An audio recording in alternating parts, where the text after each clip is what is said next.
The Imperium of Man maintains a vast empire which encompasses trillions of souls.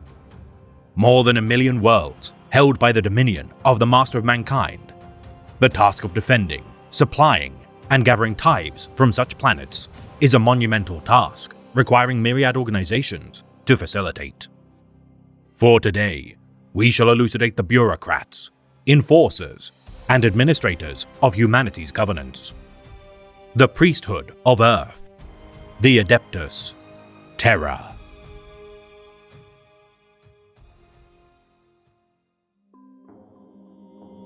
To know one's place is the greatest comfort, to excel within it the greatest solace, and a master's contentment is the greatest reward. The Imperium of Man requires untold billions of souls to facilitate its function and governance. Though glory would be earned by the warriors of humanity in the form of the Astra Militarum, Navis Imperialis, and Adeptus Astartes, toil and servitude nonetheless beckons within every holdfast and seat of power across the expanse of the stars. For today, we shall elucidate the administrators of the Imperium, whose turgid duty is oft never regarded nor honored. The bureaucratic clerks of Terra, the Adeptus Administratum. With the Master of Mankind's expanse across the void of space, many lost worlds across the galaxy return to the fold of a united humanity. The Great Crusade had burgeoned a new era of prosperity and glory for mankind, and with victory achieved over the Greenskin menace during the Ulanor Triumph, the Imperium of Man was poised to rule the galaxy, unopposed for the remainder of time.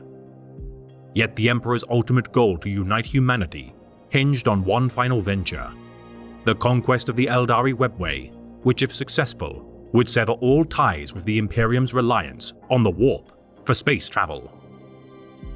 As the Webway project beckoned, the Master of Mankind required new stewards to rule in his stead, a task which would require untold millions to rule the trillions of souls throughout his swelling domains. Founding the Imperial administration and appointing his most trusted advisor, Malcador the Sigillite, with the rank of Chief of the Administration, the now largest organization ever incorporated within the Adeptus Terra, oversaw the distribution and tithes of the ever-growing Imperium. Yet despite the best efforts of the Master of Mankind, his Imperium fractured. Broken by the actions of his most cherished son, as civil war ruined everything the Emperor had fought so hard to accomplish. Over time, the Adeptus Terra changed, incorporating the reforms of Rabute Guilliman's newly founded Adeptus Astartes, Navis Imperialis, and Astra Militarum into the fold, whilst the Adepts of Mars gained independence. Renaming themselves as the Adeptus Administratum and appointing a new master to govern their many adepts, the bureaucrats of the Imperium would in time affect the lives of trillions, with each act made by their hand. In the wake of such immense destruction, factionalism and feuding took root, and the loyal sons of the Emperor sought out their duplicitous traitor kinsmen, ensnared and wounded by the whims of the Immaterium and their own missions to salvage their broken empire. The first master of the Imperial administration had perished, sacrificing his life to harness the power of the Golden Throne, and now the Master of Mankind sat immobile upon the same device which had consumed his confidant. The Adeptus Administratum, in its infancy of less than 2 decades, now bore the responsibility with governing the ruin of humanity. Its resources, whilst vast, nonetheless diminished greatly from their inception.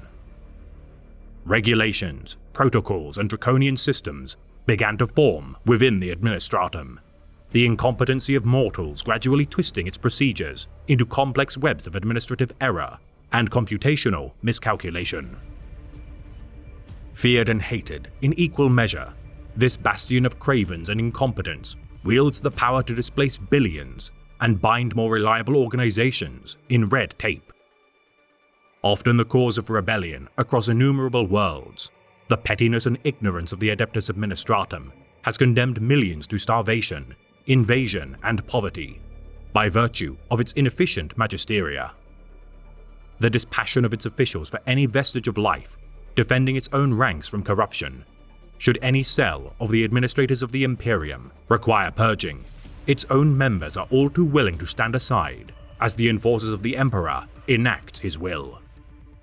Seen as the lowliest of professions by the wider Imperium, it is ironic that its most senior members are among the most powerful individuals in the galaxy, for no organization, no matter its prestige, can function without the aid of the Adeptus Administratum. The Master of the Administratum, the single most powerful political figure in the Imperium. The majority of its positions are hereditary in nature and prevent internal struggles for power. For many of these tedious souls are content to spend the entirety of their lives toiling at their cogitator workstations, safe from the enemies of the Imperium. Indeed, considering the myriad ways a soul can be torn to shreds by Xenos and heretical thralls, many find it preferable to sacrifice freedom and adventure in exchange for monotonous salvation. To maintain an empire as vast as the Imperium of Man, regular tithes are required. Regarded by the wider populace as Terra's Due or the Grand Harvest, several branches of the Adeptus Administratum work in tandem to determine the appropriate donation of resources per planet. Within its purview, each great tithe requires not only currency, but also food, weapons, minerals, manufacturing goods, military recruits, and even psychers for the black ships of the Adeptus Astra Telepathica. Those trained as sanctioned psychers will go on to serve within several organizations of the Imperium, yet the majority are destined to be sacrificed upon the Golden Throne of Terra in order to keep the Astronomicon of the Emperor burning bright.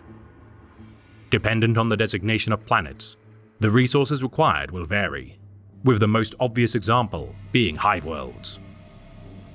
By virtue of a hive city's proclivity to become overpopulated with time, worlds such as Necromunda are expected to provide greater tithes than feudal worlds or barren death worlds, for some planets, such as Krieg and Katakan, can provide little in resources other than soldiers to fight and die in the name of the Emperor.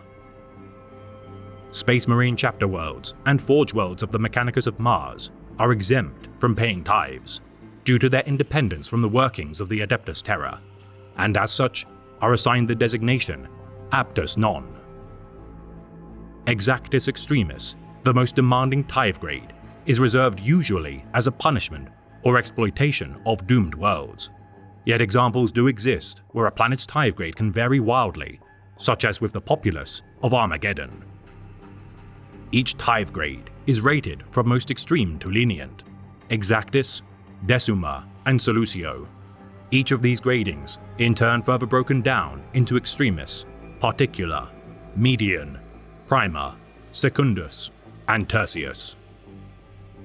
Contributing tithes to the Adeptus Administratum is the sole responsibility of each world's planetary governor, who benefits from the aid and protection of the Adeptus Terra. Should any choose to withhold taxes to the Imperium, renegade planetary governors shall be executed, often by the hands of the Officio Assassinorum, and replaced with compliant replacements. However, it should be noted that when planets decide to evade paying their dues, typically such discrepancies are not noticed for several cycles due to the inefficiency of the Administratum. Collected as regularly as every solar cycle to as scarcely as every century, difficulties such as warp travel and distance from the outposts of the Imperium can greatly vary the deadline for tithes to be made. Often marking the date of their tithe as a sacred day known as the Emperor's Gift, citizens of the Imperium watch as millions of tons of precious resources climb skyward into the embrace of the waiting fleets destined for Terra. Green recruits for the Astra Militarum regiments leave their birth world behind, never to return, their service made in the name of the Emperor swelling the hearts of their kinsmen with pride. As the single largest organization within the Adeptus Terra, the Adeptus Administratum has over time divided its power into several smaller factions in order to attempt to organize its myriad duties. In practice, such divisions work separately from one another and typically have no knowledge whatsoever of their contemporaries. Not even the Master of the Administratum able to account for how many subdivisions currently serve the whole of the Administratum. The Departamento Munitorum is the largest of the Administratum's constituents, ruled by the Master of the Administratum, Lord Commander Militant of the Astra Militarum, and Chancellor of the Estate Imperium. Devoted to assigning, resupplying, monitoring, and quantifying the efforts of the mortal soldiery of the Imperium, the Departamento Munitorum is responsible for the raising and training of new Imperial Guard regiments, providing equipment and war materials to the front lines, and liaising with the Imperial Navy in order to transport their warriors to the front lines. This military branch of the Administratum closely mimics the conventions of its civilian populace counterpart, receiving tithes of recruits, materials, and labor serfs from each world of the Imperium. Each government, navy vessel, and military outpost is monitored by a bureaucrat of the Departamento Munitorum stationed within their ranks, responsible for passing relevant information onto the various elements of the Adeptus Terra to counter incursions, enforce tithes, and redistribute resources. The larger the scale of threat, combined with potential losses incurred, invokes an appropriate response. The Departamento Exacta determines the potential strategic output of each civilian populace available to the Imperium, acting as the second most powerful means to demand tithes. Earning a reputation as merciless and brutal enforcers of the Imperium's financial needs, the Departamento Exacta bears the authority to demand the invasion of rebellious worlds should they withhold tithes from the Administratum. The Estate Imperium, known by common parlance as the Million-Strong Records Office of the Administratum, preserves the bountiful documents of the Imperium of Man. Their prestige on some occasions, allowing its foremost officer, the Chancellor of the Estate, to earn a seat among the Senatorum Imperialis as a High Lord of Terra. The Historical Revision Unit is tasked with the screening of the Imperium's records available to the public and rewrite them to make them more palatable to the subjects of humanity. Within the Imperial Palace, the many Historitors glorify the Emperor and his deeds, their most chief adept, the Historicus, ordaining which knowledge must be destroyed in order to save the ignorant masses from themselves. Organizing its members into units known as deletions teams in order to enact edicts of obliteration, none can quantify the amount of lost lore sundered by these biblioclasts. The Officio Medicae interacts with the general public to maintain the health needs of the subjects of the Imperium. Operating medical facilities across the length and breadth of the stars, it is the solemn duty of the Officio Medicae to quarantine worlds afflicted by plagues, warp afflictions, and unknown contagions. The Logis Strategos are the analytical agency of the Administratum, gathering insight gleaned from study of Xenos and heretical encounters in order to counteract their strategies. The Logos Historica Verita, founded during the closing days of the 41st millennium by the Ultramarines Primarch Rabute Guilliman, attempts to combat the widespread ignorance of the Era Indomitus by uncovering the lost histories of humanity.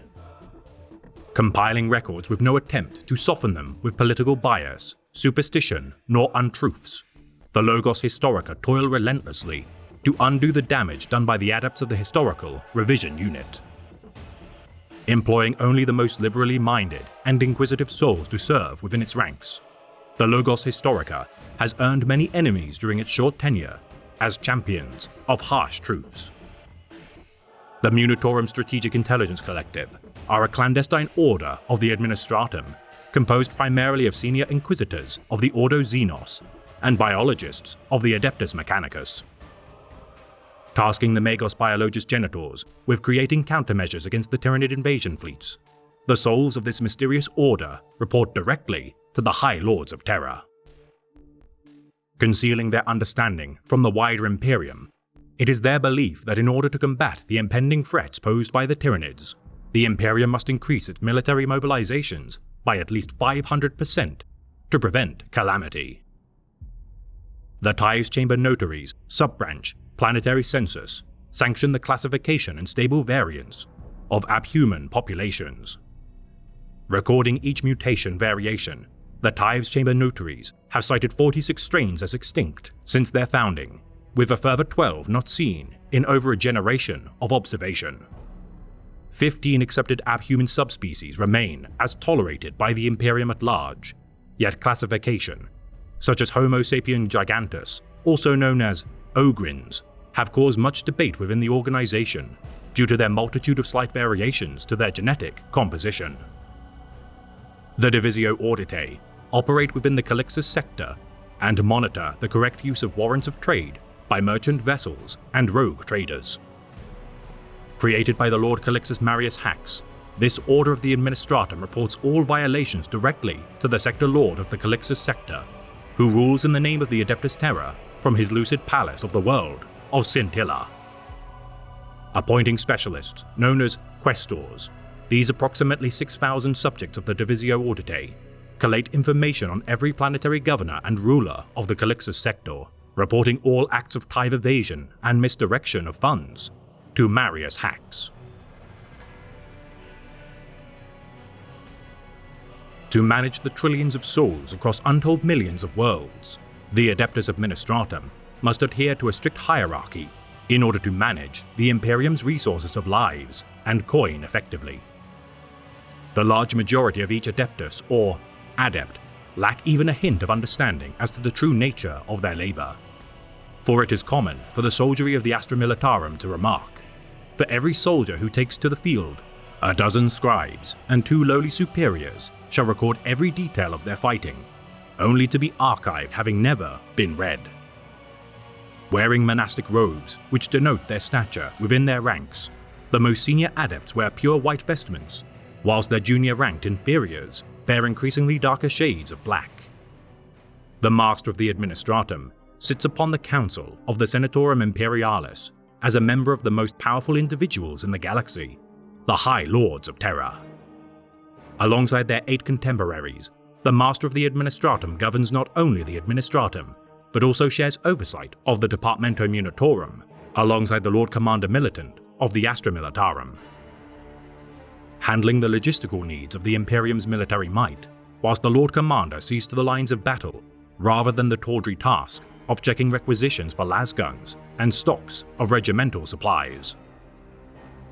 Arguably the single most powerful member of the High Lords of Terra, in truth, the Master of the Administratum typically never interferes with the day-to-day governance of the Imperium, whose title is more ceremonial than practical in nature. Burdened with the unenviable task of facilitating the more mundane duties of the Imperium, such a master of a nonetheless immensely influential organization is rewarded with great power as payment for their service. Master Logisticars are the second most superior rank within the Administratum, carrying out duties which any other adept of the Order lacks authority to facilitate. Officers and governing officials standing as representatives of the Administratum on the many worlds of the Imperium are known as Prefectus, who in turn are served by each departmental head of their planet's Administratum branches, known as Masters. The highest ranks of the lesser officials of the Administratum are known as Ordinates, deemed unworthy of a planet's crucial duties, yet capable enough to claw their way from the lower rungs of their order. Curators maintain the ancient records of the Imperium's gloried past, rewarded for their preservation of near-extinct linguistic customs and historical relics with meager respect among their peers. Ciphers dispatch messages away from the prying eyes of the Adepta Astratella Pathica, memorizing the dictation of the information entrusted to their care, whilst retaining no understanding of their messages until its delivery to its destination. Historitors screen Imperial documents for signs of heresy, deleting pertinent passages which could prove dangerous should the subjects of the Imperium discover them. Altering, rewriting, and redacting the collective history of mankind.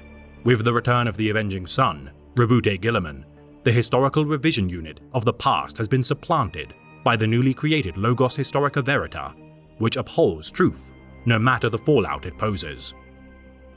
Lowest of all the members of the Administratum are scribes, menials, and even enslaved subordinates, unspecialized workers drafted to work unpaid in service to the great officialdom of humanity, in roles such as archivists, janitors, and mechanics. For to be a member of such a gargantuan organization requires not skill, not specialty, merely drones to facilitate the day-to-day running of this mundane and bureaucratic order.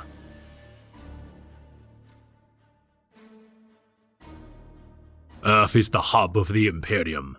It's the center of government, the setting of mankind's greatest temples, the home of our wealthiest and most powerful merchant houses, and the most corrupt. Where there is government and where there is money, there is corruption. And there is no place in the universe that has more government and more money than old Earth.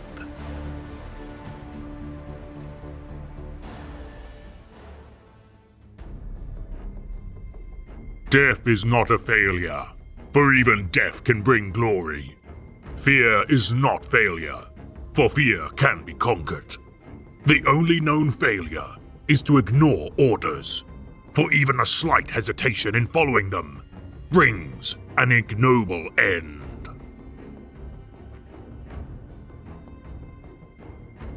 The Imperium of Man wages wars which incur incalculable proportions.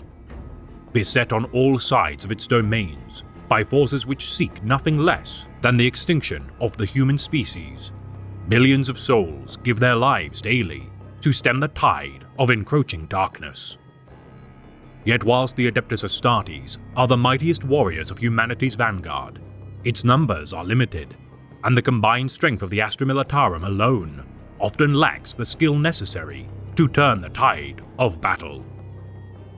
For today, we shall elucidate the elite soldiers of the Departamento Munitorum, trained to strike the heart of the enemy on war zones which the Space Marines cannot commit their might.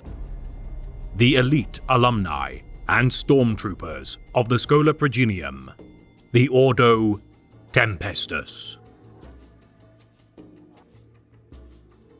Across 1,000,000 worlds encompassing the vast void of space, billions of souls cry out for salvation from the tyranny of the alien, the mutant, and the heretic. Foremost of the Imperium's war machine, the Astra Militarum deploy their might far and wide as sons and daughters of myriad martial creeds and cultures combat the foes of humanity. Many a regiment of the Guard has earned glories aplenty for their service, from the dour trench warfighters of Krieg to the stalwart children of Cadia. For whilst many divisions, battalions, and heroes of the Guard fill volumes of the vaunted histories of humanity's conquest of the stars, among their ranks there exists an elite creed. Known as the Tempestus Scions, within every regiment of the Astra Militarum, the orphan sons and daughters of the Imperium's noble caste are trained to epitomize the greatest potential which a mortal soul can accomplish in the arts of war. Members of the prestigious Departamento Munitorum, a subdivision of the Adeptus Administratum, the subjects of this branch of the Adeptus Terra are responsible for the raising, training, and provisions of the vast armies of the Imperium's war machine. Founded during the early 31st millennium to aid the Imperium's expanse of the stars during the Great Crusade, with the transition of power from the Legiones Astartes to the newly split Imperial Guard and Navis Imperialis as the vanguard of humanity's military, a new division of the mortal soldiery's martial might was required to face the deadliest of threats. Faultless in their devotion to the Emperor, showing no hesitation to plunge themselves into battlefields which many souls of the Imperium would decry as unwinnable. Only the Emperor's angels, the Adeptus Astartes, eclipse the deeds of these warriors on the front lines of the wars to safeguard humanity. The death rate to become a member of this vaunted organization, among the highest rates of any affiliation of the Adeptus Terra. Each warrior must endure 3 years of grueling tests and trials in order to be proven worthy of donning the regalia of the Ordo Tempestus. Gifted the greatest resources and equipment available to the Astra Militarum, the sight of these glory champions of the Guard can inspire their wearied allies to new heights of valor. Fearless when confronting the most terrible of foes, whether spewed from the Immaterium or derived from the debauched Xenos empires of old. No weakness, such as compassion, nor mercy, remains within the hearts of the Scions of the Tempest. Knowing the teachings of the Tactica Imperium and even sections of the Codex Astartes by heart, whether collaborating with the Emperor's angels or his mortal subjects, the Tempestus Scions work effectively and without fail. The middle ground between the imposing yet limited numbers of the Adeptus Astartes and plentiful masses of the Imperial Guard, the distinguished men and women of the Tempestus Scions epitomize the greatest heights a mortal combatant can achieve. Drawing aspirants from the orphan children of slain planetary governors, Astra Militarum commanders, and aristocratic nobles, no mere laborers nor rabble are permitted to join the ranks of the elite guardsmen. Taken by commissars of the Department Munitorum in the wake of failed coups and purges of traitors to the Imperium, the muling sons and daughters of such traitors are escorted to the nearest training facility of the Imperium's elite. Taught within the Schola Progenium the harsh realities of war in order to transform them into formidable soldiers, those children too weak and frightened to harden their hearts and mature into fearsome warriors perish during the trials in droves. On rare occasions, some aspirants are stolen from guardians who still live and serve dutifully to the Imperium, their clear signs of potential too great to ignore should their abduction prove beneficial to humanity. Typically ranging from as young as 6 to as old as 12 years, each recruit of the Schola Progenium undergoes mental physical examinations and are purged should they show any sign of plague or spiritual corruption. Assigned into battle groups of several hundred aspirants, their cultural differences are repressed in order to be remolded into true servants of the Emperor, their belongings taken and replaced with simple, black uniforms. Abandoning their birth names in favor of newly assigned titles derived from the many fallen heroes of the Imperium's history, each recruit aspires to one day prove worthy of their namesake. Making exceptions for blood relatives in order to encourage competition between the inheritors of their familial legacy, regardless of what ties such initiates retain. Once strapped into each schola's correction throne, their minds are remade. Inserting needles directly into the recruits' skulls, the concoctions of neurochemical fluids pumped into their synapses, known as Dirus, drowns out their memories to better create them anew. Bombarded with audio-visual war cries, speeches of last stands, and ecclesiarchal incantations, though the efficacy of such procedures are effective, it is not uncommon for some to experience visions of their past lives, which shall haunt them for the remainder of their lives. Those that show signs of individuality and nonconformity are hunted by their more compliant peers. The most disobedient candidates publicly executed by the drill abbots using their great hammers of office.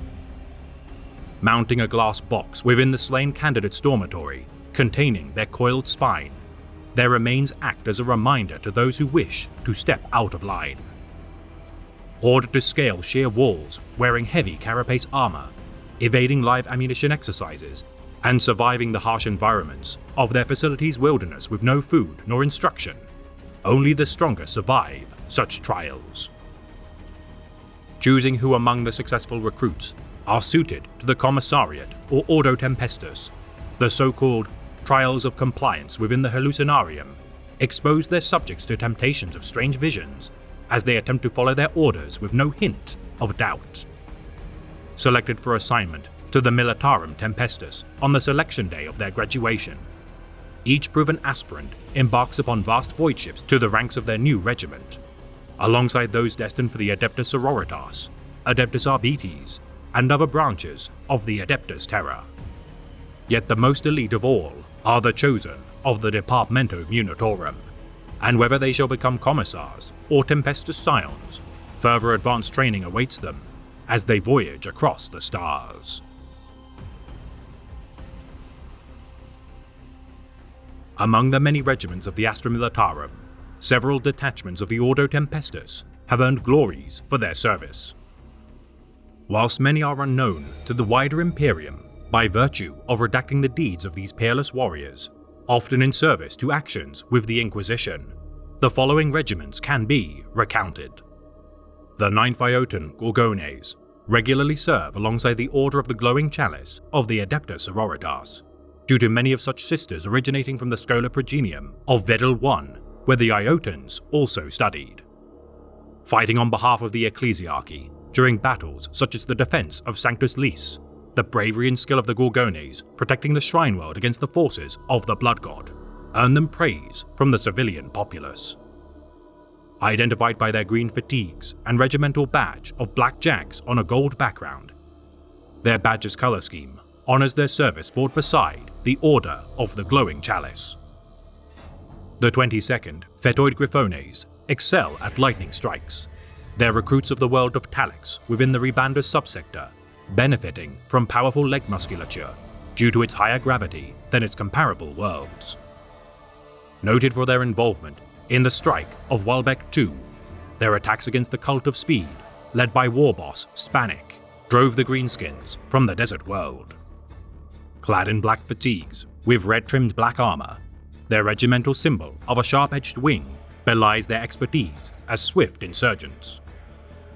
The 29th Zetic Typers champion decapitation tactics, seeking to fell the commanders of their opposition, revered for their collaboration alongside the Death Corps of Krieg, closing a Chaos Warp Rift upon the Valiant Mountain.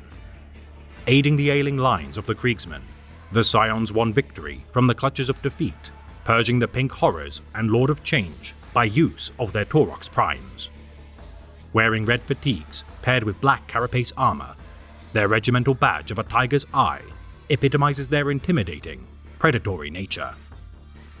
The secretive 32nd Fetoid Eagles, drawn from the world of Beguntus, are infamous for their viciousness and brutality. Missing in action during the Zinnian Wars, fighting against an uprising caused by the Alpha Legion, alongside the Elysian drop troops, the Eagles of Beguntus struck from the skies. Losing their assigned commissar by an onslaught from a war machine of the enemy, despite achieving victory, the Elysians found no trace of the Tempestus Regiment following the war. Identified by their black fatigues, protected by half-black and red armor, their regimental symbol of a stylized war wing and eagle's head is whispered to hide a hidden meaning within their regimental command, which concerns Imperial authorities. The 33rd Delphic Phoenixes are gloried for their record of slaying more Drukhari raiders than any of their peers, attributed to their world of Kaldamor's previous ravaging by the Dark Eldar. Retaining their hatred of the Xenos despite their mindscaping of the Correction Throne, their service fighting upon the twin moons of Erendix, humbled by the Drukhari Archon Vaxmar, saw to their destroying of half of his cabal of the Emerald Talon. Wearing grey fatigues combined with black and red armor, their regimental symbol, known as the Infernum Resurrectus, depicts an abstracted phoenix ascending between the shattered fragments of their ruined homeworld. The 34th Betic Centaurs hail from the death world of Macron 5, its people toughened by regular incursions by the forces of chaos.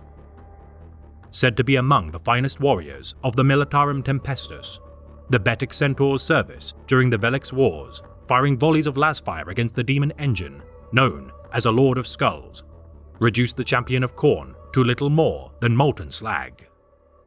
Wearing terracotta red fatigues adorned with brass-trimmed black armor, their regimental symbol of a bilinear sash represents their planet's Tempestus training grounds symbiosis with the Schola Progenium of their origin.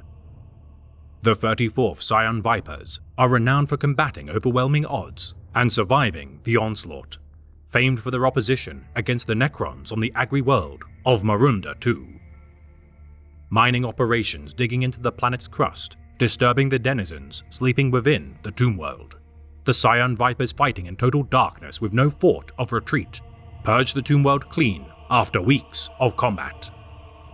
Clad in grey fatigues with azure blue armor trimmed with silver, their regimental badge of a white cross on a red and black background is believed to be either a statement of their blunt refusal to surrender, or perhaps alluding to their order's records being redacted by the Departamento Munitorum. The 43rd Iotan Dragons fight within the harshest of environments, famous for staging simultaneous battles within the labyrinthine caves of their homeworld of unknown origin. Capable of fighting blind against enemies which prefer to use espionage tactics, their wars waged against the Tau, Drukhari, and particularly Tyranid Xenos are legendary, since their orbital strike of a gigantic space station in orbit of the world of Mondrax Free. Purging every single Tyranid bioform within the space station after solar weeks of skirmishes, their efforts saved billions of lives upon the Shrine World below. Identified by their black fatigues with silver-trimmed dark grey carapace armor and red helmets, their regimental badge of a tri-scale red and white shield epitomizes their bulwark against the terrors of the Void. The 50th Capic Eagles, though only comprised of a single company, is remarkably brazen in their boldness, said to be the most decorated company of any within the Ordo Tempestus. Combating the Red War of war boss Gruk Face Ripper upon the world of Alaric Prime under the command of their stalwart leader, Tempesta Prime Salem Whitlock, his influence instilled in his men the tenacious will to cast back the greenskin hordes. Wearing tan fatigues with gold-trimmed black armor, no record exists of their regimental badge.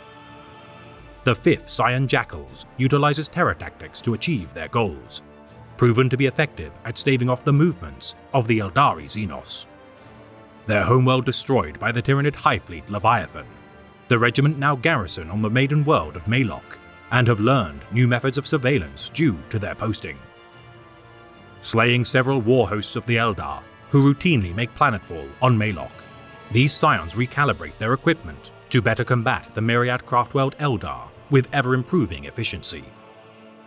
Famed for their defense of Rax 5 against the forces of Craftworld Ulfway, destroying their aspect warriors whilst ambushing their traversal through a Wraith Gate, the regiment also thwarted the efforts of Craftworld Iandan on the moon of Buran, anticipating their movements and launching devastating counterattacks.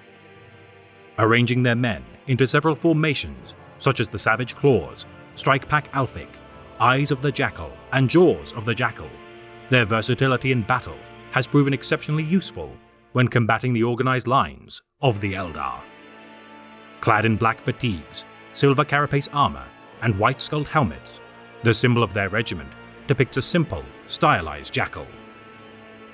The 55th Alphic Hydras have a storied history fighting by the side of the Ultramarines chapter of Space Marines, their service rewarded with several training facilities within Ultramar to hone their skill.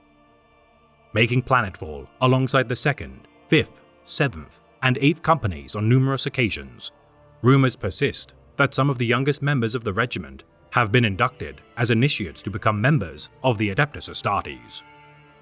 Gloried for their service during the battle of the agri-world of Masali against the Greenskin Menace, and skirmishes on the Crone world of Izik II facing the Eldari, their capabilities as insurgents and stealth tacticians allows for the Ultramarines to deliver the crushing hammer strike at their enemies' weak points. Wearing grey fatigues adorned with gold-trimmed crimson armor, the symbol of their regiment honors their training facility of Mount Carus. The 55th Capic Eagles are renowned for their duty as the bodyguards of the Inquisitor of the Ordo Hereticus, Katarina Greyfax.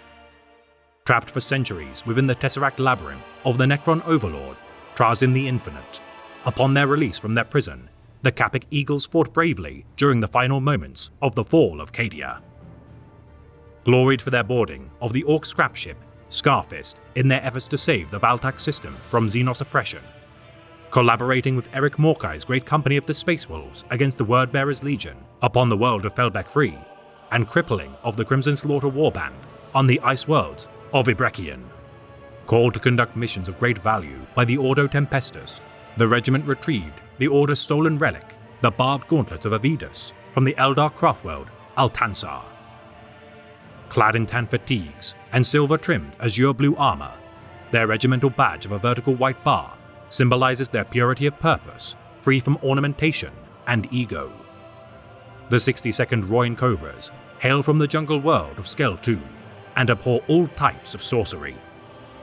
Repelling the Thousand Suns from their Schola Progenium with their 190-strong regiments, the Rubric Marines stood no chance against the amassed strength of the Children of Skell II. Wearing dark green fatigues with silver-trimmed jade green armor, their regimental symbol, known as the Serpentia Vigilant, is whispered to be associated with latent warding properties. The 68th Deltic Lions are battle-hardened survivors of toxic environments, adapted from their service within the Zone Mortalis war zones. Regularly pitted against the forces of the Plague God, Nurgle, their immunity against the infectious miasmas of the pawns of the Grandfather has earned them high praise from the Emperor's Holy Inquisition. Routinely summoned by the Ordo Malleus to combat the thralls of the Lord of Decay, their efforts have piqued the interest of the ruinous entity itself in order to identify weaknesses to exploit. Wearing red fatigues with silver-trimmed black armor, their regimental symbol of the ancient Terran Ace of Spades characterizes their proclivity to win victory from otherwise doomed campaigns. The 73rd Epsilec Eagles champion coordination and entrenched defensive positions, famed for their service fighting against the Drukhari Cabal of the Dying Sun within the Varanus system. Confronted by the Archon, Vor Zelanth, whose sickening experiments had already harried the planets of Nucius II and III, despite failing to slay their leader, the Epsilec Eagles saved countless lives from being taken to the Dark City by purging the Xenos en masse with Grafshoot and Valkyrie deployments. Clad in tan fatigues with silver-trimmed green camouflaged armor, while none know the true reason for their regimental symbol of a stylized fist known as the Gauntlet, many speculated to be both a mark of honor and shame. The 86th Deltic Dragons have won many campaigns fighting in collaboration with the Tau Xenos against the Tyranid High Fleet, Gorgon. Content to fight with aliens only by virtue of their unflinching duty to follow orders, these Tempestus Scions alongside the battlesuits of Kelshan Sept bear striking similarity in their stoic determination to destroy the Great Devourer.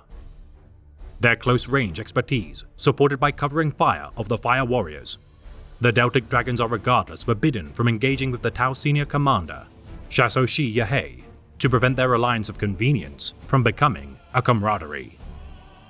Wearing dark grey fatigues with brass-trimmed black armor, their regimental badge is ever-changing in order to obfuscate and confuse their Tau allies from deriving intel on their hierarchy. The 88th Alphic Lions are a notable regiment of the Ordo Tempestus, who have on many occasions fought beside the first founding Adeptus Astartes chapter, the Blood Angels. Combating the entities of the Warp on the world of Jalbri in collaboration with Sanguinary High Priest Corbulo, their efforts allow for the bearer of the Red Grail to destroy a greater demon of Slaanesh in single combat. Clad in black fatigues, paired with silver-trimmed black carapace armor, the symbol of their regiment, a stylized lion's head, embodies their proud nature, strength, and nobility. The 99th Deltic Gorgones have accrued a mighty tally of kills, fighting the Tyranid Xenos particularly during the Zaris campaign, repelling the invasion of High Fleet Leviathan, aiding the beleaguered Katakan jungle fighters of the Astra Militarum. Wearing dark grey fatigues and silver-trimmed camouflage green armor, their regimental symbol of a green stenciled triangle is speculated to represent strong foundations which aid in their defiance against the most terrible of foes. The 101st Betic Dragons excel at airborne strike maneuvers and won many plaudits fighting beside the Destroyer Space Marine chapter against the Crimson Slaughter warband.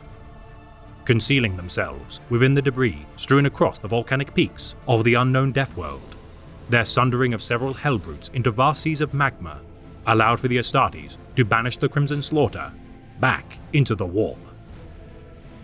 Wearing black fatigues with grey-trimmed black armor, their regimental badge of a stylized green dragon, seen from an aerial view, characterizes their exceptional expertise, attacking from the skies. Finally, the 133rd Lambdan Lions regularly aid the Adeptus Mechanicus Forge World of Mazoa in their efforts to recover long-lost technologies. Over the course of 2 millennia, the Lions have trained within the training facilities situated on the 2 moons orbiting Mazoa, their proximity to the vast resources of the Forge World indenturing their service to the Adepts of Mars. Adhering to ancient pacts made with the ruling priesthood of the planet, the Ordo Tempestus sanctions the Lambdan Lion service in exchange for powerful augmentations to be built and fitted to their arsenal of weapons. Fighting alongside the Skitarii legions and on rarer occasions the Collegia Titanica, few enemies of the Imperium can counter the cold logic of the Mechanicus when combined with the disciplined martial skill of the Militarum Tempestus. Wearing black fatigues with gold-trimmed crimson armor, their regimental symbol of red chevrons on a field of white honors the dialectic traditions of the Mechanicus' Lingua Technis. Highly specialized when committed to active war zones, the Ordo Tempestus never falter in following their orders as they hurl themselves into the fray. Each and every member of its creed, drawn from the orphaned highborn of humanity, armed with among its greatest weapons and trained beyond compare, only the Genhan's transhuman warriors of the Emperor prove superior to their might. Masters of shock assaults of such terrible danger, which no typical regiment of the Astra Militarum can accomplish, the Scion's total adherence to disciplined lines have no thought to defy the pragmatic commands of their superiors. Their unflinching obedience, overriding all sense of self-preservation, each and every Tempestus Scion lays down their lives if necessary to achieve their objectives. Each proven warrior who survives countless battles of near-suicidal proportion is promoted to the rank of Tempesta Prime, or simply Tempesta, acting alike to a squad sergeant who maintains the chain of command and high standards of their teams. Memorizing thousands of battle doctrines imparted from their study within the Schola Progenium, each split-second decision is influenced by the collated wisdom of the Astra Militarum, won through countless millennia of war. Often rewarded with regimental greatcoats as a sign of their rank, the most battle-honored Tempesta Primes carry skull-crested staffs, known as Arcana Militarum, into battle. Capable of changing the course of planetary sieges and protracted crusades, an exemplary squad of Tempestus Scion veterans has on many occasions been the catalyst to achieving victory. Confronting the deadliest enemies of the Imperium, such as the ancient Necrons, ravenous swarms of Tyranids, and merciless greenskin hordes, no warzone or battlefield is too deadly for the Tempestus Scions to infiltrate. Deployed behind enemy lines via Grav Shoots and Valkyrie assault carriers, the Tempestus modified armored personnel carrier, the Taurox Prime, protects their charges until unleashing them into the thickest of fighting. Chosen by the Emperor's Holy Inquisition on many occasions to escort their vessels to and from the black ships of the Null Maidens of Luna, many an Astra Militarum regiment resents the praise and favor given to the elite of their order, merely as a sign of their own jealousies and shortcomings. Ignoring the barbs thrown by their inferiors, the Tempestus Scions' indifference to their peers only bolsters the bitterness stoked within the rank and file. Working closely with the Officio Prefectus of the Departamento Munitorum, the Commissars, to handle political oversight and reinforce their already potent combat prowess, these enforcers of the Emperor bear higher authority than even Tempesta Primes. Respected by the soldiers under their command, such commissars appointed to Tempestus squads bolster their effectiveness in battle, ascending to near ludicrous displays of zealous fury. Trained within the same Schola Progenium to which all their men have graduated, this familiarity and mutual respect sees most commissars appointed to serve within the Ordo Tempestus eschew their duties to weed out weakness or cowardice and focus solely on martial doctrine. Branded with symbols on their chest upon mastering their various weapons and pieces of war gear, these permanent signs of their martial prowess is the envy of those whose flesh remains unmarked. Clad in carapace armor, molded by ceramite and armorplast joints, whilst comparable to Adeptus Arbites armor in its functionality and effectiveness, direct impacts of small arms fire can be shrugged off with ease. Their riser pattern hotshot lasguns, the envy of a commonplace guardsman. Such weapons are connected directly to hyper-yield power arrays worn on their backpack rigs, which allows their beams to penetrate even the rugged ceramite of Chaos Space Marines. Deploying volley gun variants of such weapons on occasions, the Tempesta Primes regard such weapons as the pinnacle of their men's arsenal, which allows for higher rates of fire than their standard lasgun variants. Outfitted with visual augmenters via their Omnishield helmets, a soldier of the Ordo Tempestus, though capable of surviving solar days with no need for sleep nor nourishment, benefits from nutrient gruel and oxygen reservoirs connected to their helmets. Their iconic parade berets, a symbol of pride within their ranks. Should a war zone not require the use of protective war gear from the elements, nor use of low-light spectral lenses. Many prefer to fight, bearing their facial scars earned in battle, or lack thereof. Analyzing tactical data using their Dexterra configuration slate monitrons on their forearms, each subordinate of the Tempesta Prime can quickly access updated commands, objectives, and personal vital signs. Each suit of armor fitted with monoscopes to allow for their squadmates to share audio-visual feedback which each Scion observes. Any act of obscuring its lens, whether intentional or not, is punishable by a solar day of electro-whipping and days of starvation for denying valuable tactical data. Their backpacks fitted with Clarion Vox arrays in order to allow for crystal-clear battlefield communication. The Tempesta Scions also benefit from their Martyr's Gift field service medikits, replete with combat stims, single-use bionics, and auto-cauterizing thermic gel. This no-nonsense approach to quick recovery from wounds is extremely effective. Yet should a Scion be beyond saving, a subcutaneous frag grenade charge to booby-trap their terminally wounded body enables one last chance to slay their enemies.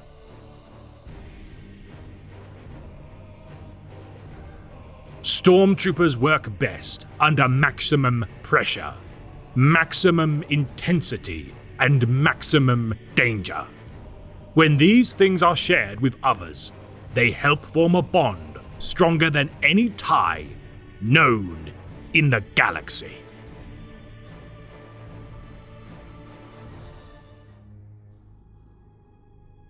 I am a commissar. I am empowered to deliver justice wherever I see it lacking. I am empowered to punish cowardice. I am granted the gift of total authority to judge. In the name of the Emperor, on the field of combat.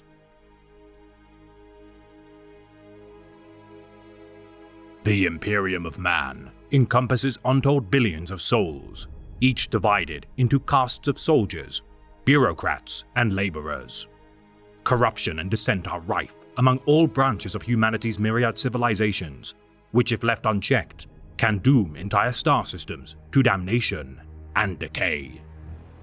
For today, we shall elucidate the branch of the Astra Militarum tasked with maintaining discipline and moral purity within the many organizations of the Imperium. The stoic enforcers of the Officio Praefectus, the Commissars. Following the outbreak of rebellion during the tumultuous era of the Horus Heresy, reforms were required to reorganize the Imperial Army to replace the Adeptus Astartes as the military vanguard of humanity. The misuse of the Legiones Astartes had torn the galaxy asunder. Hundreds of thousands of genetically enhanced super soldiers, now empowered by the ruinous powers, had been let loose across the stars and claimed fiefdoms of their own to practice their dark arts. No longer could the Space Marines be unrestrained, for should another fracture of the Imperium's beliefs incite more infighting among the ranks of the Astartes, disaster would surely follow suit.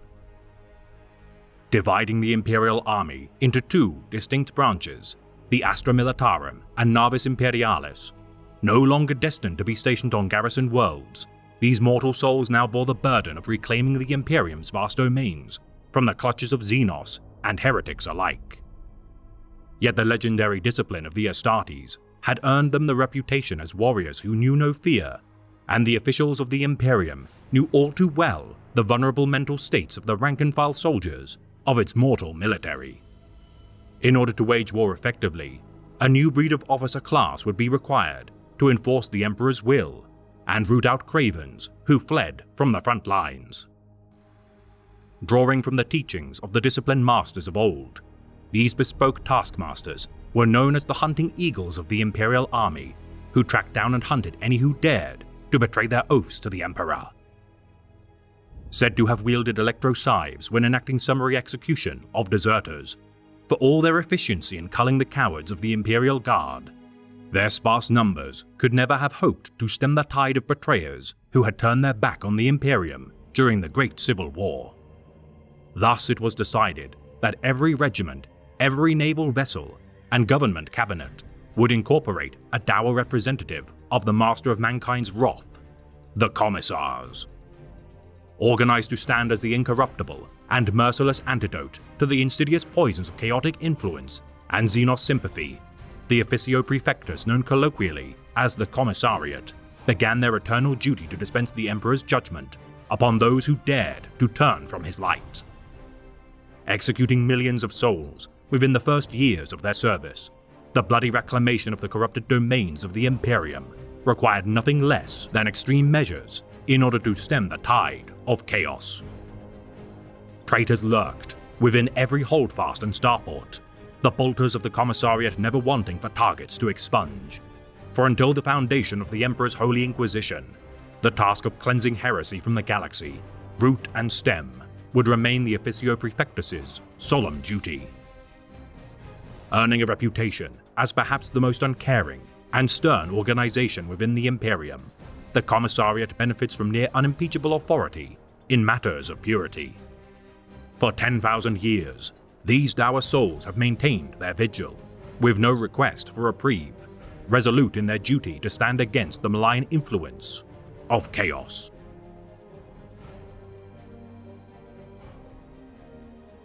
Trained within the Schola Progenium from the stock of orphan souls, this military school raises aspirants for many branches of the Imperium, such as the Astra Militarum, Officio Assassinorum, Adeptus Arbites, Ecclesiarchy, and even the Emperor's Holy Inquisition.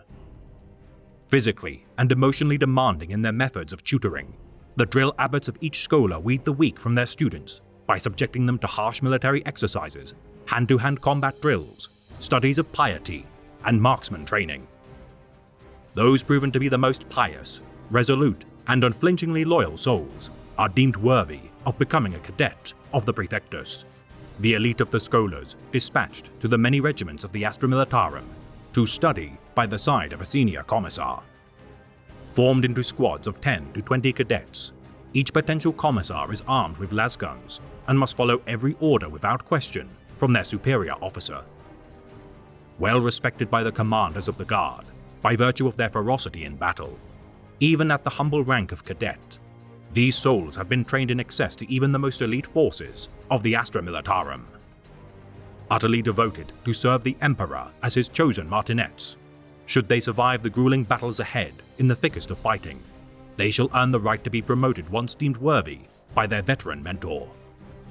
Idealistic and totalitarian in their loyalty to the master of mankind, these taskmasters of the Imperium shall earn reputations as both heroes and tyrants in the eyes of their peers, for it is the pledge of a commissar to do what is necessary, no matter the consequence. Working closely with the officials of the Departamento Munitorum, the logistical subdivision of the Astra Militarum, these ruthless souls must not only master the arts of warfare, but also administration and propaganda. Assigned not only to Astra Militarum regiments, but also planetary defense forces, known as local commissariats, while subordinate to the Astra Militarum, these smaller branches of the Officio are empowered with enough means to maintain courage in the hearts of their men and to purge those who defy the decrees of the Emperor. Bespoke local branches of the Officio Praefectus, such as the Chalist Commissariat of the Calixus Sector, bear the laurel-wreathed Chalice badge imparted by Lord Sector Marius Hax, and monitor the sector's PDF units and planetary governors for signs of heresy. Also of note are the Vervan Primary Commissariat, or VHPC, within the Sabbat World sector, who act more alike to a secret police force. Regardless of their station or size of their forces, each commissar of the Imperium are among the most autonomous powers within the galaxy, able to declare judgments on the wicked as agents of the Emperor. Due to the Officio Praefectus's nature as a subdivision of the Departamento Munitorum, each commissar, no matter their rank, serves under the jurisdiction of the Lord Commander Militant of the Astra Militarum.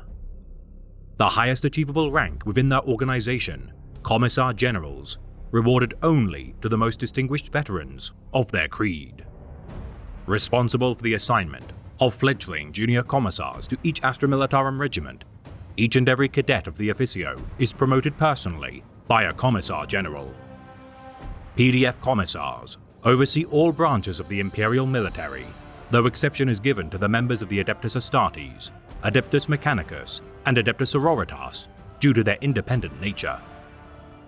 Typically, each Planetary Defense Force Commissar is many years in age to better capitalize on their vast experiences during their service, with some on rare occasions being appointed as a disciplinary action.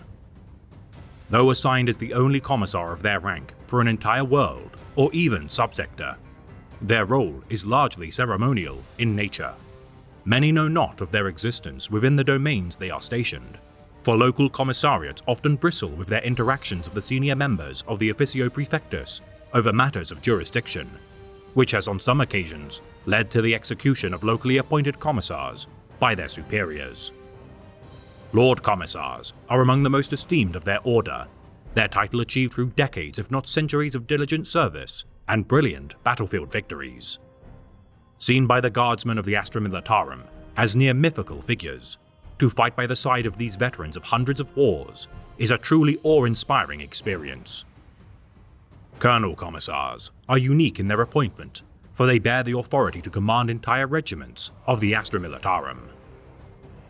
Each warrior entrusted with such a rank is a truly extraordinary individual, proven to be not only peerless in their duties as a commissar, but also brilliant in their strategic deployments. Commissar captains act as intermediaries for the commissar generals and their junior ranking peers, often serving at a regimental level of authority, though such a rank varies in the command entitlement they may receive. Commissars are the standard rank of the Praefector, and act not only as officers of the military, but also political figures, enacting the will of the Departamento Munitorum and the Emperor. Junior commissars are subordinate to their fully commissioned peers and lack their jurisdiction, yet are crucial in aiding their mentors' duties of investigating potential outbreaks of rebellion and execution of the more petty dissidents of the Imperium. Cadets are identified by their use of blue trim on their uniforms, rather than red, and adorn their caps with emblems befitting their fledgling rank. No set duration for their time spent as cadets exists, for it is up to the discretion of their mentor as to when they can ascend to the rank of junior commissar, and should they fail to meet the standards of a true commissar, they are dispatched to the penal legions, or even rogue trader vessels. Each commissar benefits from being armed with among the most well-crafted regalia and protective equipment. Their standard uniform, consisting of greatcoats adorned with gold and red epaulets, red lining on their collars, cuffs, black combat boots, and trousers. Their black undercoats trimmed with either red or gold finery. Most recognizable of their attire are their peaked officers' caps, replete with red lining and stamped with a skull or aquila to signify their role as enforcers of the Emperor. Utilizing additional flak combat armor, such as breastplates decorated with finery alike to their caps, it is not uncommon for commissars to carry devotional tokens such as pendant aquillas, gospel manuscripts, or war manuals into battle.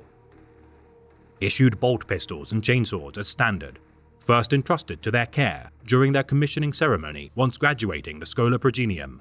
Within each high chapel, these immense weapons are blessed to temper the machine spirits within, before they claim their first kills. Commissar cadets, not yet worthy of full membership within the Order, carry lasguns or autoguns, whilst touring with their respective Astra Militarum regiment, often adopting elements of their assigned regiment's uniform into their panoplies.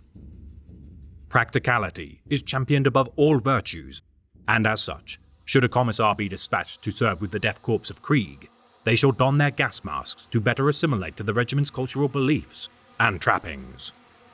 Though typically using the weapons first granted to them during their promotion as serving commissars, a rare few request more powerful armaments, should their duties require them, such as plasma pistols. Granted such weapons only should they be deemed worthy by the Praefectus' senior members, due to the proclivity of plasma weapons to overheat and endanger their wielder's life. The commissariat is sparing with granting the use of such equipment.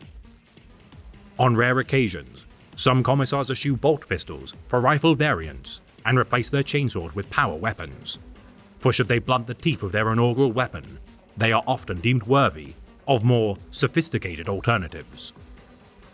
The rarest of all power weapons used by the Commissariat are power fists, for the use of these bludgeoning tools are extremely difficult in the hands of most mortal soldiers. Yet of all the tools at the disposal of a commissar, their voice alone is the most powerful of all. For to defy the commands of a member of the Officio Praefectus is to defy the Emperor himself, and few are so bold or foolish enough to utter such flagrant objections to his will. To each and every member of the Astra Militarum, the sight of a commissar's bolt pistol instills anxiety and fear within their hearts, for once drawn, it is a foregone conclusion that it shall not be holstered until a new victim has been claimed. Responsible for maintaining the moral purity and spiritual devotion to the Emperor above all, while the majority of those culled by the commissars are enlisted grunts and non-commissioned officers, it is by no means uncommon for high-ranking commanders or even planetary governors to overstep their authority and receive a bolt round for their hubris. Using execution not only as a reminder of the victim's compatriots of the price of cowardice, such acts of unwavering devotion to uphold the laws of the Emperor can also inspire the more zealous soldiers of each regiment to fight with even greater ferocity. The presence of a commissar alone often all that is required to maintain order and discipline within even the most frantic of engagements. Only the weakest souls shall turn tail and run, leaving their exposed backs as target practice. Should a commissar fail to instill the requisite fear into the hearts of their men, they shall be murdered in the ensuing mutiny of their charges, their death a sufficient cost for their failure in their duty. Assuming leadership positions when required, should their judgment require the execution of a regimental sergeant, lieutenant, or on unique occasions, even generals, the zeal of a competent commissar has proven them worthy of commanding entire regiments under their own banner. Most legendary of all commissars is the tale of Sebastian Yarrick of the Steel Legion.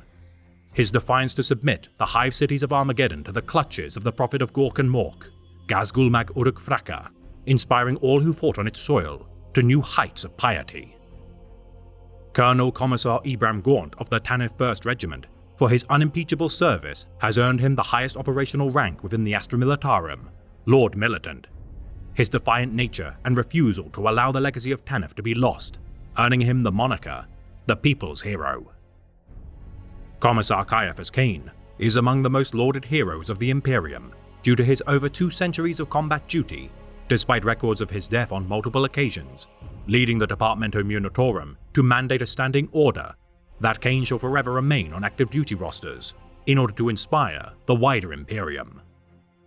Maintaining close ties to the Emperor's Holy Inquisition, due to their proclivity to uncover chaos plots and incursions, should the various orders be unreachable for aid, it is the sole duty of each commissar to put an end to heresy. Requisitioning propaganda from the Adeptus Administratum during protracted sieges and times of strife, a single moment of doubt can lead to widespread insurrection, and so each commissar must bolster each citizen's faith in the Imperium. Delivering speeches to inspire their forces before the slaughter of battle commences, their oratory skill remains crucial even in the thick of battle, as their battle cries and rehearsed litanies of the Lectitio Divinitatus can be heard through artillery barrages and the screams of the dying. Their devotional prayers often inciting rivalries between themselves and the priests of the ecclesiarchy. Each in turn competes to exceed each stirring diatribe against their foes, or rousing declaration of piety. Wary of sanctioned psychers and members of the Adeptus Astra Telepathica, the Commissariat must watch for signs of chaotic possession at all times, and are often liberal in their interpretations. Better to execute an innocent than allow the chance for a demon host to spread its malign influence. Establishing information stations to funnel reports of civilian sightings and activities of Xenos sympathizers and co-conspirators, the Commissariat never falter in quelling uprisings long before they burgeon. For the Imperium of Man is a gargantuan machine, rife with turmoil, and the only cure for the failings of mortal men is the heavy hand of the Emperor's disciplinarians. Winning is everything. But the trick is to know where the winning really is. We're political animals, Ibram. Through us, if we do our job properly, the black and white of war is tempered. We are the interpreters of combat, the translators. We give meaning to war, subtlety, purpose even. Killing is the most abhorrent, mindless profession known to man. Our role is to fashion the killing machine of the human species into a positive force. For the Emperor's sake. For the sake of our own consequences.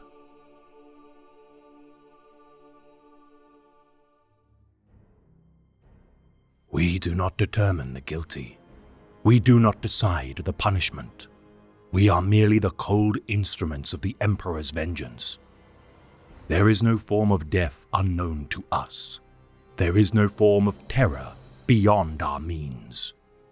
There is no enemy outside our reach. We are the blade that hovers over the throat of the traitor. We are the bullet that awaits the heretic's skull. We are the poison in the throat of the alien.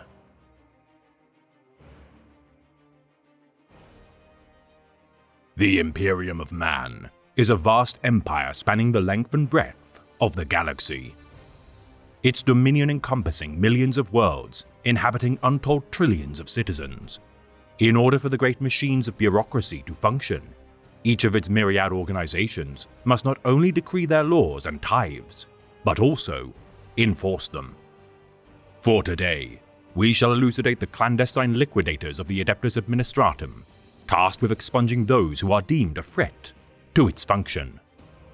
The sharp knives of the Emperor, the Officio Assassinorum. During the era of the Great Crusade, the Master of Mankind required every conceivable means to achieve his vision of a unified empire of humanity.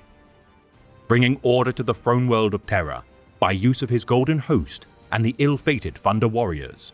With such brute's usefulness at an end, a new breed of warriors were created. The Legiones Astartes, though inferior in stature to the Thunder Legion, proved unified in purpose. Their loyalty to the Emperor proven through their purge of their forebears, alongside the Custodian Guard. Waging war across the stars, hundreds of thousands of the Angels of Death brought worlds into compliance, reclaiming disparate fiefdoms to be brought into the fold of the burgeoning Imperium. The fabled sons of the Emperor with time were reunited with their armies of Gene Sons, assuming command of each legion until the galaxy at large submit to their blades and bolters. Yet for all the vaunted deeds of the Legiones Astartes, their methods were far from subtle, and even the methods of the 19th and 20th Legions were best utilized in campaigns requiring the submission of civilizations, rather than singular souls.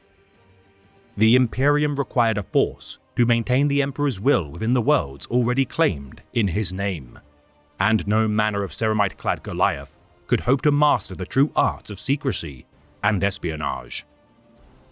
Loyal administrators and operatives, proven in the arts of furtiveness, worked in secret to help facilitate their new overlord's grand vision.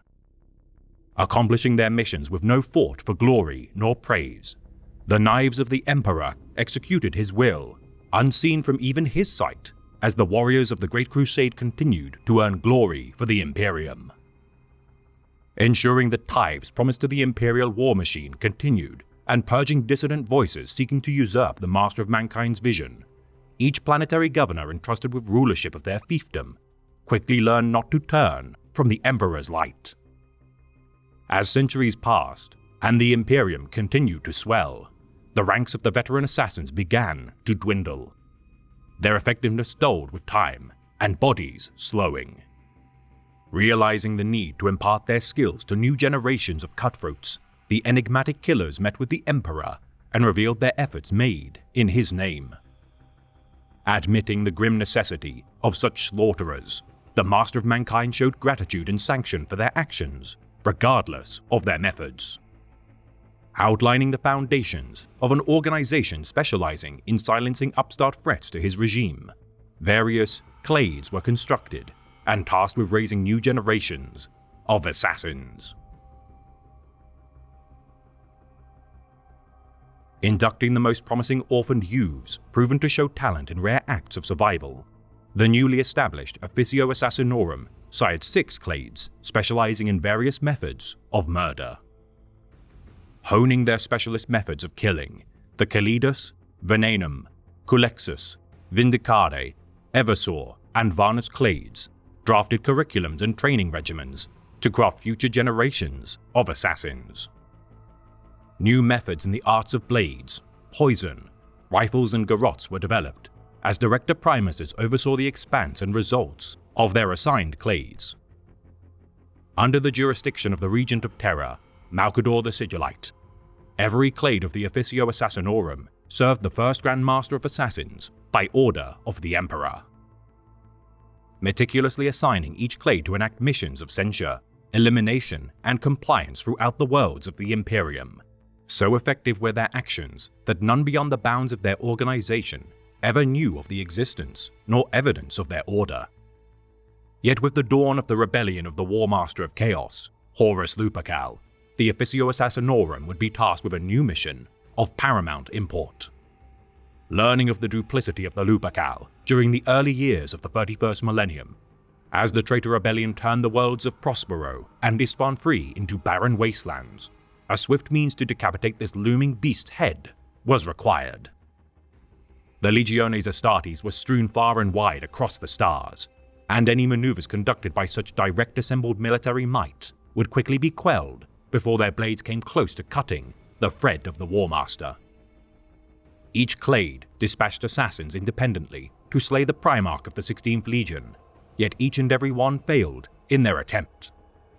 Seeking an opportunity to bring the full might of the Assassinorum to bear, the Sigillite, under the advisements of the Captain General of the Legio Custodes, Constantin Valdor, assembled the first execution force of its kind. Combining their disparate methods of extermination, the assassins known as Coin, Iota, Fontariel, Jenica Solm, Aristide Kell, and the Garantine undertook their monumental task. Never before had precedent been set for a force of this otherwise overwhelming scale of violence, for to deploy a singular assassin was a decision not made lightly by the Imperium or the Emperor. Yet such was the threat posed by the War Master of Chaos, that any means necessary would be approved in order to quell his rebellion before more death and destruction could be wrought. The Imperial Execution Force was sanctioned to ignore their clade's preconceived moral outlines and strictures, for this mission was of too great import to be derailed. Foreseeing the impending threat to his well-laid plans, the first chaplain of the Word-Bearers, Erebus, initiated his own scheme to destroy the execution force. Having boarded a Silent Sisterhood voidcraft harboring the Black Pariah experiment created by the Culexus clade 2 years prior, the assassin codenamed Spear proved to be a fitting means to foil the Sigillite's plans. The coordinates of the vessel destined for the heart of a nearby sun in order to safely eliminate the crazed and unstable Black Pariah, the Hand of Fate conducted chaos rituals upon his captured subject and bonded a demon of the warp to its form. Mutating into a being capable of reflecting psychic powers once obtaining a sample of his opponent's blood, the corrupted Spear served his new master up to the events of the Isstvan Free atrocity, and was tasked with traversing to the world of Dagonet.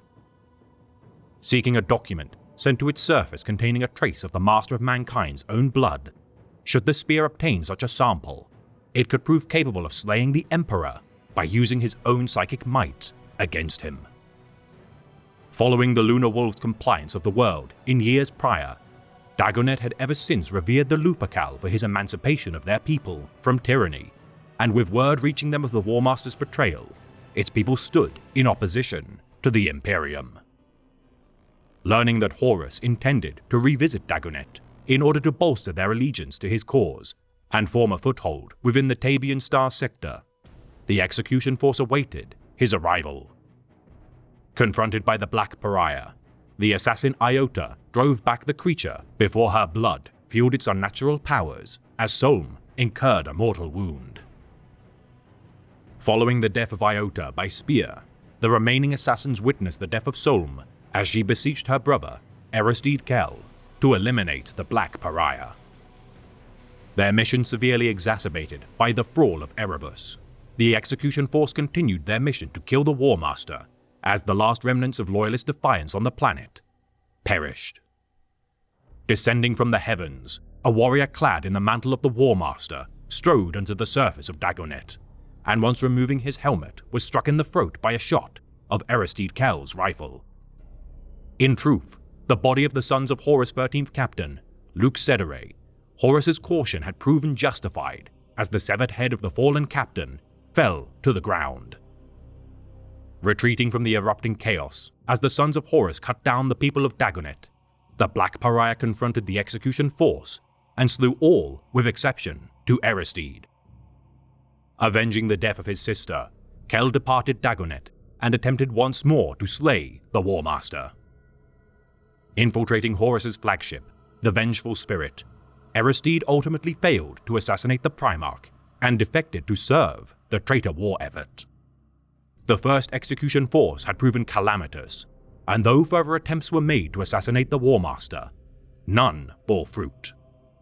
Yet despite the failure of its primary objective, the execution force had succeeded in eliminating the Black Pariah, which left unchecked could have posed a serious threat to the Emperor. With time, the traitor rebellion faltered, and the War Master of Chaos fell during the fatal last battle of the Siege of Terra, and in these dark days to follow, the duty of the Officio Assassinorum to root out heresy and upstart incursions of chaos, xenos, and heretical reprisal were needed more than ever. Following the era of the Horus heresy, the knives of the Emperor began to earn a sinister and often marred reputation. The assassins of the Kalidas were revered for the successful assassination of the traitor Primarch, Konrad Curze, yet during the Age of Apostasy, a renegade of their order had attempted to slay the reigning Grand Master of Assassins, as the tyranny of High Lord Goj Vandire tore the Imperium apart. Atrocities took place within the Imperial Palace, and none could deny that these unstable killers, though invaluable to the Imperium, had caused much needless suffering. Fragmented into now temples of each clade to prevent their wholesale corruption by xenos, demonic, or heretical influence, the Officio Assassinorum spread its smaller divisions far and wide across the stars.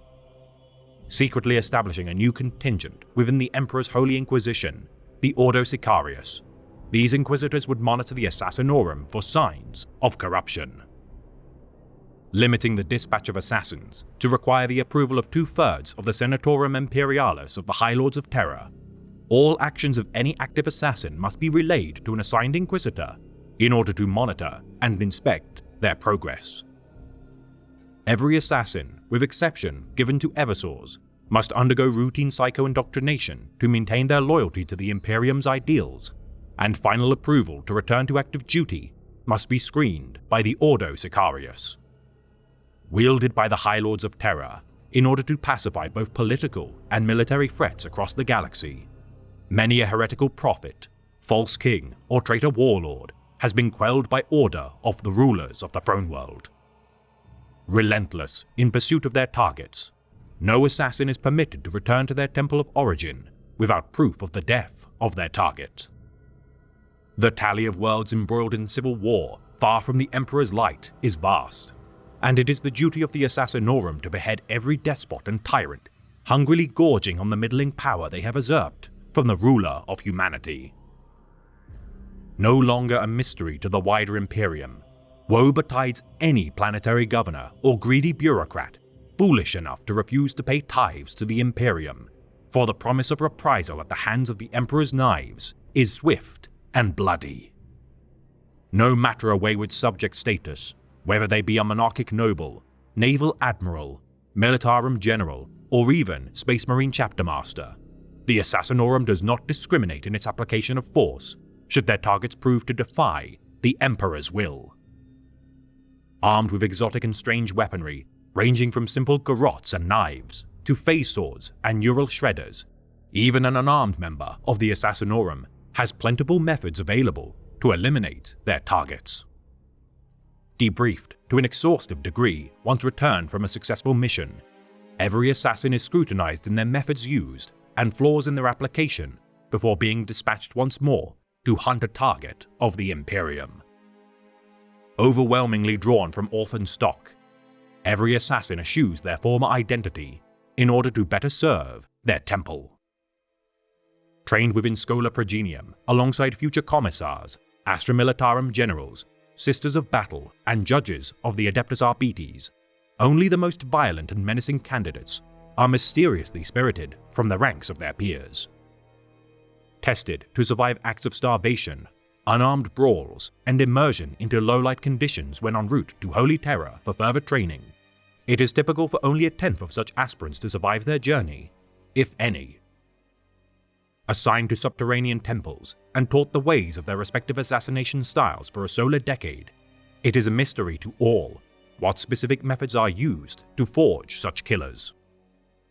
The abbots of the Schola Progenium, comparable to kindly pacifists in contrast to the instructors of the temples, each inductee must endure immense pain, physical trials, and tests of mental acuity with little rest nor relent.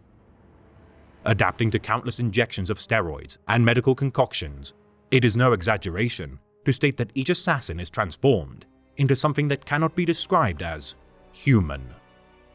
Becoming proficient not just in the arts of murder, but also navigation, piloting, imperial history, human and Xenos biology, language dialects, maintenance of armaments, and even appeasement practices of the machine spirits of their equipment.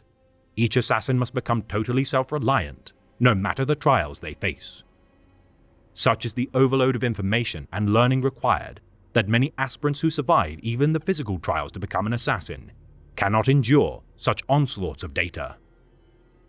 Surgically grafted with augmentative brain nodes, submuscular armor, and an array of integrated stimulant ports, these baleful killers are crafted to achieve superhuman feats of endurance, agility, and savagery. Divided into various temples in order to hone their specialized methods of death dealing, 6 major temples preside over the majority of their organization. The Kalidas Temple practices the arts of subterfuge and deception, mastering cunning tactics which transform their very flesh in order to hunt down their targets. Dispatched to conduct missions which may upset the fragile bureaucracy of the Imperium, the mark of a veteran Kalidas assassin is their ability to slay their targets, leaving no trace of their presence. Ever patient in their planning and execution of their task, some assassination attempts take years to accomplish as they weave themselves into false identities to better understand the routines and habits of their targets. Wielding Catan phase swords capable of slicing through the toughest of armor, few defenses can prevent these punch daggers when combined with an array of poison throwing knives and neural shredders, and several assassins practice the ritual of leaving death cards on the bodies of their slain, which when touched produce a hololithic image of their kill's last moment of life.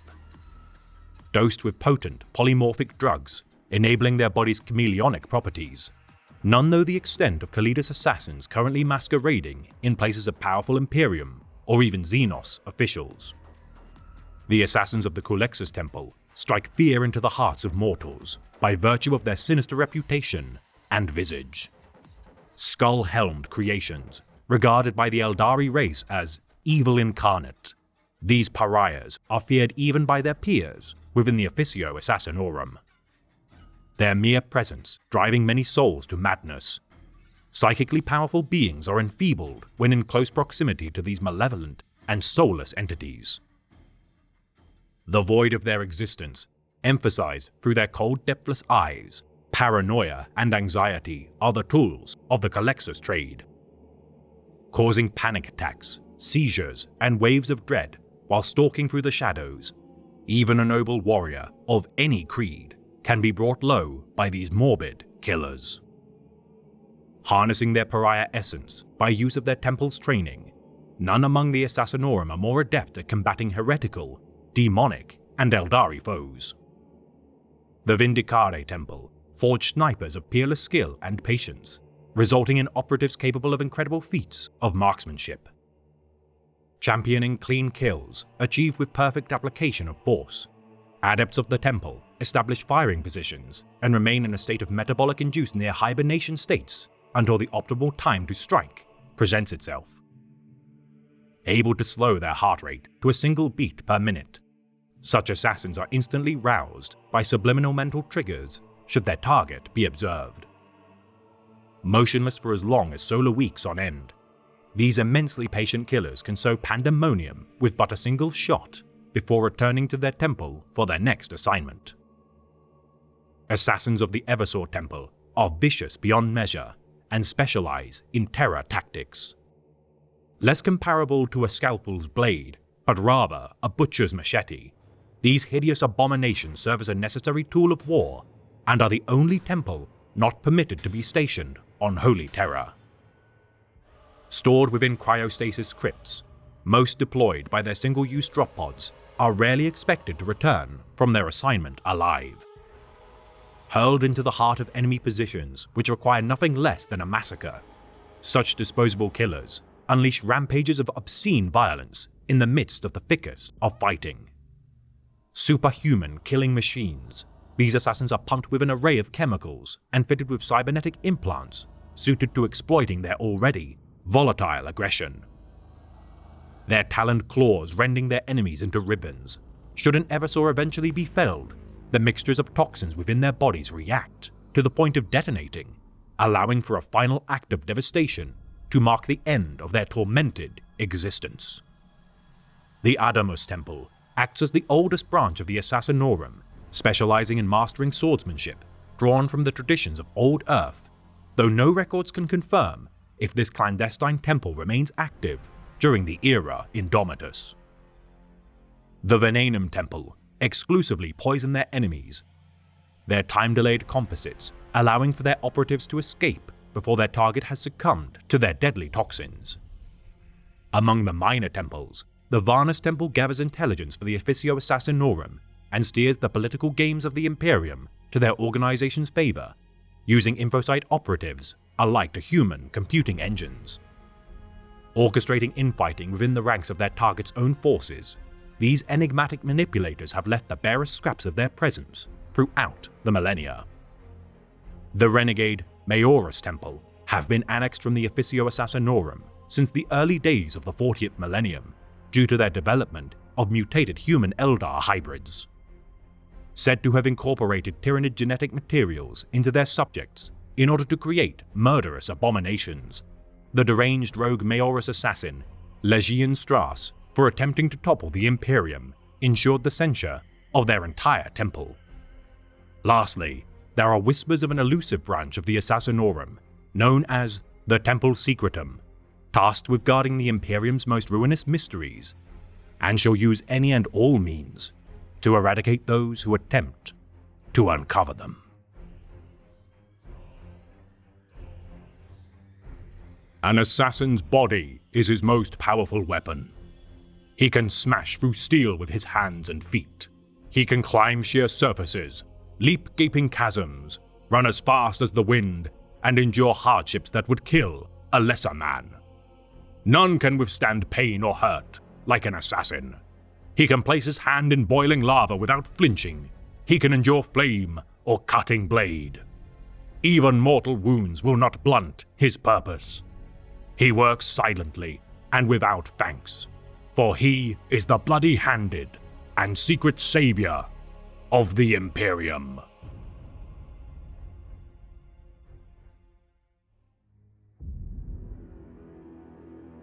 If the Adeptus Astartes are the Emperor's wrath, and the Imperial Guard his hammer, then his holy navy is his mighty sword. The Imperium of Man holds dominion over 1 million worlds across the expanse of the Void.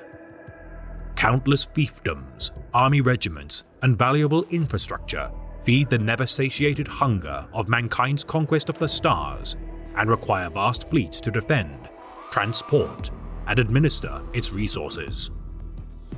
For today, we shall elucidate the Emperor's noble armadas tasked with ferrying his vast armies and armaments to the many war zones of the galaxy. The Holy Navy of Humanity, the Navis Imperialis.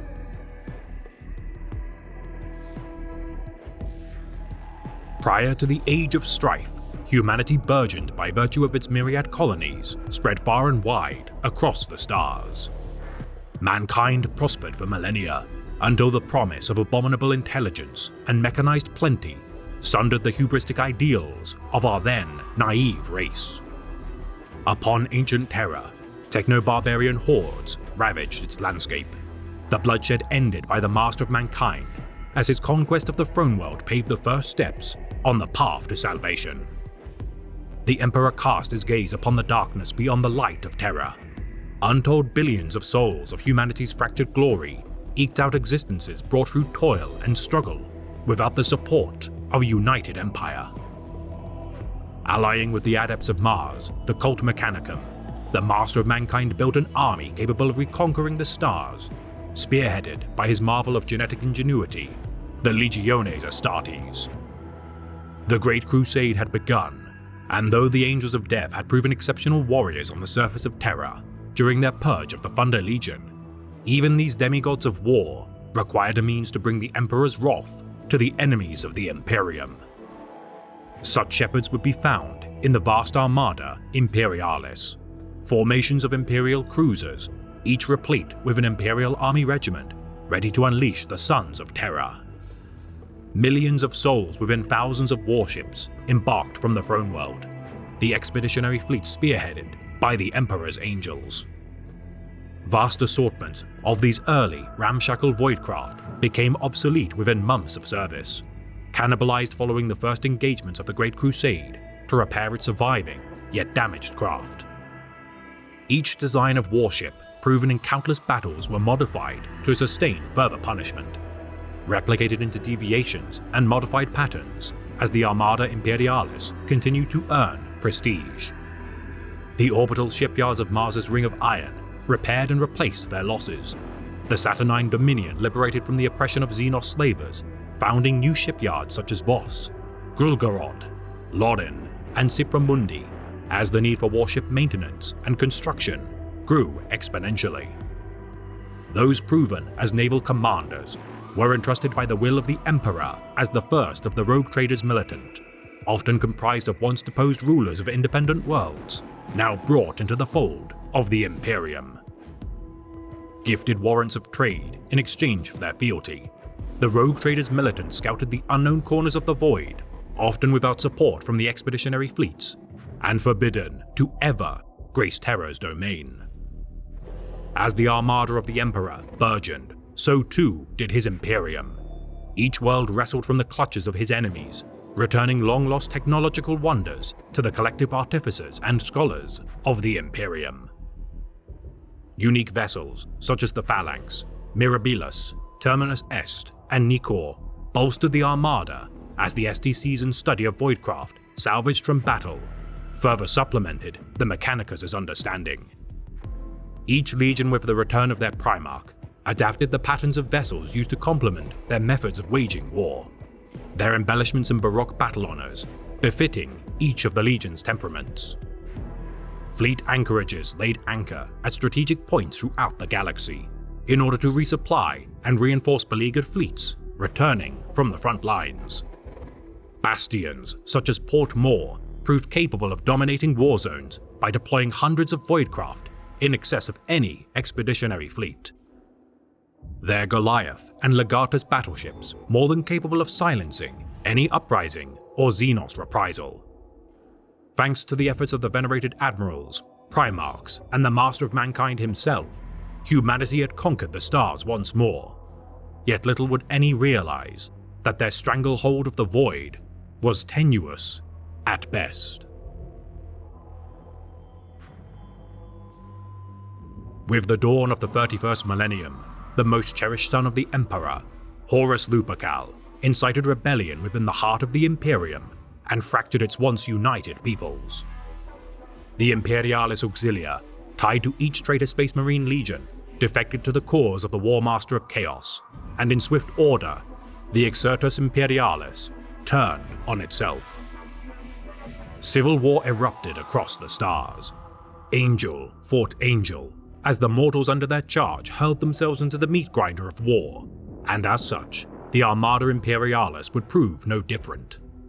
Colonies, fleet anchorages, and expeditionary fleets took up arms in defense and opposition to the Emperor, with rare exceptions seeking to abandon their posts entirely in order to form small, piratical empires. The armies of the War Master fought with unrelenting fury for over a decade, their bloody campaign carving a swathe to the heart of the Imperium until their ill-fated Siege of Terra. Horus Lupercal fell at the hands of his father, yet with the Loyalists victorious over their duplicitous former kinsmen, the need for reforms were paramount. Billions had perished, and the Imperium lay in tatters, yet the duty of the Emperor's navy had never been more dire. Yet under the guidance of the Ultramarines Primarch, Rabute Guilliman, sweeping changes to each and every organization of the Imperium were enacted. Fearful of the possibility of another civil war should any singular being hold too much power, the Legiones Astartes divided their number into smaller chapters of the newly formed Adeptus Astartes.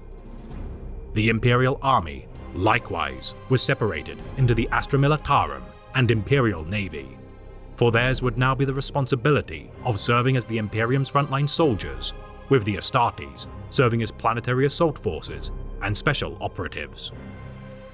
Though the Exertus Imperialis had earned many glories during the Great Crusade, with the Imperial Navy now untethered from operational command of the Imperial Army, the lack of bureaucratic meddling and direct oversight by the Guard now allowed for more flexible command and operations.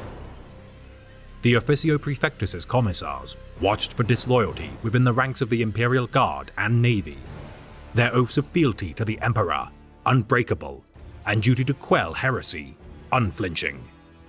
For 10 millennia, the Emperor's Holy Navy has stood resolute in the face of the enemies of the Imperium, praised by the Ecclesiarchy as an extension of the God Emperor's divine will, guided by the light of the Astronomicon as they venture into the unknown.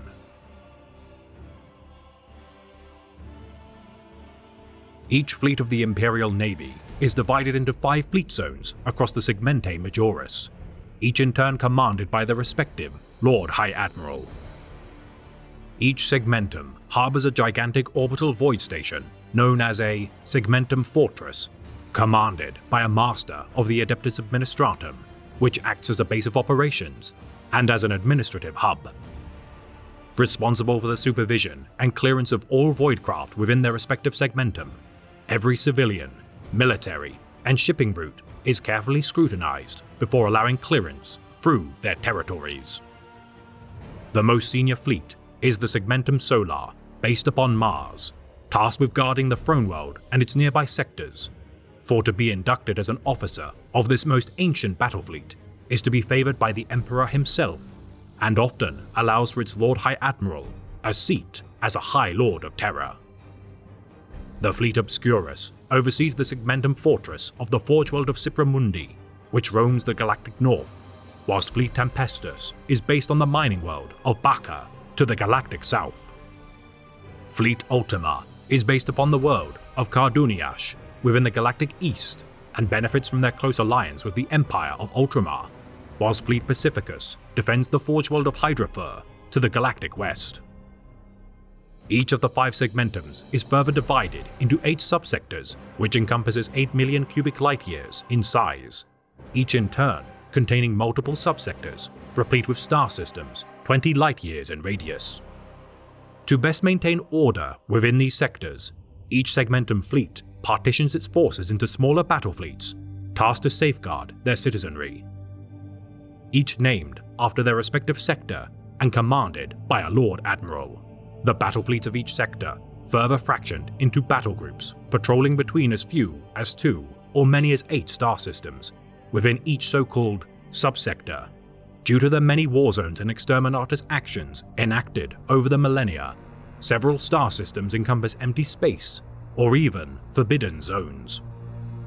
The battle fleets of each sector assigned between 50 to 75 cruisers and battleships to form the bulk of their ranks, numerous smaller escort starships, transports, messenger craft, patrol vessels, and defense platforms are assigned depending on the needs of each Lord Admiral.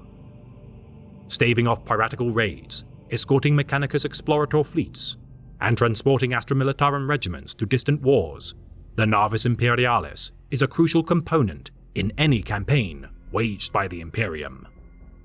The battle fleets of each sector scouting for signs of impending invasion, as many as 2 cruisers supported by squadrons of escort craft call for reinforcements from their battle fleet should the need arise. Committing entire battle fleets to subsectors only should their plight be extremely dire. Ad hoc examples, such as Battlefleet Armageddon, consisting of 4 battleships, 27 cruisers, and 36 escort squadrons, exemplify the Holy Navy's commitment to combating the enemies of the Imperium. Each battle fleet can vary massively in scale, due to the circumstance of their deployment, with stalwarts such as Battlefleet Gothic earning glory for their deeds made against the myriad threats within the segmentum Obscurus. Other battlefleets within the same system, such as Battlefleet Cadia, Battlefleet Corona, Battlefleet Scarus, and Battlefleet Agrippina, when combined are known as Bastion fleets, and work together to defend the territories in proximity to the Eye of Terror. By virtue of their extremely dangerous posting, which has on more than one occasion required repelling the Black Crusades of Abaddon the Despoiler, the Bastion fleets of Fleet Obscurus are often supported by reserve fleets, drafted from shipyards, housing outdated ship designs to bolster their beleaguered forces. These bespoke vessels, used only reluctantly by the Admiralty, to be posted within such outworn voidcraft is a death sentence for most.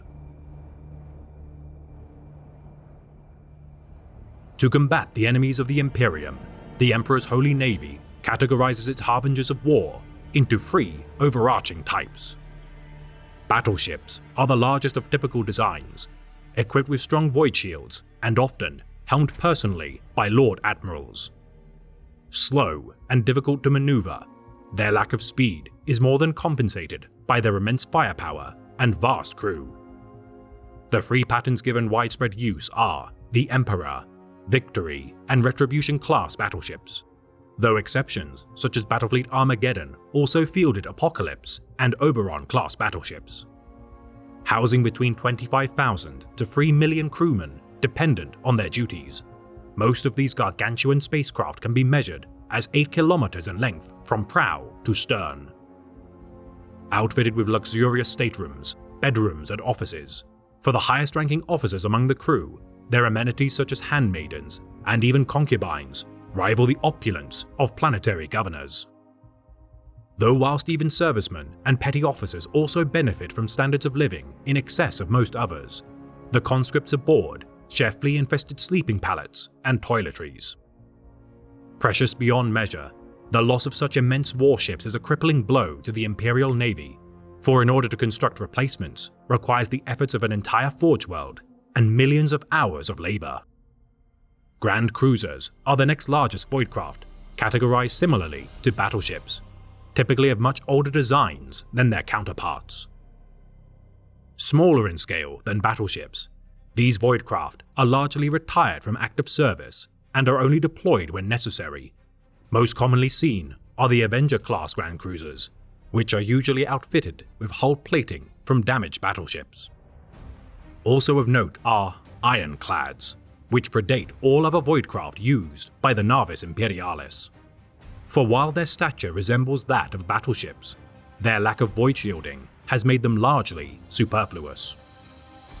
Those ironclads which remain in service are outfitted with increased adamantium plating and either recommissioned to carry planet-killing weaponry kept in the reserve lines of battle, or committed to the vanguard of battle lines to ram enemy ships as a last suicidal act of glorious service. Cruisers comprise the majority of the Imperial Navy's fleet, for while they lack the firepower of battleships, their faster speed, more plentiful numbers, and ease of construction more than make up for their shortcomings. Most ubiquitous of their designs are the Lunar, Gothic, and Dictator patterns, each between 5 to 6 kilometers in length, housing as few as 10,000 and as many as 1 million crewmen. The designs of each cruiser varying slightly depending on the resources and labor used on the world of their construction. It is easy for an untrained eye to mistake two Lunar-class cruisers as separate patterns if they were forged on two different forge worlds. Versatile in their ability to be outfitted with varying armaments of their disparate design schemes, it is not uncommon for a standard cruiser to be modified into Mars-class battlecruisers, or even light cruiser variants such as the Dauntless and Endeavour classes.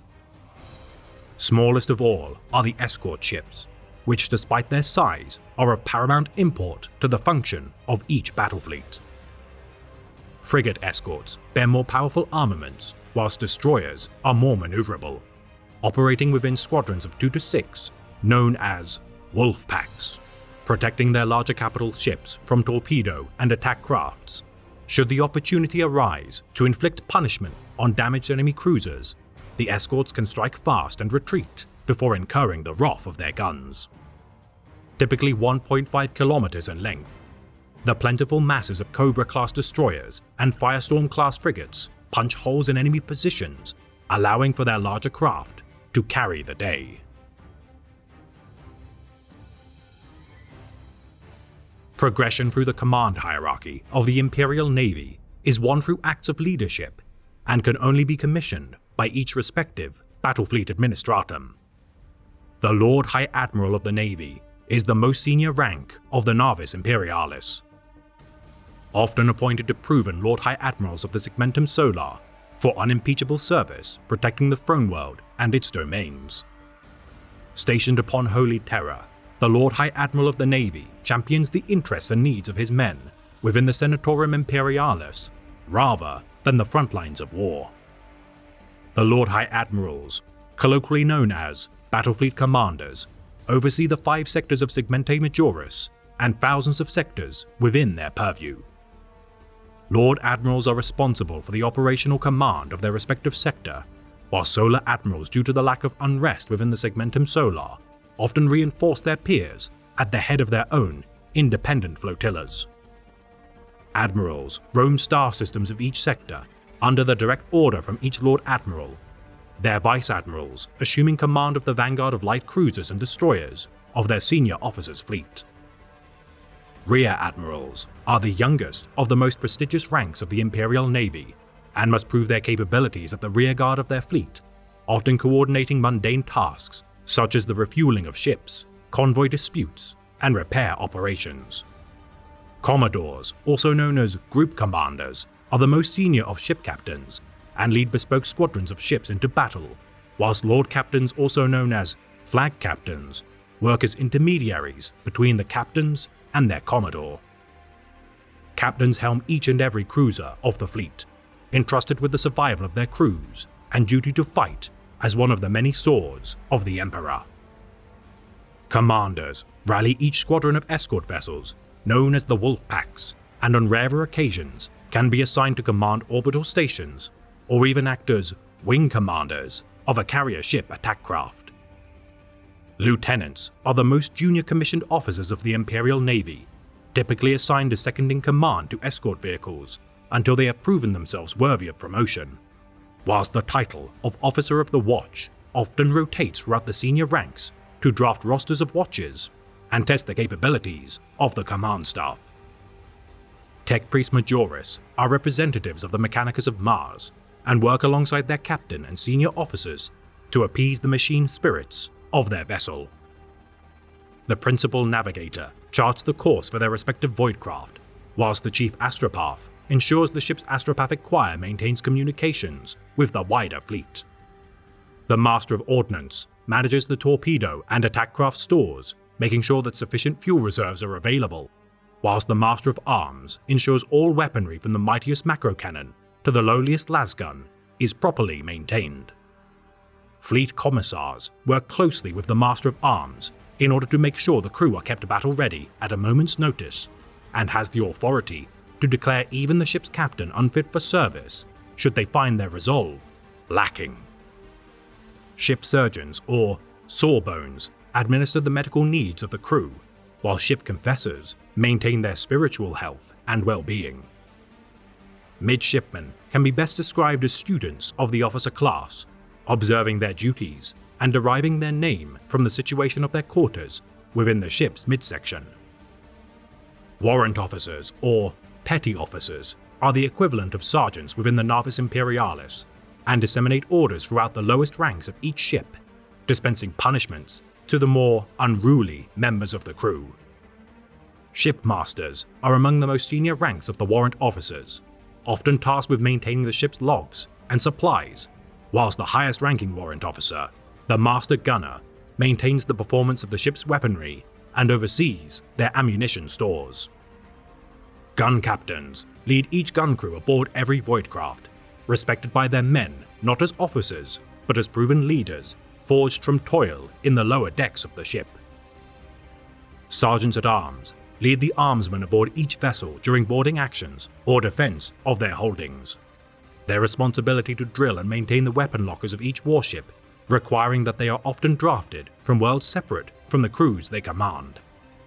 Boatswains, or boatswains, are the taskmasters of the Navy and ensure that the lowliest of crewmen fulfill their duties adequately or suffer punishment.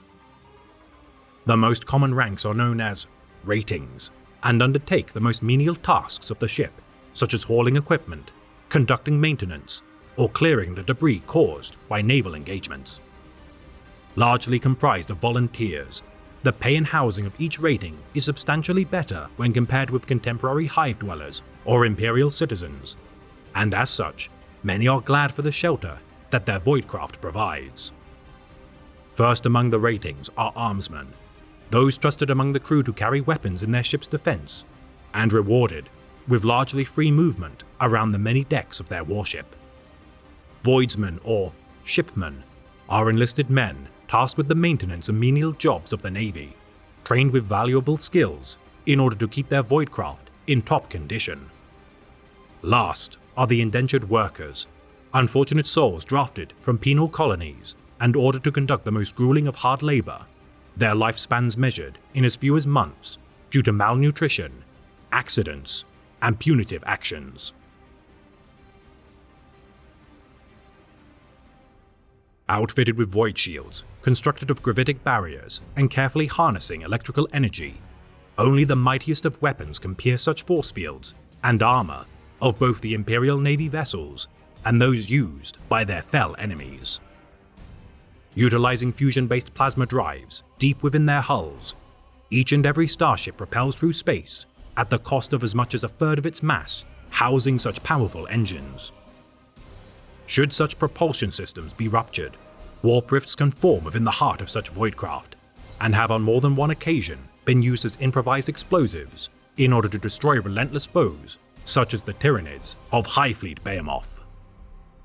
Capable of destroying entire planets with their most devastating arsenals, even the Angels of Death must respect the power of the Navis Imperialis should they hope to achieve victory across their many campaigns. The largest battleships and heavy cruisers capable of housing as many as 2,000 fighter craft, bombers, and dropships, both in orbit and on land, the Emperor's Holy Navy can unleash immense devastation. Among the most common sights of void warfare are the Fury Interceptors, free-man starfighters crewed by a pilot, gunner, and navigator, occasionally supported by an astropath psyker during deployment. Deployed in numbers ranging from 1,000 to 2,000 per attack craft carrier, smaller Starhawk bombers often coincide with their number to deliver payloads of plasma bombs against enemy capital ships. Atmospheric aircraft of the Aeronautica Imperialis support ground forces of the Imperial Guard and even Adeptus Astartes when needed, often in the form of Lightning Strike fighters or Thunderbolt heavy fighters. Valkyrie transports, supported by Vulture gunships, extract and deploy elite soldiers to the front lines, and have proven effective when working alongside the Elysian Drop Trooper regiments. Fielding their elite armsmen aboard pinnaces, unarmed spacecraft used for boarding actions and espionage missions, the ceramite-clad elite security of the Navy carry autoguns into battle, and are said to be matched only by the elite Tempestus Scions of the Imperial Guard. The hulls of the most powerful battleships, equipped with disruption macro cannons, Hecutor pattern plasma batteries, and Styges pattern bombardment cannons, Whether in orbit of planetary war zones or engaging in void warfare, the immense guns of the Navis Imperialis can sunder entire populations in seconds should their aim strike true. Godsbane, Mezoa, and Voidsunder lances tear through the hulls of enemy vessels, whilst the las burners of smaller craft harry targets already reeling from their larger variants. Melta, Plasma, Virus, and Vortex torpedoes spread carnage upon those requiring any and all means to be destroyed, whilst boarding torpedoes allow for boarding actions to be taken against opposition bearing resources and artifacts worthy of retrieving. The Nova Cannon, among the most powerful weapons of the Navy's arsenal despite its inaccuracy and instability. Should their power ever be required, a single blast can destroy entire fleets of warships, if used properly. For while the Angels of Death are reputed for their gloried campaigns across the stars, purging the filth of the galaxy with blade and bolter, no weapon of war, not even of the Titan legions, can compare to the sheer destructive force of the Emperor's Holy Navy.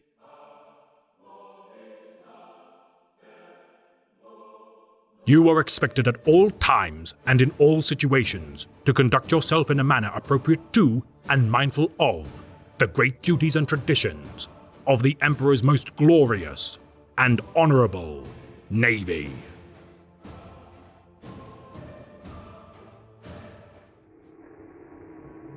To gaze into the warp is to look into the abyss. To understand insanity itself is to become insane. Worst of all is the knowledge that while you are gazing upon it, the warp is looking back at you and laughing.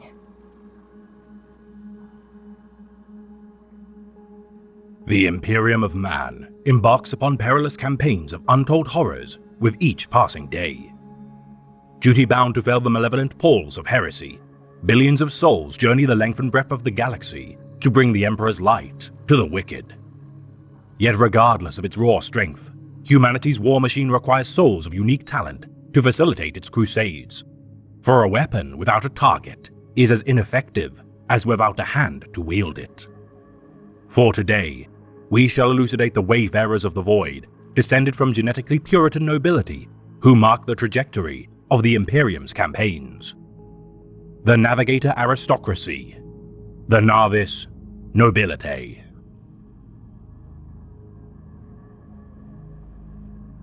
While many believe the Imperium to be the longest-standing governance of humanity, while it is true that it is the largest, a rare few organizations exceed even the tenure of the Emperor's regime. Ensconced by the genetic mutation which binds them, the Navigator gene, the bloodline of this human subspecies has accrued vast political power for untold millennia. Establishing guilds exempt from the laws of the Imperium of Man, these overwhelmingly privileged souls know all too well their value to the most influential branches of humanity's rule and demand ample payment for their service. Not beyond the reproach of the Emperor's Holy Inquisition by any stretch of the imagination, each Inquisitor must nonetheless step lightly when dealing with these aristocratic inbreds, as even their own Voidcraft must harbor such individuals to brave the warp. Prideful of their vast influence, the Navigator caste takes steps to self-police their orders to prevent shame tarnishing their households. Their ties to the Immaterium, encouraging superstitious beliefs to burgeon, which intertwine with notions of otherworldly consequences. Retaining the purity of their bloodline through interbreeding, the possibility of mingling with unmutated humans incurs the risk that their offspring shall be born without the gifts which elevate them above humanity's rabble. Forming alliances with other clans and houses through arranged marriages, economic and political rivalries rarely escalate into hostilities due to the ever-increasing monopolies of the largest houses. The immense wealth and influence of each house, bolstered by ancient treaties made through interstellar trade, it is by no means uncommon for bloodlines to pledge fealty to military bodies such as Navis Imperialis fleets, Space Marine chapters, and even rogue traders in exchange for protection. Endorsed by the Master of Mankind during the era of the Great Crusade to enable his vast armies to conquer the stars, the authority of the Navis nobility is rarely called into question by the Adeptus Terra, with the exception of treacherous acts made against the Imperium.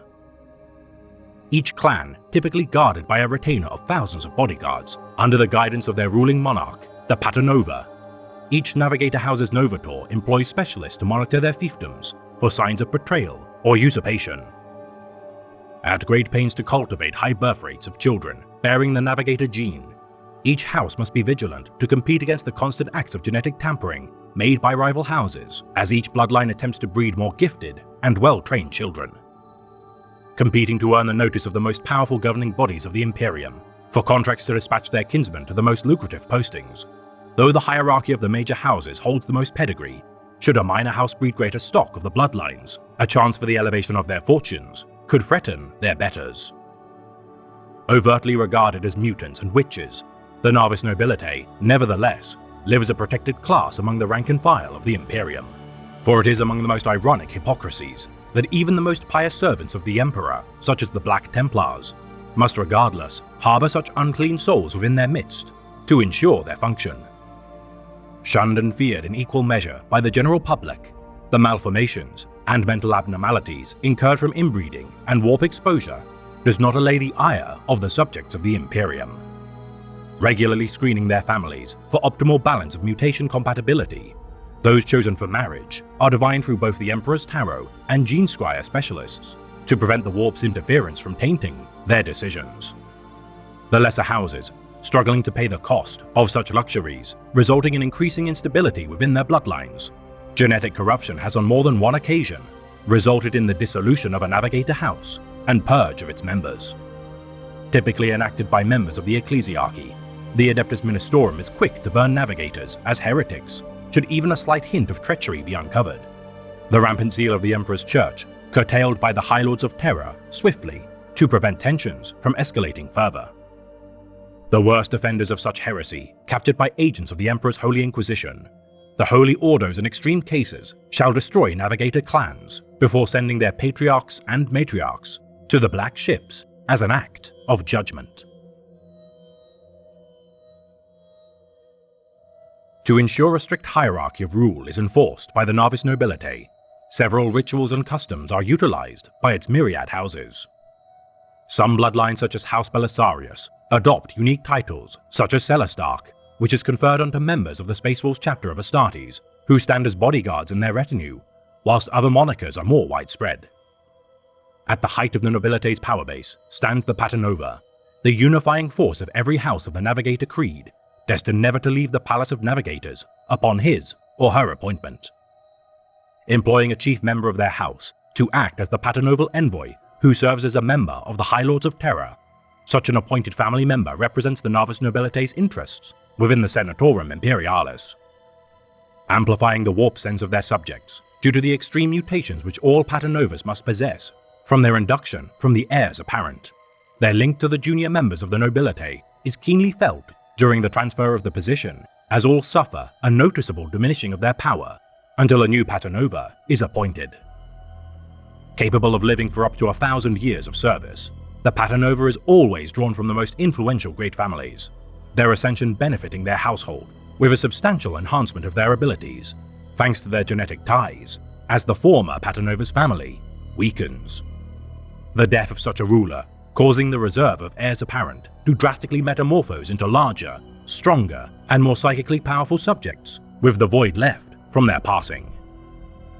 Able to survive in the vacuum of space, underwater, and to endure a variety of poisonous concoctions, the heirs apparent slay one another until only one remains, many scholars being thankful that no records can be found to identify what form such a monstrous being may inhabit. Elected Novators stand as the rulers of each individual house, regardless of their standing as a patriarch or matriarch, responsible for managing their bloodline's finances, political agenda, and economic endeavors.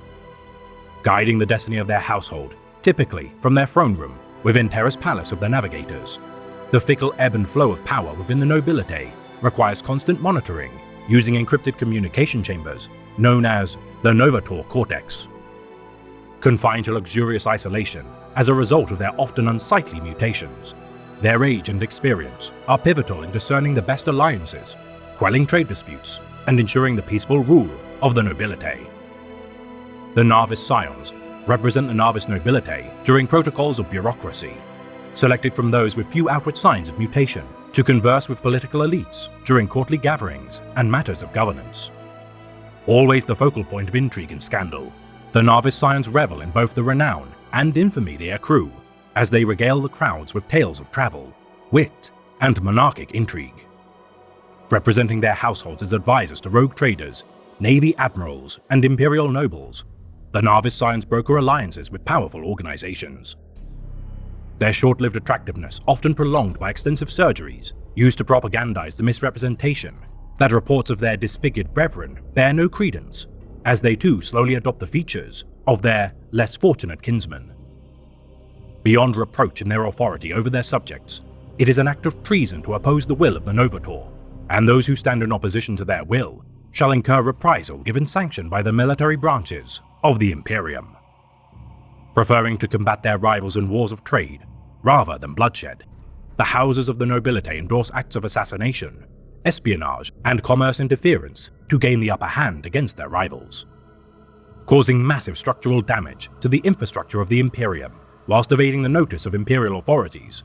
To prevent retaliation, Novators shall declare their houses to be conducting trade wars, which comply to the terms of the ancient Navigator Convention Pact formed with the Imperium, allowing for any and all covert and military measures to ensure its conclusion, so long as subjects outside the influence of the nobility remain unaffected. Imperial authorities allow such acts of infighting to continue, despite their inevitable contravention of such promises. Hiring mercenary armies comprised of Xenos such as Orcs and Kroot, should a trade war escalate to a fever pitch. Though technically legal as outlined by the Navigator Convention, should such extreme measures be forthcoming, Imperial authorities cannot turn a blind eye to such violence. Guarding their archives of charts, outlining safe travel routes through the warp from their enemies, should such invaluable resources be stolen or copied, the core of a house's influence shall be diminished. Hiring private armies and an array of security measures to protect such records, within the labyrinthine depths of each house's headquarters, a veritable bounty of wealth is ripe for the plunder to any daring enough to attempt to seize it. More trivial breaches of honor between house members, often incited by gossip of little substance, which circulates the higher echelons of imperial society. Refusing to allow for such wanton lies to go unchecked, navigators are quick to defend the reputation of their house and challenge any and all fabricators of such vitriol to martial bouts. Formally challenging their opponents in public, it is a sign of weakness to back down once called to task, each party appointing a chosen champion to fight in their stead, as a second individual acts as witness to the outcome. Often conducted within abandoned hive spires, empty voidcraft, or desolate landscapes to prevent damage to innocent bystanders, the resultant loser of the duel is expected to surrender money, resources, and even knowledge to the victor. Bowing and uncovering their third eye before conducting the duelist shall not battle with blades, but the unflinching gaze of their warp eye, ignoring the temptations of chaos entities as they attempt to submit their rival with their stare for mere seconds or even hours, rarely resulting in death due to the innate value of a navigator's life. Such duels regardless require solar months to recover from for both parties involved, always ending in a feast for the winner, made to honor their house's victory. The loser of the encounter signs over compensation as they endure the shame of their loss in the presence of their betters. Though the mutation of the Navigator gene is regarded as stable in its integration with its host, the common folk of the Imperium nonetheless regard navigators as having sin in the blood. Each physical aberration to their flesh further compounding the infamy with which outsiders perceive them.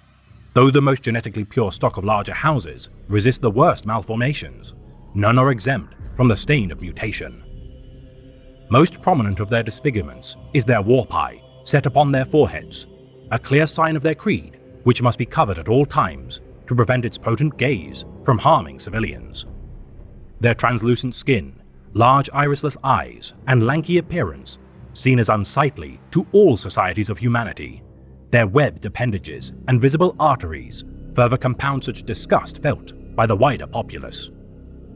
Less uncommon mutations, such as needle-pointed teeth, claw-like fingers, and bulbous torsos, mitigated by comparatively useful mutations, such as regenerative healing and low-light vision capabilities, The gene scryers of the nobility work diligently to ascertain the many traits each newborn shall inherit. In extreme cases, culling babies with unsightly mutations to prevent contamination of their bloodlines. Each house must be vigilant to prevent investigations by the Ordo Hereticus of the Emperor's Holy Inquisition. Their third eye, the most manifestly useful mutation available to their creed. On rare occasions, some navigators require the fitting of cybernetic shutter implants upon their brows to prevent their innate powers causing harm. Linking their minds to the Immaterium and allowing them to gaze into the tumultuous tides of the warp. As each navigator ages, their otherwise human-appearing third eye shall transform into a solid black sphere, the lids of their third eye on occasion receding to the point of disappearing entirely. Even should the host of such a mutation perish, this potent link to the realm of chaos can erode the mental sanity of those who carelessly gaze into its depths. Capable of perceiving not only safe routes through the warp, but also piercing material barriers and even the amorphic souls of sentience. So powerful is this otherworldly iris that when fully opened, it can extinguish the very essence of a mortal being from their body.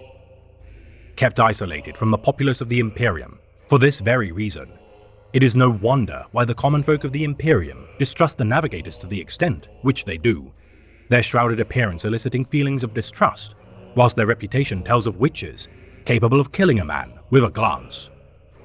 Developing the power of their third eye by studying the teachings of their heir apparent, the most capable navigators are said to be able to see visions of the future, with many speculating that their overlord, the Paternova, is the most capable of such a feat.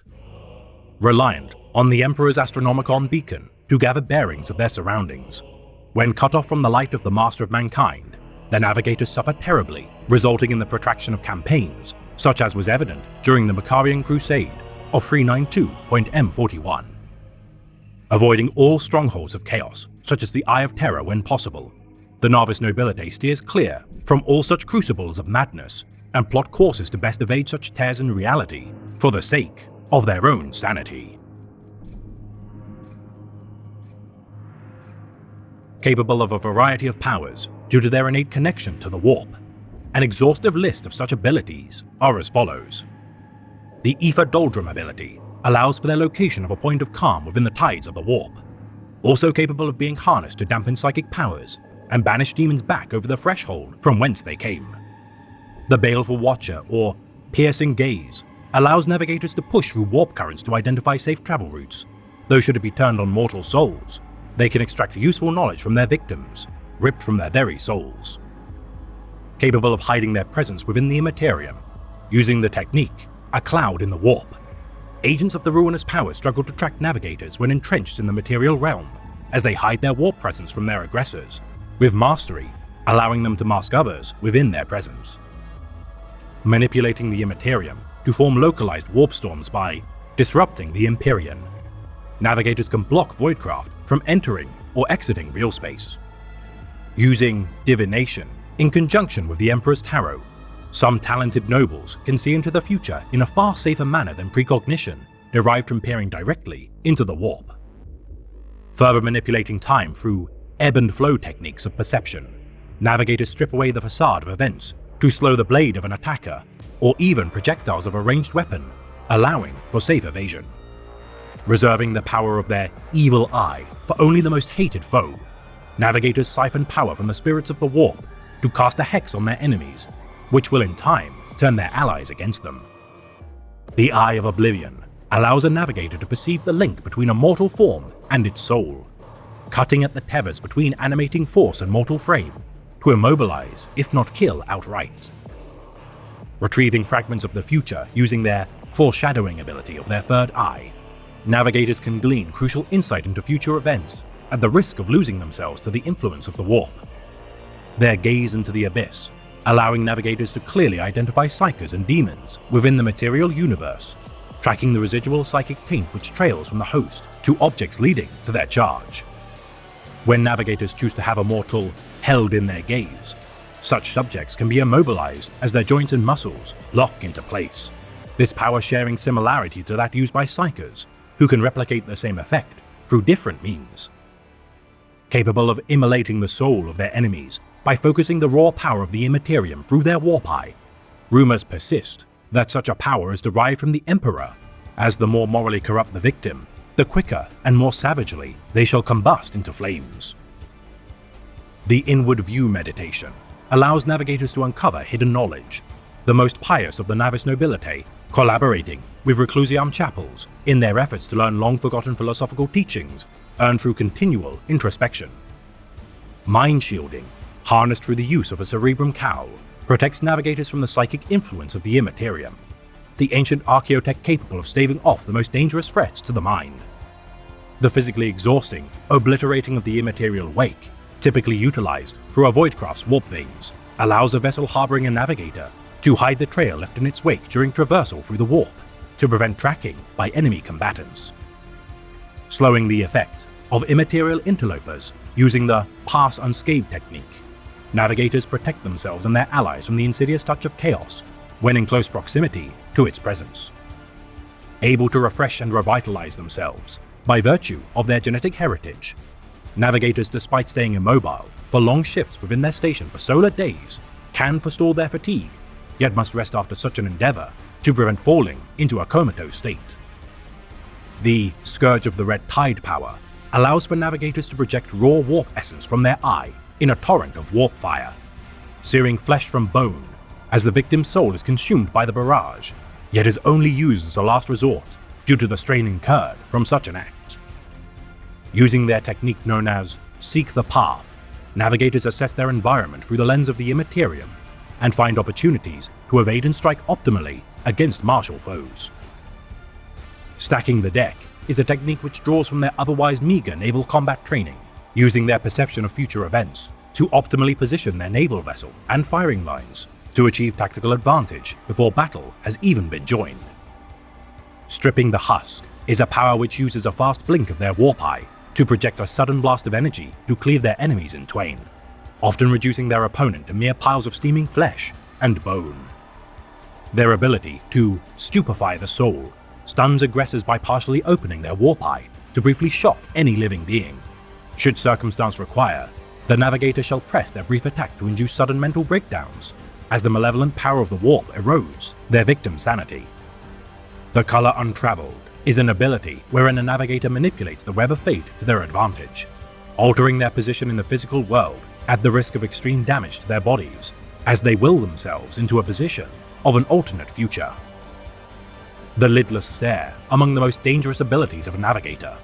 By fully opening the gaze of their warp eye, those who stare into its depths witness the undiluted, mind-shattering unreality of the warp, which overwhelmingly results in death. The Warp Unbound, pioneered by the Elutrian Confederacy, allows a navigator to peer into the minds of psychers, flooding their psyche with the energies of the Imperium as they succumb to its overwhelming power. The Tides of Time and Space practice allows navigators to sidestep causality by slipping between realities, its intended use to anticipate future events whilst evading present ones, imperiling both the manipulator and those in their presence should they lose control. Capable of tracking faster-than-light vessels as they track in the stars, navigators can identify the faint trail left by a Voidcraft's warp drive emanations.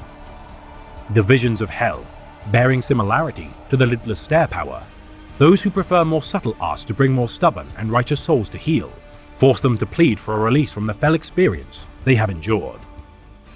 Assuming the role of a Void Watcher, when stationed on starships, vigilant navigators watch for hidden threats such as void mines, debris fields, and concealed voidcraft from as far as millions of kilometers of space. Acting as a means to harbor beleaguered forces from peril during the height of void warfare engagements, navigators assume their warp vigil to communicate to allies impending threats, as well as opportune strikes to conduct before their enemies can react. Though one power above all is regarded as heretical among even the ranks of the Navis Nobilitae, corrupting the flesh, an ability used exclusively by renegade or shrouded houses, which allows for its members to drown their enemies in warp essence to induce spontaneous mutations wrought from excruciating pain and malice.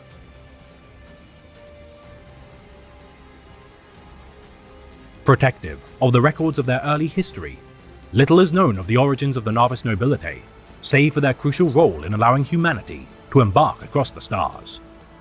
All that bears credence during the 41st millennium is that their history remains under lock and key within the Navigator's Quarter of Terror, the unimaginable treasures harbored within, rivaling even that of the Emperor's Holy Inquisition. The thousands of houses under the dominion of the Paternova, rivaling the power and influence of even the Adeptus Administratum. Such bloodlines are divided into magisterial, nomadic, renegade, and shrouded houses. Magisterial houses descend from the dynasty of the original Navigator families, hearkening to the era of the Unification Wars. Their pedigree unmatched by virtue of their immense wealth and largest holdings within the Navigator Quarter. Nomadic houses have relinquished their ties to the star systems of their origin and now roam the void as wanderers, abandoning their domains within the Navigator Quarter as their vast starships house among the most experienced wayfarers of the Navis nobility. Shrouded houses lurk among the fringes of known space to mark their shame. Greedily clutching at the smallest fragments of power remaining to them, these beggar houses, as they are regarded by their peers, are often the result of sundered bloodlines who develop a cunning resourcefulness as a means to compensate for their shortcomings. Renegade houses have forsaken the creed of the Navis nobility by veering too close to the influence of chaos. They're vying for power whilst imbuing their offspring with radical and potent mutations, nonetheless forsaking them from the light of the Emperor. Among the mightiest of individual houses, many stand as exemplars of their former glory prior to the era of the Great Civil War for humanity, their pedigree bolstered by alliances to powerful imperial institutions. Magisterial houses, such as House Akeliu, are glorified for their appointment by the Emperor to research the mysterious dark glass archaeotechnology, whilst House Larix Nor allies closely with the Adeptus Mechanicus and benefits from their technological brilliance. House Numa integrate with the Terran nobility for political power, whilst House Vishta maintain holdings throughout the Coronus Expanse, trading their vast wealth with rogue traders to expand their astropathic data. House Belivolio are vaunted for their service shepherding Lord Solar Macarius' flagship through the warp throughout his legendary crusade, whilst House Belisarius benefit from close ties to the Space Wolf chapter of Astartes, and for their exclusive pledge of navigators are in turn protected by Wolfblade bodyguards, drawn from among the fiercest warriors known to man. Nomadic houses, such as House Elene, are regarded as among the greatest pathfinders of the Calixus sector, whilst House Barbazon's once proud reputation as the far-ranging masters of the Segmentum Obscurus now despair at the corruption of much of their priceless star charts. Some shrouded houses have retained a noble reputation and earned great distinction, such as House Modor, Yeshar, and Dreanor for their service during the Angevin Crusade. Yet House Malaspina are not permitted to serve within any voidcraft of the first nor second founding chapters of the Adeptus Astartes due to an unknown grievance, and House Mercator have for millennia been regarded as cursed due to their allies often befalling ignominious fates. Renegade houses, such as House Dakar, have come into direct conflict with the Paternova of the Navis nobility, incurring the wrath of Saint Drusus of the Astra Militarum, whilst houses such as Darcel openly ally with Chaos Cultists of the Cyclopean Congregation, leading to their status as excommunicate traitoris.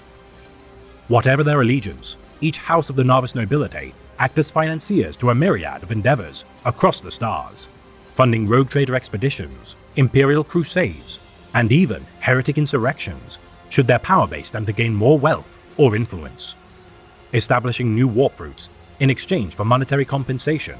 With the opening of the Great Rift across the stars, the need for navigators has never been in higher demand.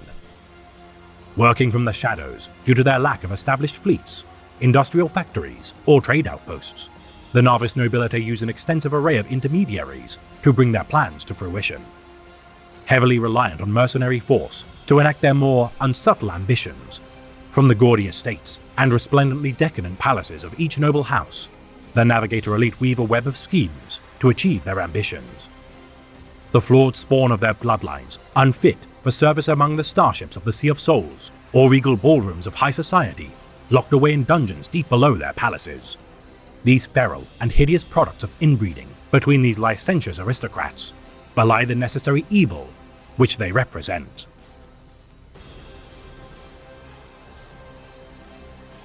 They hide a darkness in their souls far more repulsive than any warping of flesh or disfigurement of limb.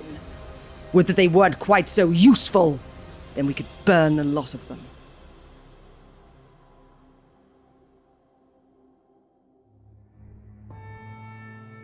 I claim this world in the name of the Emperor of Man and his Imperium. I bring justice and truth for the loyal, punishment and death for the guilty, and the spoils I take by my own hand. The Imperium of Man encompasses the entire length and breadth of the galaxy, its outposts and fiefdoms beyond all measure of any species who roam its expanse. Commerce, military resources, and ties to the throne world, forming a complex network of untold organizations. There is one alone which requires no direct oversight from prying eyes. For today, we shall elucidate the spacefaring nobility granted immunity from many of the Imperium's laws in exchange for exploring the perilous uncharted regions of space. The infamous privateers of humanity, the Rogue Traders. During the era of the Great Crusade, the Emperor's armies began to roam the stars to reclaim humanity's glory. His first expeditionary fleets requiring untold thousands of fast, smaller flotillas to scout ahead of his advance. Established as the Rogue Traders Militant by the Master of Mankind, these descendants of conquered rulers of the Unification Wars of Terra bent the knee to the Emperor's will or were slain for their defiance.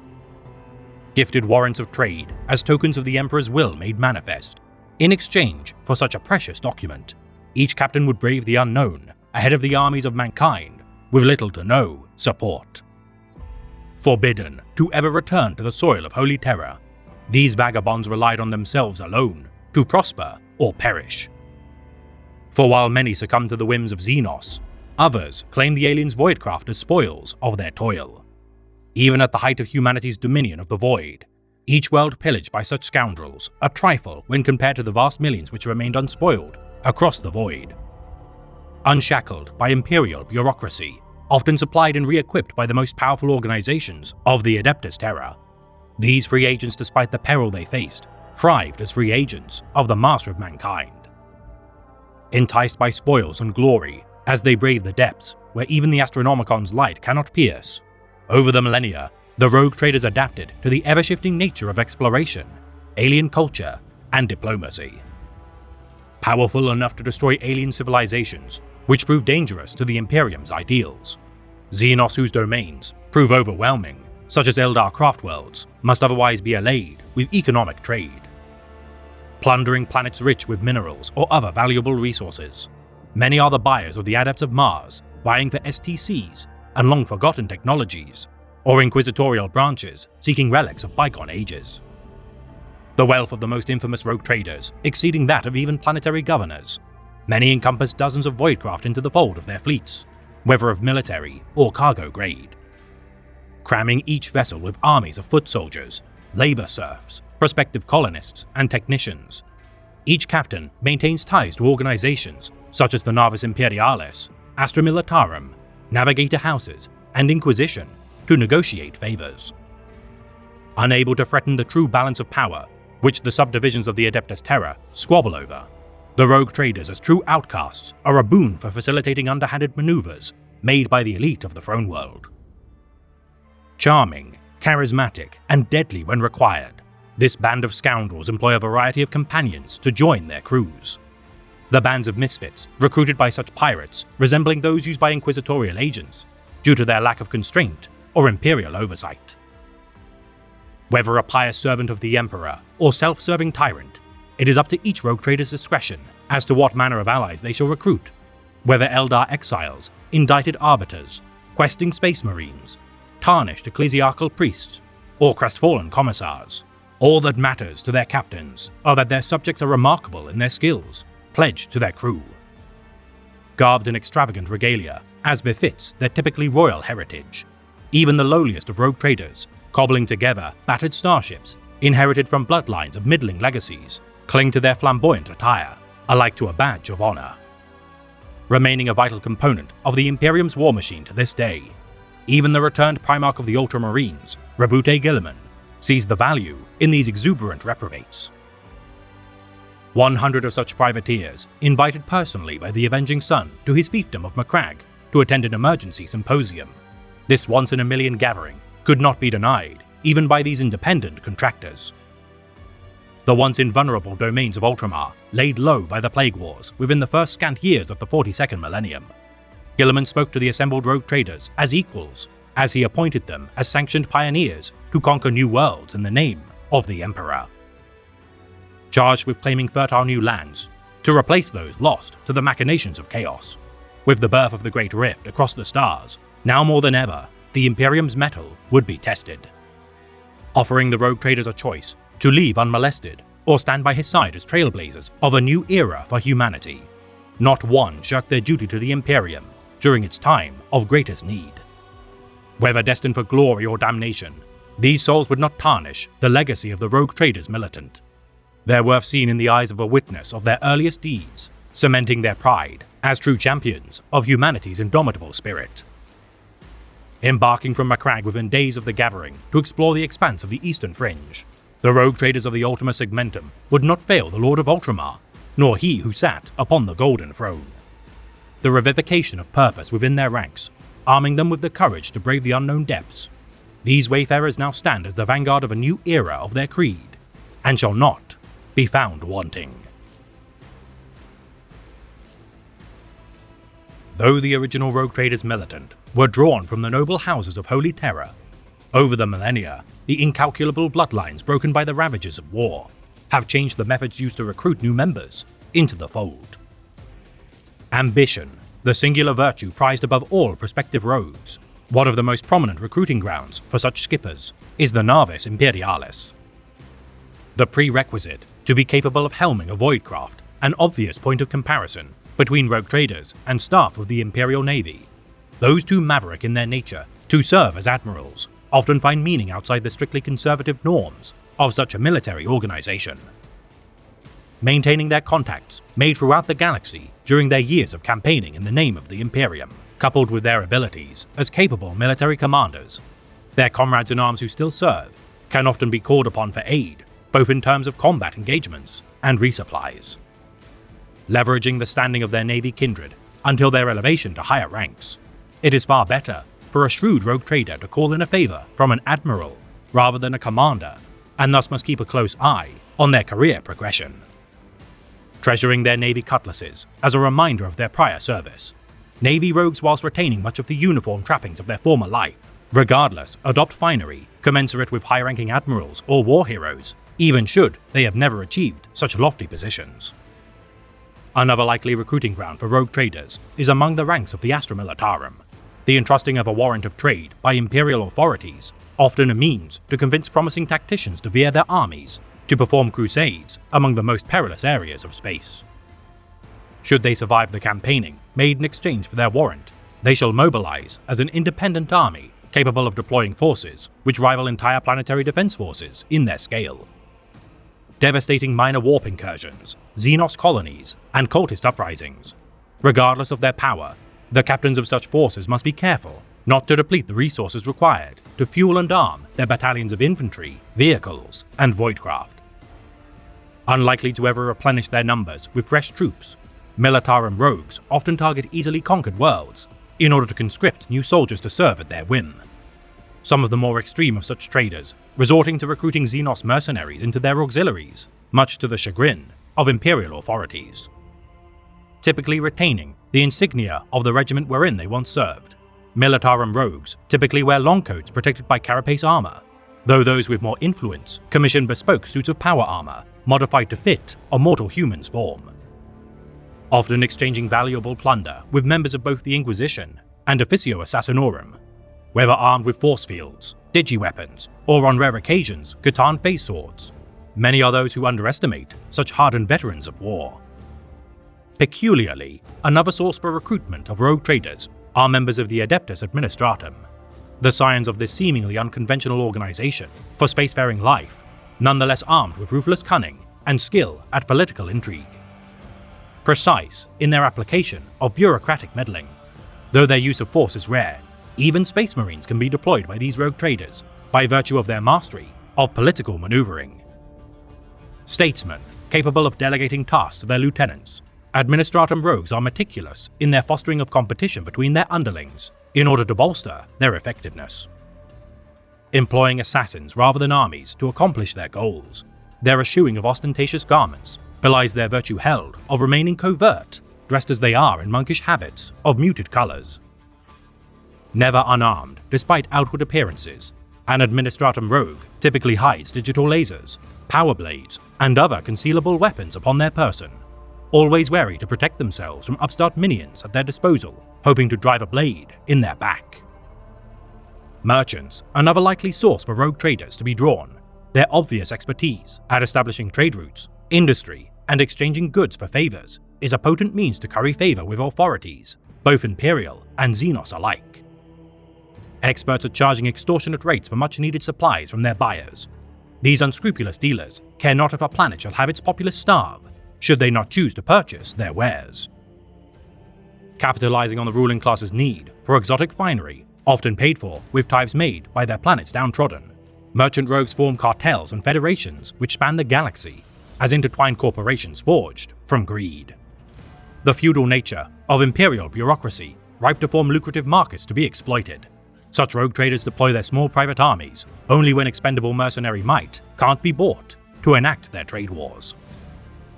Not to be underestimated for their military acumen, the most successful merchant rogues are as comfortable within trade negotiations as they are committing surgical strikes of enemy outposts.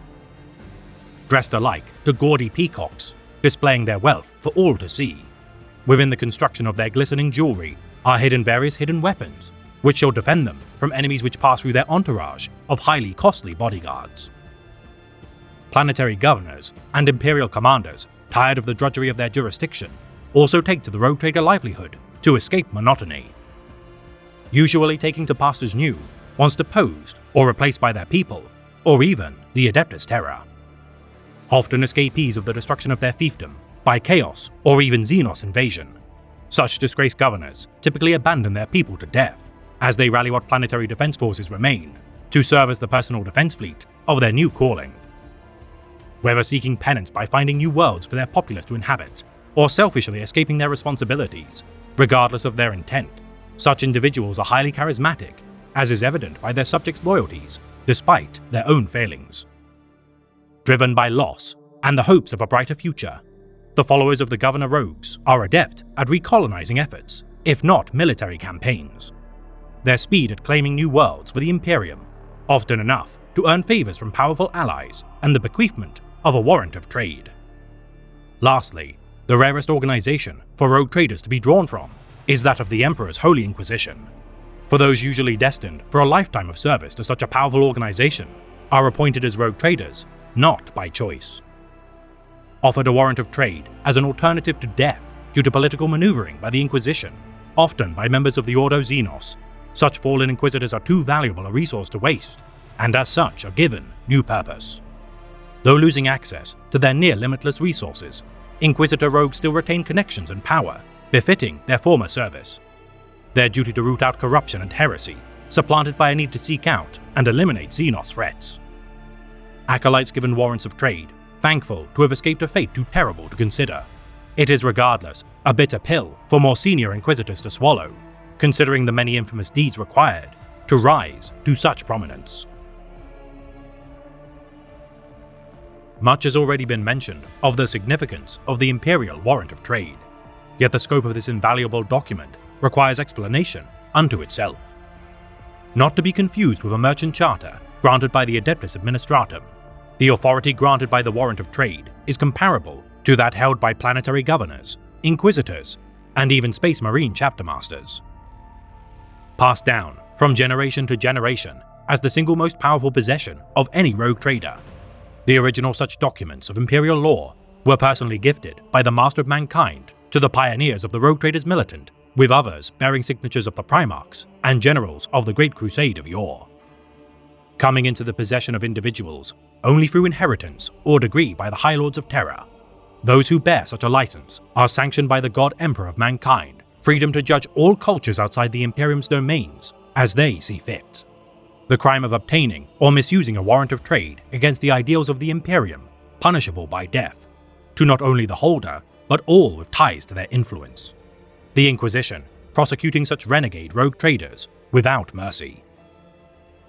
every rogue trader typically returning to the domains of the Imperium every few years to unload cargo, resupply, recuperate, and recruit new hands. Before embarking onto ventures new, the Adeptus Terra removes their autonomy when within Imperial jurisdictions.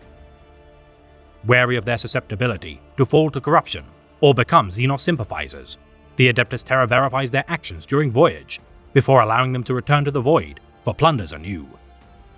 Each warrant tailor-made to those who receive them, due to its ties to the Master of Mankind. Such a document is beyond reproach, and thus its directives can only be repealed by the most powerful leaders of the Imperial bureaucracy.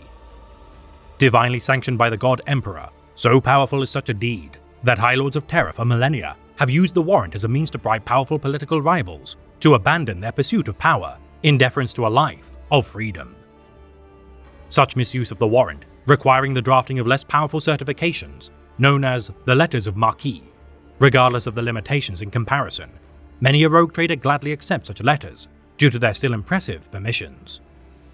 Letters of Marquis, often restricted to dealings within a specific sector of space, to better monitor a rogue trader's actions. Such documents, unlike the warrant, are also unable to be inherited, and thus must be returned to the High Lords of Terra for renewal. Both documents demanding specific duties, such as the regular patrolling of crucial worlds known as Trooping the Colors. Other conditions demand a pledge of military might to outlined planetary defense forces, or tithes of unique resources. For even though the rogue traders are alike to uncaged birds, the chain of Imperial oversight, though slim, remains shackled to their proverbial ankles. The issuing of a new warrant of trade, marked with expensive ceremonies, such priceless permits are acquired through a variety of means. Many achieve warrants through military service, as recognition made to Lord Generals or High Admirals who have won dozens of crusades in the name of the Emperor. Their peerless leadership of armadas and regiments, unquestionable. Often training such souls to never retire from active duty, their life spent as a rogue trader is a fitting reward for such restless souls. Particularly committed officials, willing to be self-serving in their rise through the ranks of bureaucracy, are gifted a warrant of trade to remove them from the game of politics. Their ruthless efficiency, a threat to be snuffed out by their rivals. Though underhanded tactics are not uncommon within the domains of Imperial life, nonetheless, outcomes requiring no bloodshed to its citizens are preferable, especially if their skills can be put to good use elsewhere. Other warrants are offered not as a reward, but as a means of escape, particularly should the willing submission of the involved party to assume the life of a rogue trader prevent a costly and bloody crusade to depose them from power. The numerous Lords Militant offered such a warrant, eventually depleting their armies to the point of irrelevancy. Thus, once issued, it is a reliable means to prevent jaded commanders from turning their attentions to the High Lords of Terra. Exiles among the last to receive the warrant of trade, those caught or suspected of assassinating their rivals within the courts of Imperial hierarchies over centuries of tenure, are set upon by coalitions of their political opponents. Banding together to procure a warrant of trade as a means to pacify such threats to their own power, the idea of rejecting such an honor, once proliferated by the Master of Mankind himself, is a gesture unacceptable to any deemed worthy. Signaling a total defeat of their chosen ambitions, despite the warrant's excessive freedoms, many deem such a document as a curse, or even a badge of shame. Such individuals often turning renegade as a last-ditch effort to use such a document to harm the Imperium. Often biding their time until their rivals have retired to the tranquility of garden worlds in their old age. Many reports have found such retired officials assassinated in their bedchambers, despite their private armies who guard their well-being. Permitted to settle new worlds in the name of the God Emperor, launch punitive strikes against planets who reject the Imperium's rule, or reclaim those erupting with rebellion. Though the role of a rogue trader is primarily exploratory, they also bear enough firepower to decimate entire worlds in the name of the Throne World. Those who shirk their duties, as outlined by the Warrant of Trade, are hunted down mercilessly. The agents seeking to bring them to justice draw not only from the Inquisition, but also Administratum, and even Space Marine chapters on rare occasions. The revocation of a Warrant of Trade, tantamount to a death knell of a rogue trader house's fortunes. Though some cling to their sundered glory, none can escape the eroding effects of the loss of their most precious document. Yet rumors also persist that with the gift of a Warrant of Trade, clandestine members of the Officio Assassinorum also may be placed within the ranks of a rogue trader's retinue. a contingency to strike should they turn traitor, activated within the heart of their own crews. The captains of the rogue trader fleets largely descended from noble bloodlines. By virtue of their crew service, so too shall they be part of a legacy of these millennia-old dynasties. Ascended from the mundane lives of most imperial citizens, these souls who roam the stars are all promised greatness in their ventures, each an invaluable component in these machines of commerce and exploration. At the pinnacle of their power, capable of commanding hundreds of ships, each housing thousands of foot soldiers, armored vehicles, and servants, it is not uncommon for rogue traders to hold dominion of entire star systems, should their fortunes burgeon. Designating heirs to carry out their legacies should they grow old and weary, most rogue traders refuse to worsen within the confines of a comfortable bed, and would rather die steering their ship into the unknown one last time. Siblings of such veteran wayfarers squabbling for succession in the wake of their demise, typically those second, third, or later in line of succession, must eke out a living of their own should they not plot to usurp their dynasty from their older siblings. Tutored by among the best instructors, intellectuals, and mentors available to their vast wealth, patriarchs and matriarchs of such bloodlines spare no expense in teaching their children the skills necessary to sustain their legacies. Imbued with every conceivable advantage in life, whether measured in coin, influence, freedom, or other privileges, regardless of the efforts of their mothers and fathers, these so-called children of destiny often squander such luxuries. The decadence and hedonistic delights offered to them, encouraging laziness to take hold of many. Such are the barbs of finery that require shrewd rogue traders to sire several children as a contingency. Assigning their children to command smaller vessels within their flotillas, each is given a stipend to spend as they see fit, and charged to embark upon the great unknown with no aid henceforth. Many such dynasties testing their children to best the terrors of the void alone. Those who are lost to the unforgiving dangers which lurk within are weeded from the bloodline, as those who return claim their birthright as proven heirs. Plots of rival dynasties attempting to ambush and inconvenience such pilgrims during their test of inheritance. It is not uncommon for distant cousins or thrice-removed relatives to plan accidents to befall their bloodkin in efforts to better their own standing. Wit, instinct, and perception among the most prized traits of a rogue trader. By these attributes are the most capable future captains discerned in these brutal trials, which test their resourcefulness. Always honing their martial skill in combat, political maneuvering, and naval strategies, those who become lax in their training often are bested by their more competitive contemporaries. The most long-established dynasties who have retained their warrant of trade, respected for their ability to foster capable inheritors to their claim. Those gifted a warrant within their own lifetime are regardless seen as dangerous upstarts who are susceptible to withering decline. Comparable to the most ancient navigator houses in influence, the burden resting on rogue traders made worthy by inheritance is great. For the galaxy is perilous as it is, without the comparison of forebears adding further weight to their actions. Internal struggles caused by the power vacuums left by perished rogue traders, causing factionalism within their dynasties. Even when alive, the endless act of intimidation, assassination, and ingratiation made by their subjects requires constant monitoring. On rare occasions, civil war erupts within rogue trader houses, each conspirator taking great pains in obfuscating such actions to prevent rival houses from capitalizing on perceived vulnerabilities.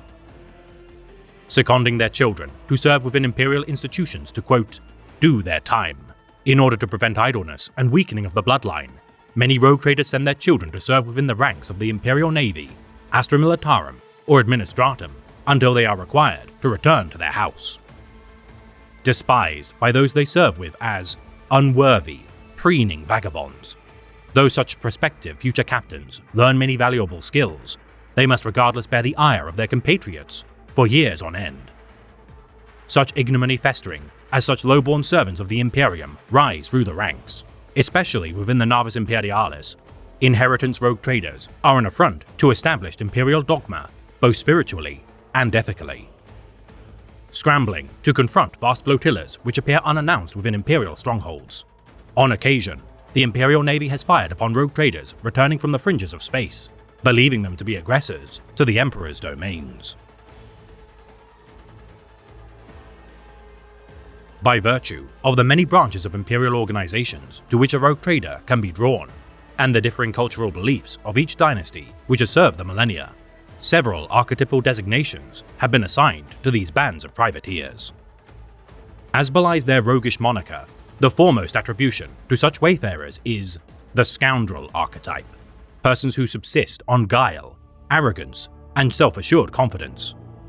Whether bluffing their way into important imperial endeavors, the bedchamber of a highborn noble's daughter, or gambling others' fortunes to line their own pockets, these reckless scoundrels are proverbial wolves in sheep's clothing. Never resorting to violence as the impetus of their dealings, it shall nevertheless be ready as the last. Their risk-inclined methods seen by many as reckless, as they claim the spoils of a life lived in the thick of danger. Daring, debonair, and capable buccaneers, their small retinues enable their survival, despite plunging headfirst into seemingly suicidal acts of thievery. Merchant princes, the next of the archetypes. These greedy souls abhor overt displays of violence and much prefer negotiation, trade, and bargaining. Achieving power through lucrative trade contracts, which shall benefit all who partake. Though many a soul has become rich aiding the endeavors of a merchant prince, none have claimed spoils even close to that which they benefit. Believing military engagements to be a waste of resources, if not life particularly, their employment of armies are used more as a symbolic representation of their power, rather than a force to be mobilized. Using their amassed armies as protectors of their vast fortunes, each turn their guns against would-be pirates and Xenos raiders, as they are paid handsomely for their efforts to keep them loyal. Negotiating rights to exclusive trading networks throughout their domains. On occasion, such dynasties are reported to imperial authorities for dealing with aliens and lost human civilizations, which are in open conflict with the Imperium. The archetype of the explorer, obvious to their intent, the genuine love of uncovering the mysteries of the universe, is enough to instill within these rogue traders purpose. Relentlessly delving into the unknown as they investigate never-before-seen regions of the galaxy. Every blank space of Imperial star charts is a quest to bring insight to future generations. Highly intelligent and inquisitive souls, due to the benefit of their venturing, it is rare for warrants of trade from such houses to be rescinded. Imperial authorities willing to allow their foolhardy ventures into likely hovels of slavering Xenos, or fell entities as of yet unearthed. Equipped with envirosuits and weapons aplenty to preserve their expedition teams, each autopsy of alien life, or relic recovered from some long-forgotten empire, is precious beyond measure to the explorers. Surviving encounters upon hungry death worlds, ghostly maiden worlds, or resurgent tomb worlds, many believe the Emperor himself watches over these souls, as their uncanny ability to escape death suggests the Master of Mankind sees in them the spirit of his great crusade. Shirking many responsibilities of a rogue trader, such as mercantile duties and military aid to Imperial allies, the greatest woe of an explorer is their need to return to the fold of the Imperium when close to making exciting new discoveries. Missionary archetypes believe humanity to be the sole inheritors of the galaxy, and as such, seek out human colonies to reunite with the Imperium, while driving Xenos out of their domains. Fervent disciples of the Imperial Creed, ignorance of the Emperor's divinity is an inexcusable offense. The guns of these rogue traders all too willing to be turned on those who refuse to adhere to the commandments of the Ecclesiarchy. Seeing no value in alien life, technologies, or alliances, the missionaries cull any Xenos which stand in their way, refusing to offer beneficial trade to even downtrodden races, as they squander profit for land seized by purging flame. The diplomat archetypes seek to spread the gospel of the Imperium across all corners of the void, tolerant through pragmatism above belief, as they support willing Xenos should their efforts be aligned in purpose. Often sparking conflicts which contravene Imperial interests, the diplomats regardless believe themselves to be vindicated in their actions as the sole true inheritors of the Emperor's truth. Witness to the extent of terrible foes seeking to destroy humanity entire. These proselytizers, regardless of their intolerance of some alien species, believe that unless some alliances are made, all living things shall perish equally. Often siding with elements of the craft world Eldari, who have survived the near extinction of their own race via hubris, these ancient creatures allow such rogue traders safe passage in the heart of their craft worlds in order to negotiate mutually beneficial ceasefires and truces. Possessing an incredible instinct, engaging the true intent of their foes, Diplomatic rogue traders are not beyond firing upon their opposition after a mere first glance, knowing that shows of strength can often crumble the resolve of their soon-to-be allies. Traders militant regard their warrant of trade as a means to enact conflict in the name of the Imperium, where its more stolid organizations fear to tread. The lowborn of humanity regarding their documents as warlord warrants due to their reputation, untethered generals and admirals from the Imperial war machine. Their independent armies often fight by the side of Astra Militarum, Navis Imperialis, and even Adeptus Astartes deployments as gratefully received support contingents. Unconstrained by overall military command during their deployments, these independent mercenaries are regardless united in their intent to fight in the name of the Emperor, as proven veterans of countless wars from their prior service. Drafting new soldiers from conquered populations, peculiarly as a breed apart from most rogue traders, many an Imperial governor or senior of an Adepta often refuses the authority of their warrant of trade. Knowing their sense of honor and mutual reverence of the Emperor to prevent them from using underhanded tactics or strike against their authority, it is normal for traders militant to with time diminish their armies through attrition, spending what coin and political favors they have to replenish their numbers. Those dynasties who have survived the millennia are a force to be reckoned with due to their prosperity against the odds. Last of the archetypes are the psychopaths, rogue traders driven mad by the perils of the void as their desires for power overtake their sense of reason. Derived from numerous backgrounds, it is a fair claim that for any soul to possess a warrant of trade, at least a seed of psychopathy must be present. Yet for such powerful individuals to allow such a trait to burgeon is a sorry state of affairs for their bloodline. Eager to enact purges of dissidents, Xenos outposts, or entire populations of rebellious worlds, psychopath traders, regardless of their flaws, are valued for their willingness to commit atrocities as expendable forces of the Imperium's will.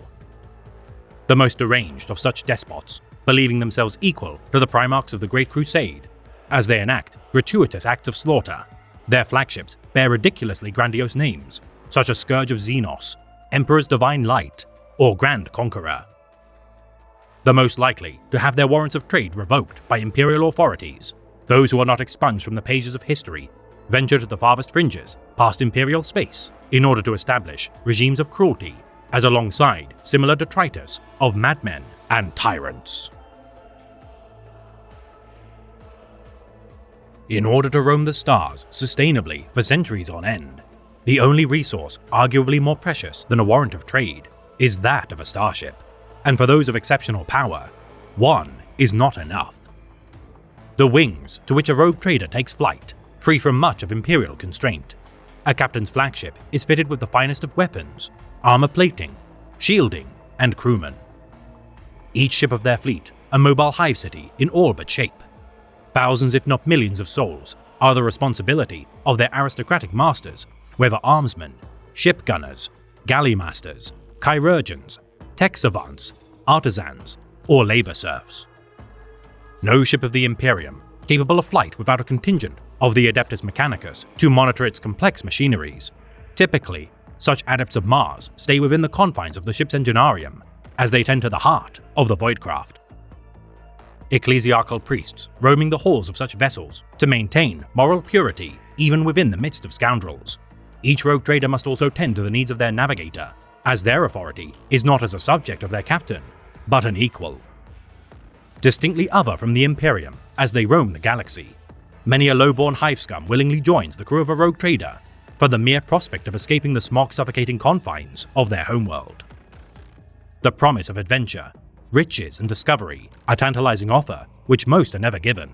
It is rare in the extreme for any downtrodden soul to deny the chance of serving on a starship of a rogue trader. Each broadside of their voidcrafts, capable of destroying entire city structures with a single barrage, many are quick to adopt a sense of superiority over others, now as part of a dynasty of adventurers, buccaneers, and trailblazers. Spending decades within the bowels of their ship before even standing on the soil of a planet. Over time, the cold breeze of distant worlds, wildlife, and sounds of nature seem peculiar to these ship dwellers. Marking relative daytime and nighttime cycles through either hymnal chants, chiming gongs, or sermons to the Emperor, the life of a labor serf aboard a rogue trader's vessel is far more comfortable than that of a hive dweller. Such spacefaring behemoths, requiring decades if not centuries to construct, If anything can be said about Imperial technology, it is built to last. Many of such colossal barges remaining in service after 1,000 years sailing the stars. Having access to numerous patterns and configurations of ships, with exception given to the flagships of the Primarchs, the Gloriana-class starships, Rogue traders have access to even the largest of Voidcraft, such as Grand Cruisers. Most widespread of all starships of a Rogue trader's flotilla are the Sword-class frigate, a staple of the Imperial Navy which has reliably repelled invaders of Imperial outposts for millennia. Falchion-class frigates, a newer model of escort vessel, also overwhelmingly deployed by the Navis Imperialis. The prize of Forgeweld Voss acts as a weaker replacement for the ever-diminishing Sword class, reconstructed from Sea's Chaos Warfleet plans of the Infidel-class Raider. Last of the frigates are Firestorm-class ships, derived from Battlefleet Obscurus, an incredibly maneuverable voidcraft designed to combine the speed of an escort craft with the armaments of a cruiser. The cruisers of a Rogue trader, widespread in their designs, whether originally light, standard, heavy, battle, or even grand classification in construction, all are heavily modified, often with archaeotech both of human and Xenos origin. Most constructed on the Imperial world of Carduniash within the Ultima Segmentum. This training ground of the Navis Imperialis is renowned for its creation of Luna, Tyrant, and Dominator-class battleships. Ambition-class cruisers, a rare find, produced at the dockyards of Kormisoshi within the Calixis sector. These craft are exclusively made only for the wealthiest of Priory clients. Comparable in firepower to Luna or Tyrant-class cruisers, these luxuriously outfitted vessels eschew built-in redundancies favored by the Imperial Navy and replaces them with opulent crew quarters. Karak-class transports, necessary for the most mercantile of rogue traders. These massive freighters contain the most valuable spoils of exploration back to Imperial space, each protected by swarms of escort ships. Set upon by eager consumers of foodstuffs, machine components, luxury goods, and other untold plunder, the lifeblood of many a rogue trader relies on these Goliath transports to turn their loot into profit.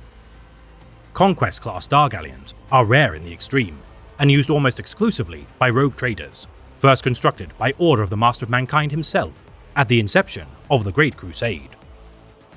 Freighters of immense size and artifice, spacefarers can live entire lifetimes among the stars and never see one of such relics of the past.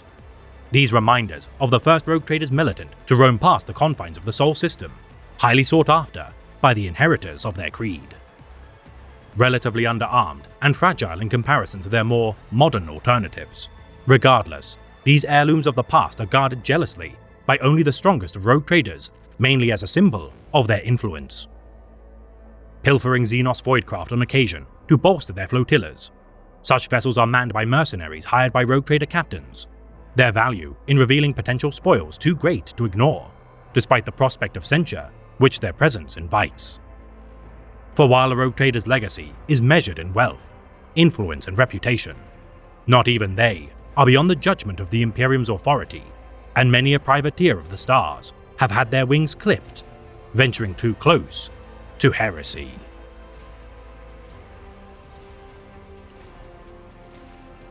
I'm sorry, Senior Arbitrator. You must have me confused with someone else. I'm no petty criminal. I'm a legitimate businessman with legitimate business interests. And if you doubt me, I have a certain document to show you.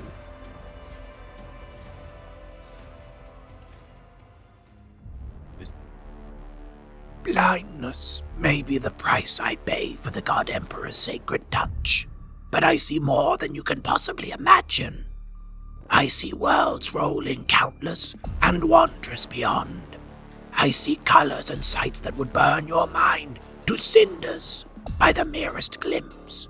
I see them lurking in the spaces between realities, their claws ever scratching to get in, ever wanting. No, it is you who are truly blind, ignorant and imperiled as a helpless child in the blackest night with ravening wolves all around. For they are here, right now around us, and you cannot see. In the dark, in the light it matters not, for they see you, and they hunger.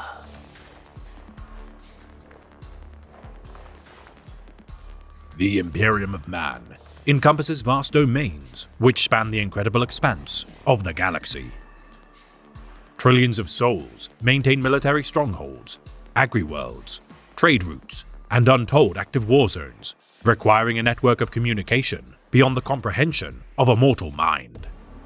For today, we shall elucidate the warp-manipulating mutants which bind their very essence to the master of mankind, the psychic messengers of the Imperium, the Adeptus Astra Telepathica. With the conclusion of the Unification Wars of Terra, following years of bloodshed made in the name of the Emperor, the Master of Mankind turned his attentions to the stars in his quest to reunite humanity under a single banner. During the era of the Age of Technology, mankind had harnessed the talents of psykers to expand humanity's domains, though no records remain of the manner in which they were utilized. Overseeing the construction of a great navigational beacon, the Astronomicon, to set ablaze within the darkness of the void, all would know the glory of Holy Terra from its divine light, fueled by the Emperor's immense psychic power. Searing through the obfuscating tides of the warp, the aristocratic mutant class, known as the Novice Nobilite, charted courses using the Astronomicon's position, facilitating swift traversal across the galaxy. Yet the Master of Mankind could not be confined to such a mundane task indefinitely, for many great ventures required his personal intervention, not least of all the spear tip of his great crusade to reclaim the dominions of the stars. To that end, new organizations were established, the Adeptus Astronomica and the Astra Telepathica, branches of the Imperium's bureaucracy tasked with maintaining interstellar telepathic communications between far-distant star systems. Wary of the dangers present with entrusting a cabal of psykers with such an important duty, the Emperor himself had slain many a Witch King upon Terra's soil to prevent the spread of chaos, but knew in his heart that without such mutants, his vision could never be achieved. Communing using empathic transmissions and phantasmic visions, these strange beings inhabited a bespoke section of the Imperial Palace known as the City of Sight, harnessing their abilities from the forsaken towers of this strictly guarded fortress. Bereft of the glorious architecture typical of the Emperor's domains, beyond the obsidian arch of its utilitarian iron-wrought spires, vacant thoroughfares and lightless garrets bore stark contrast to the silent city's gaudy surroundings. Its streets empty due to the Astropath's travel network routes below the city's surface, the embrace of sunlight too great a luxury to feel for this isolationist creed. The city's foundation, laced with psi-disruptive crystals to lessen the rampant psychic noise of emotion and thought polluting the surface, the telepaths, though capable of tuning out the din of humanity's collective psychic miasma, preferred to distance themselves within the calm of the underground. Dispatched to serve among starships, imperial strongholds, and every fiefdom of the Imperium, without astropaths, humanity would have no viable means to exchange information, maintain trade routes, analyze battle reports, and monitor ongoing threats to its domains. The city's Whispering Tower, predating the construction of the Astronomicon, the cognosymphs of its amphitheater, served as humanity's prior means to communicate to the fulcrum of its birth. Now little more than a repository for the vast dream library known as the O Nero Critica, Alcera Mundi, bountiful dream libraries, vision logs, and disorganized ramblings fill its archives to bursting. The Siege of Terra, ruining much of the Outer Palace, which housed the City of Sight during the 31st millennium, the precinct would be rebuilt, which now houses the Astra Telepathica's new base of operations, the Obsidian Keep. Recording every message to have ever been dispatched to Holy Terra, their exhaustive library is constantly revised, as clarification of prior visions or fact-checked events add to the endless piles of administrative inconsequentialism. Required to maintain choirs outside the domains of the Throne World, following the civil war of the Horus Heresy, with the breach of the Imperial Palace by Magnus the Red's psychic meddling, untold millions of astropaths suffered mental immolation as miniature warp storms racked Terra's surface.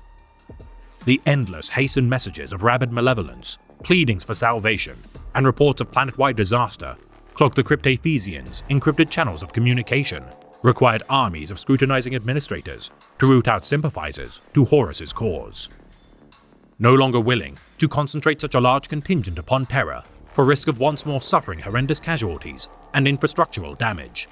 The choirs of the astrotelepaths now maintain an interconnected network across the stars to minimize potential risk. Though should a single choir be besieged by Xenos or the ruinous powers, their connection is cut from the greater whole. Their deaths an acceptable sacrifice should it prevent the influence of the enemies of the Imperium from spreading. Finding solace within the Gallery of Mirrors, wherein to this day aspirants conduct the ritual of soul binding. All who survive such a trial are cleansed body and soul of chaotic influence by the Emperor's own psychic light, as their neural architecture is restructured to resist the call of ruination. Often physically blinded should they survive such an ordeal, an astropath's ability to peer into the warp, though galvanized, can incur further related issues, such as loss of hearing, touch, and smell. Now intertwined with the Master of Mankind, the Soulbound of Terror benefits from the protection of humanity's God Emperor, maintaining the Throne World's utmost important communion with the vast domains of the Imperium. Frail of body, following their soul binding, and often exhausted with the mental exertion being exposed to the energies of the warp, astropaths are infamously short-lived, with only those of great mental fortitude surviving to old age. Becoming psi-sick should they not exercise their abilities regularly. Astropaths cannot be left idle, though such are the demands of the Imperium's war effort. Such an affliction is rare in the extreme. Exceeding the capabilities of Voxcaster technologies, which require multi-year trajectories to be transmitted between planets, astropaths can communicate near instantaneously with their peers at the cost of severe exhaustion. Utilizing methods ranging from the Emperor's Tarot, vision quests, seance-like communions, trances, and other mysterious rituals. Some peculiar traditions, such as those used by the Gowlist astropaths of Freddin, etch messages onto sheets of iron, producing scripts of pure clarity, costing great anguish to their makers due to the need to destroy such arts upon completion of their duties. Receiving messages, often in the form of dreams or portentous visions, whether through signs embedded in fish entrails or billowing clouds of smoke, the methods of these strange diviners are as unknowable as the core elements of the Immaterium. Flavoring their messages using personalized symbols, it is by no means rare for astropaths to transmit what otherwise might seem to be gibberish to the untrained eye, often retrieved in locations far from their intended destinations. Despite the efforts of charting ships and Administratum Census gathering such psychically gifted mutants, astropaths, whatever their appointment, are always in short supply, those within the domains of the fringes of the Imperium suffering the worst. Forever on the back foot when responding to threats, the Imperium struggles to address even the most critically important aggressors to its domains promptly. Whether sealed within sterile soundproof quarters or ostentatious warded caverns, astropaths must meditate to dull the material realm around them, to cleanse their mind prior to conversing. Often drifting into hypnotic states surrounded by incense, candles, and iconography of the Master of Mankind, astropaths, when relieved of distractions, can be suspended from ceilings, exposed to extreme environmental temperatures, or made to ingest poisonous concoctions to better heighten their state of consciousness. Garbing their messages in esoteric wards known as shrouding, such protections prevent errant warp entities gorging important information as it transits through the Immaterium, preventing the scent of panic or frantic haste from enticing interlopers to meddle with their psychic transmissions. The most cunning warp entities, heretic sorcerers, and Xenos scryers delight in twisting the narrative of astropathic messages to confound their recipients.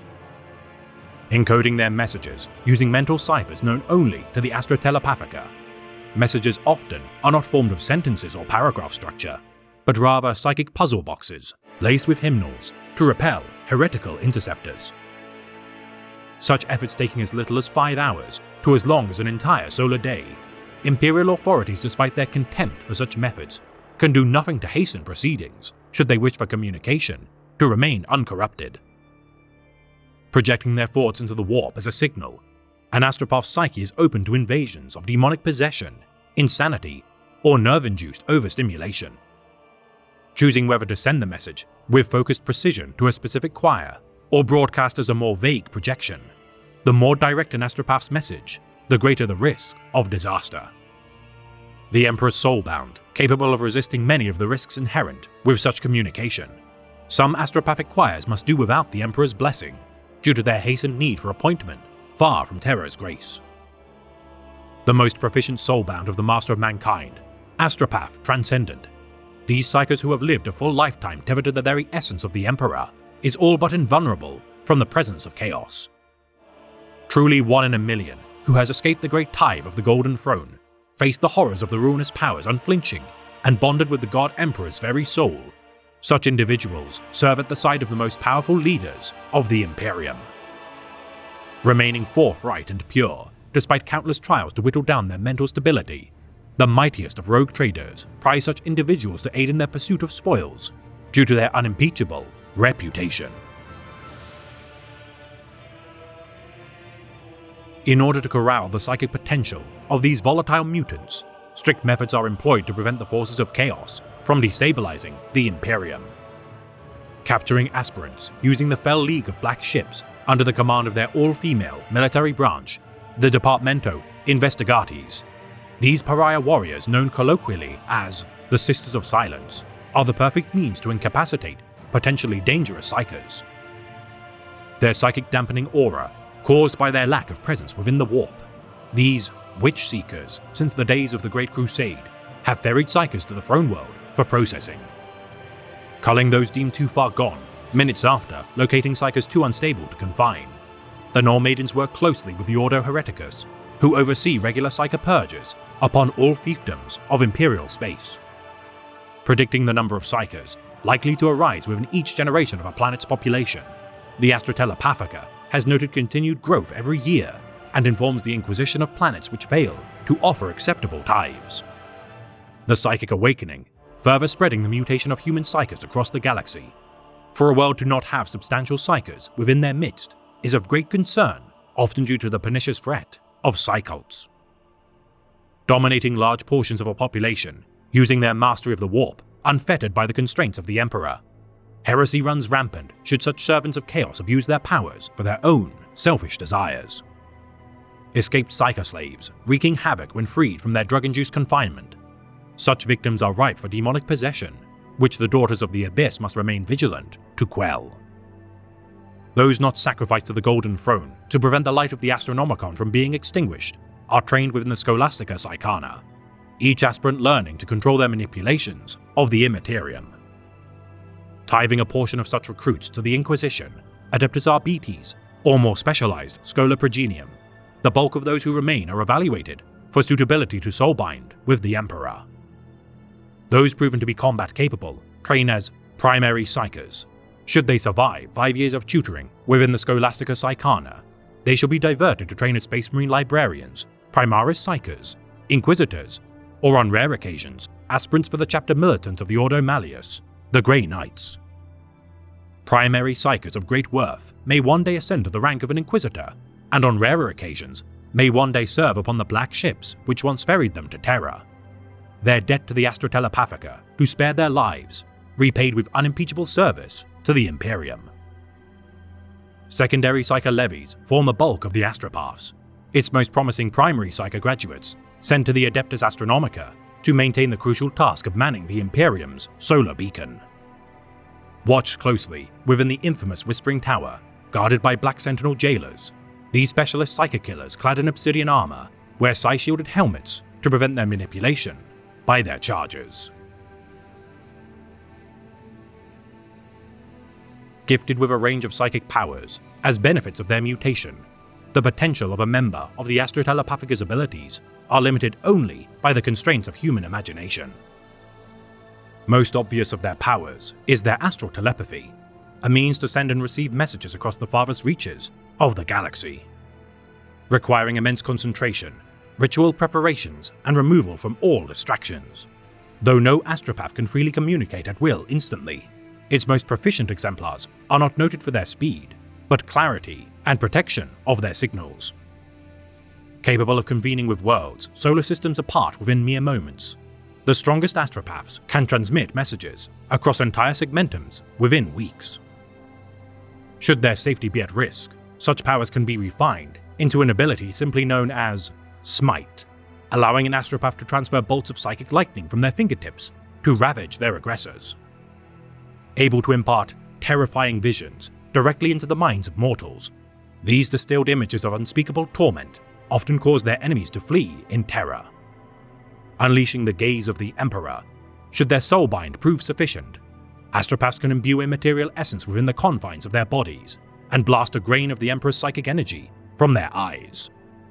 Constructing psychic barriers woven from immaterial energies to protect themselves and their allies, astropaths can also cast Night Shroud cloaks to conceal themselves in shadow. Capable of protecting mental as well as physical well-being, their mental fortitude shields the minds of their allies whilst imparting a dramatic improvement of morale. Their psychic maelstrom, the last of the Astrotelepathicus conventional teachings, the scions of its creed can cast telekinetic tempests to lift enemies from the ground before hurling them like marionettes. Employing a variety of psychic abilities during void combat, astropaths are an invaluable tool to any captain of a voidcraft of war. Controlling the mind of wayward shipgunners should their focus wane, astropaths are also able to summon flash fires to disorient enemy starships. Shrouding their vessels with illusory warp-woven shadows using the Dark Labyrinth technique, astropaths can also mask the void, which creates doppelganger ship maneuvers to confuse their enemies. Sowing discord through enemy confines by spreading ill-omen anxiety through the hearts of the crew, astropaths can also bolster their own crew with fearlessness using the Unnatural Resolve ability. Preventing damage to their ship using psychic deflection to parry incoming fire, astropaths can also snuff out infernos which arise during battle using their Quell Flames technique. Disciples of the choirs within the Coronus Expanse experiment with their abilities beyond the oversight of Terra's gaze, developing powers such as the Void Frost Discipline, which draws from psychic resonance, allowing the user to survive unprotected within space. Learning to embrace emptiness by wrapping their bodies with the ice-cold embrace of the void. Users lower their body temperature, allowing for metabolically induced comas, preventing their deaths by exposure, bleeding, starvation, and even a lack of oxygen for solar days. Their quest for warmth, allowing such astropaths to locate the nearest signs of sentient life. Masters of the Void Frost Discipline are capable of draining warmth from both objects and living entities, leaving icy trails between themselves and their victims, which can be formed into cages. The most aggressive scions of such a breed, capable of breath-stealing barrages, using concentrated bolts of energy. Such frigid manifestations can travel long distances to destroy their foes.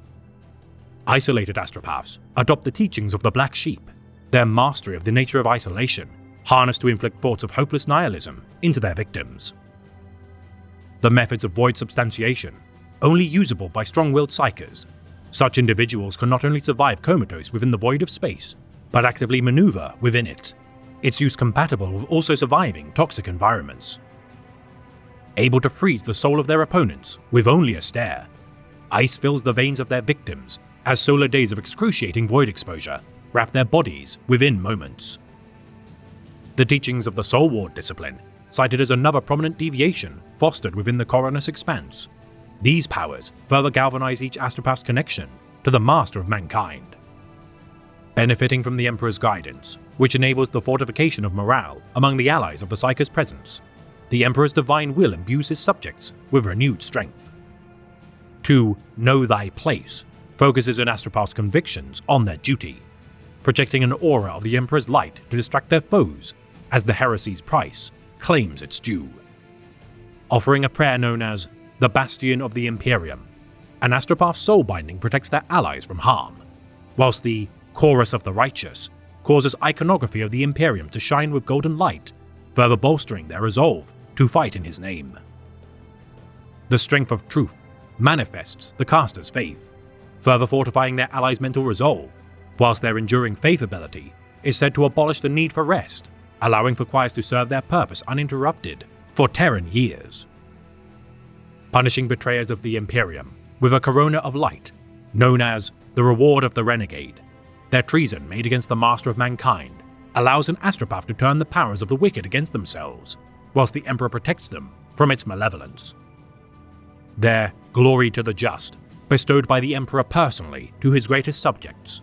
Those blessed by his grace are said to slow the flow of time around them and dispatch the opponents to his will. Finally, of the soul-binding techniques, is the Call of Faith, enabling superhuman constitution to infuse the bodies of its user with immaterial energies to bolster their endurance. Needed to facilitate communications for Space Marine chapters, Astra Militarum regiments, rogue traders, administratum supply stations, planetary governing bodies, and numberless authorities within the Imperium, astropaths are crucial for the continued survival of humanity. Led by choir masters Telepathica, the choirs of these psychers commune with the collective consciousness of the Imperium, gathering pertinent intelligence as they brave the storms of the void. Working in tandem with shipmasters, navigators, and military officers, whether alone within a rogue trader voidcraft or as part of an astropathic chamber, it is wise to always maintain additional astropaths due to the dangers incurred from delving into the Immaterium. Madness, rampant as a source of fatalities, those astropathic choirs who perform admirably for extended periods of time are assigned to more specialized postings. Only proven veterans allowed to command an entire choir. Such experienced astropaths also assigned to serve within elite branches of the Administratum, Inquisition, Adeptus Arbites, Astra Militarum, and Adeptus Astartes. The most venerated of their craft are permitted to return to Holy Terra to train new aspirants within the Scholastica Psychana. Typically assigning choirs primarily by virtue of their proximity to where they are needed, choirs on the periphery of the Imperium's domains serve within Imperial Navy contingents. Those who endure continued service, ideal candidates for rogue traders due to the need for individuals rather than groups. The so-called Maw of the Calixus sector, guarded by the vast void station known as Port Wanda, as the last frontier of civilization, within reach of this perilous expanse of space, the port benefits from among the largest choirs active outside the bounds of Terra. Its proximity to the Coroner's Passage, constantly harried by a permanent warp storm known as the Screaming Vortex, the rift causes intense strain on the minds of its astropaths, requiring constant influxes of replacements to replenish their losses, causing regular lapses in communication. The settlement of Footfall, far from the light of the Emperor, does not comply to the rule of the Adeptus Terra, recruiting unorthodox astropaths into the fold, their choir known as the Pit of Voices, comprised of masterless renegades, outcasts, and mentally damaged astropaths, resulting in a choir which is a far cry from their contemporaries. Always at risk of assassinations, ordered by various underworld crime organizations, the rabble of rejected Scholastica Psychana aspirants, though not of the caliber of their successful peers, are nonetheless a valuable asset within this tumultuous region of space. The explorator fleets of the Mechanicus of Mars, seconding astropaths to way stations as they venture into the heart of the unknown. Surrounded by mind-wiped servitors and taciturn tech priests, such postings are among the loneliest existences imaginable. Often surrendering to madness due to prolonged isolation, transcribing strange binary-coded messages surrounded by soulless drones. Never is an assignment to serve alongside the Mechanicus met with delight by the Astra Telepathica. Those dispatched to astropathic relays, benefiting marginally better by their surroundings. Each and every solar day, hundreds of astropaths give their lives to keep communications active, as the overwhelming data burns them out. Knowing that untold millions of lives rely on such relays, the Imperium takes no second thought in overtaxing their astropaths.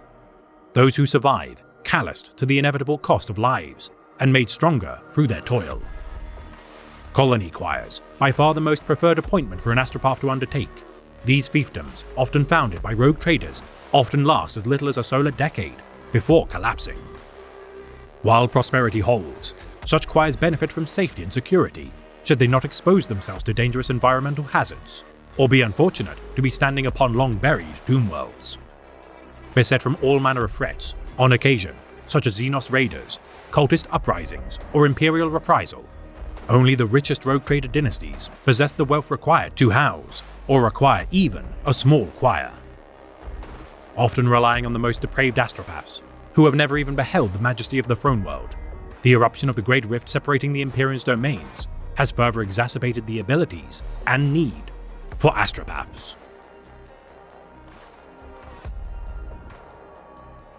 She raised the deck in her adapted hands and deftly shuffled the cards with the speed of an automated credit counter. The beautifully worked, wafer-thin slivers of crystal flying between her articulated digits and arranging themselves into an esoteric order potent with eldritch potentialities and possibilities, known only to capricious whims of fickle fate.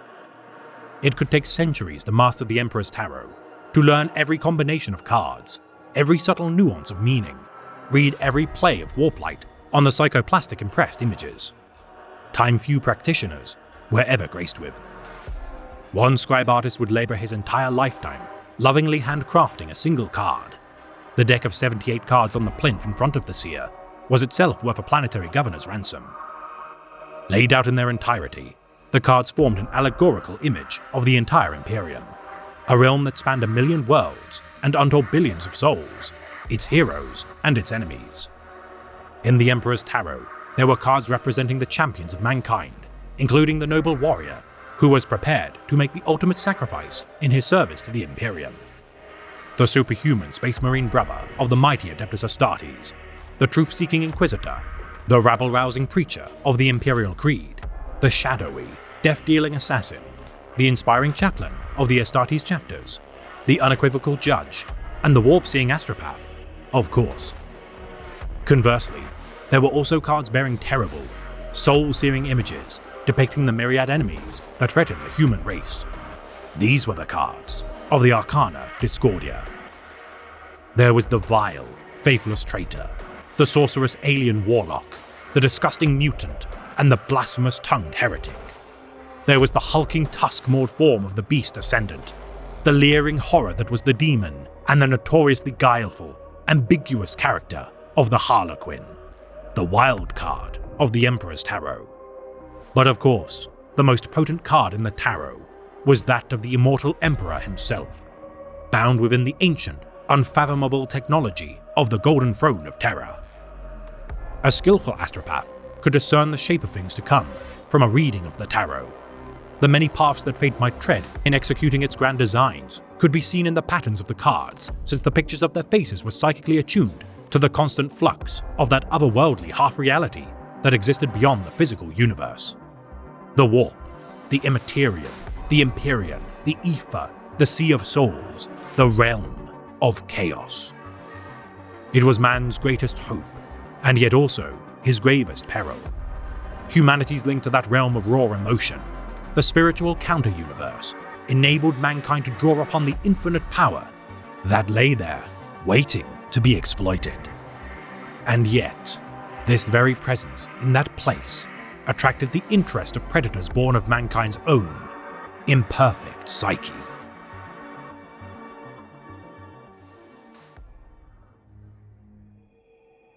We are mute, but not without power. We are silent, but not without resolve. We are untouchable, but not without courage. We are sisters, and have but one father. We are seekers, and we shall find our prey. We are warriors, and woe to those we oppose. The Emperor's mark is on our brow. All who deal with the warp must beware. His judgment and vengeance is ours to deliver.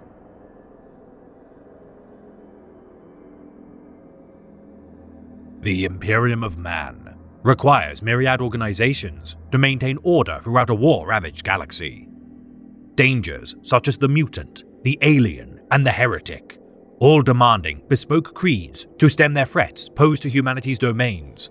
The rampant outbreaks of witches and sorcerers, arguably the most dangerous of all.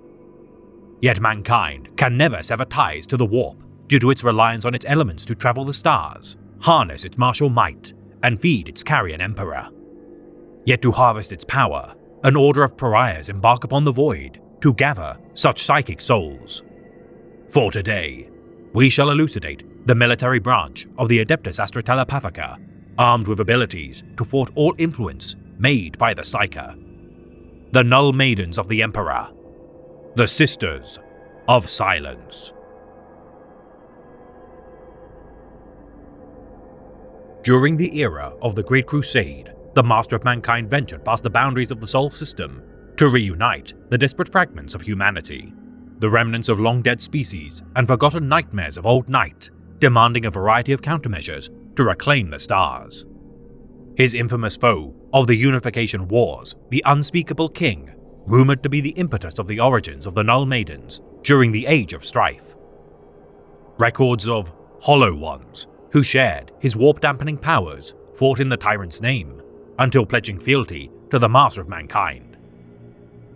Though the ill-fated Thunder Legion fought at the vanguard of the Emperor's conquest, his custodian guard rarely strayed from his side, their might sundering the techno-barbarians of Terra before their glorious leader silenced the crack of thunder with aid from a new breed of dour angels.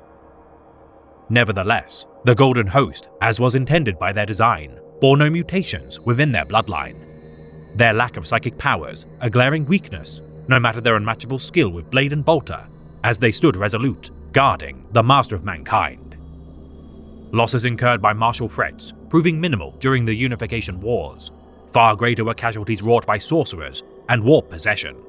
The raw might of the Emperor's armies, unable to effectively combat such foes, without the Master of Mankind or his Sigilite's personal intervention. Ordering the tech adepts of Mars to construct the League of Black Ships to embark upon the void of space, the fledgling paramilitary organization heed the commands of a cabal of Primaris-level psychers of the nascent Scholastica Psychana. Originally known as the Departamento Investigatis, this mysterious order, given authority by the Eternal Monarch, hunted renegade psychers whilst capturing those with potential to benefit the Imperium.